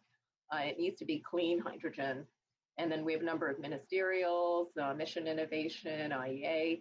So again, a lot of collaboration there. And then, as many of you know, I helped support the launch of the Center for Hydrogen Safety. And again, Washington, PNNL, obviously AICHE, a lot of partnership there and global partnerships. And so anyone can join, of course, universities, companies, governments. And so just a shout out here, training material, resources, even translating into other languages. Safety is obviously such a high priority. So providing that resource is really critical, a good example of collaboration. And then finally, I just wanted to share one other example, which is a regulatory map, which is soon to be published, looking at basically different agencies have jurisdiction over the different components along the value chain. So whether it's FERC or Pipeline Hazardous Material Safety Administration. And so all of these types of activities, how do we facilitate the permitting, and so forth, the codes and standards. This is one other example of the types of activities that we're funding. And in addition to the workforce development. So I thought I'd give a shout out to this new effort as well, H2 Edge, which includes multiple partners to help develop the right material for workforce readiness, as well as an EERE-wide effort. Hydrogen is one component at the University of Tennessee, also to look at developing, model workforce activities. And so with that, we have a lot of resources available. So if you're not already signed up, feel free. The week of June 7th, we have our annual merit review. So we already have over 1,000 registered, and it'll be online this year. And so we'll showcase all of our projects, give the most up-to-date information. Of course, I think most of you may be familiar with National Hydrogen Day. And for any students or postdocs or early career professionals, there's an early career network that was launched through IPHE. And a strong focus also is diversity, equity, and inclusion. We have over 10 countries. It's completely run by students, postdocs, early career professionals. So feel free to network and register for that. And then we have monthly Increase Your H2 IQ hours and a lot of different tools available. So please do feel free to use any of these resources. And then I'll end with, I've always told a story, and believe it or not, most people are always amazed, but it's a true story. And when I moved from industry to government, people thought I was moving to NIH, and I was always very perplexed, but it turns out that they thought fuel cells were the same as stem cells, and that's why they thought I was moving to NIH. So awareness and visibility is one of the challenges too when it comes to hydrogen and fuel cells. So I think the more we increase the engagement and the outreach, the better it is for all of us. So with that, I will thank you and turn it back over to you. All right, thank you so much, Sunita. That was really, really helpful, and really great to see all the interesting things going on at DOE. I know we told you that we probably weren't going to do Q&A with the audience, but I wonder if I could just ask you one quick question. Sure. So what we're trying to do as an organization is bring together all of the right parties to create successful collaboration teams. And we've kind of identified it's going to take contribution from industry, from folks that are in the game of producing hydrogen or producing e-fuels, people that would want to consume it, utilities that are going to provide clean power, and then of course, research and local government. And so we're pulling together those teams, and we want to have the right solutions at the right time. And of course, everybody identifies the Department of Energy as a key funding opportunity for de-risking some of these projects. I myself have had some good experiences with getting projects funded through Department of Energy grants, but I also have had some that kind of missed the mark in some way because they didn't align well with DOE's roadmap or vision of what technologies were at what scale or what TRL, at what time. And so I wonder if you could, tell us a little bit about where you see future funding opportunities, and maybe specifically for, the projects at what particular TRL, or what technologies you kind of expect to see at what TRL at what times, and where you might see funding opportunities for those kinds of technologies. Sure, Aaron, and again, it's across the board. So we have our Office of Science, really basic research, the Energy Frontier Research Centers you may be familiar with. And actually NSF, we have a strong collaboration with NSF, which is also a little bit more basic, lower TRL, and a coordinated, whole of government approach. We coordinate with multiple agencies on hydrogen.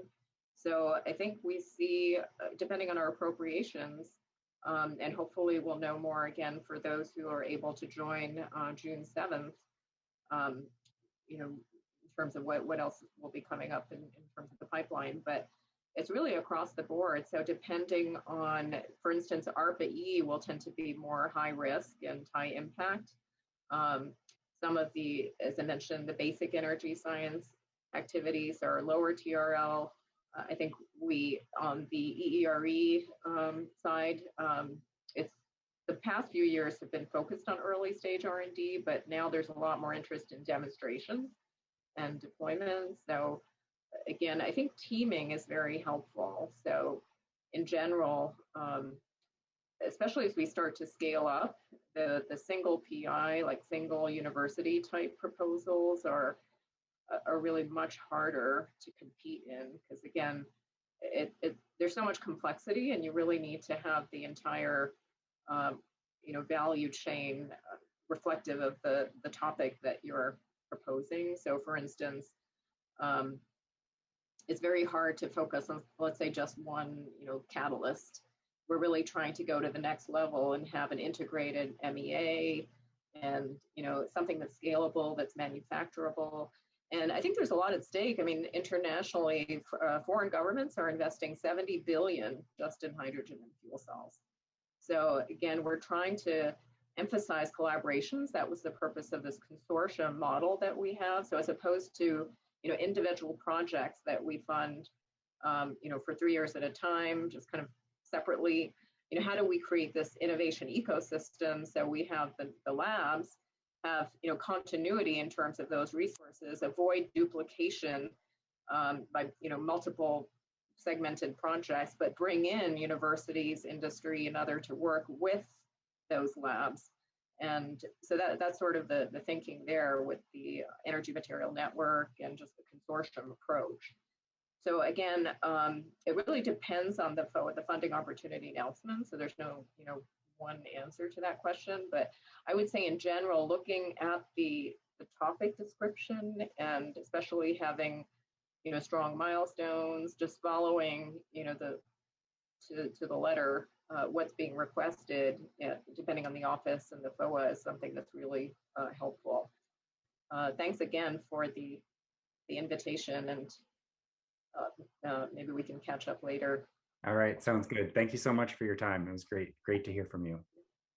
All right. Well, it's been a great morning and a great day, everyone. There was, I don't want to keep you for too much longer, but I wanted to just share a little bit about where we see next steps. And again, I'm gonna use some of the information that we got from the Charge survey to hopefully kind of get some ideas or some motivation going for what we do next. All right. So next steps. So I guess here's the really good news. We did this survey. We asked people about whether they have projects in the hydrogen and e-fuel space. And overwhelmingly, I think the answer is yes. There are projects already going on in our region that people are planning. They are working on developing projects. And so we see a large number of respondents that already have very clear ideas about what they want to do and where they want to go with this. We've also asked, the government, are they funding these projects? And again, yes, they are funding private research, public research, and overwhelmingly interested in pilot projects. So again, I think that is fantastic news for us as we start to look for opportunities to move these collaborations forward. We've also been collecting information about what needs to happen to make them successful. So I think that's pretty exciting as well. So everybody that had a project that they wanted to tell us about, we asked what they needed.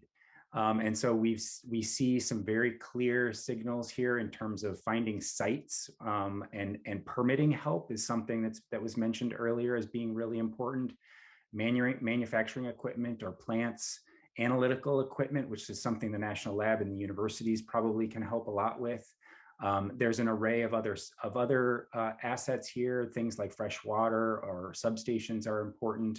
And of course, another big data point there around green hydrogen being a really crucial fuel itself, but as well a feedstock for any kind of e-fuel opportunity or the majority of e-fuel opportunities.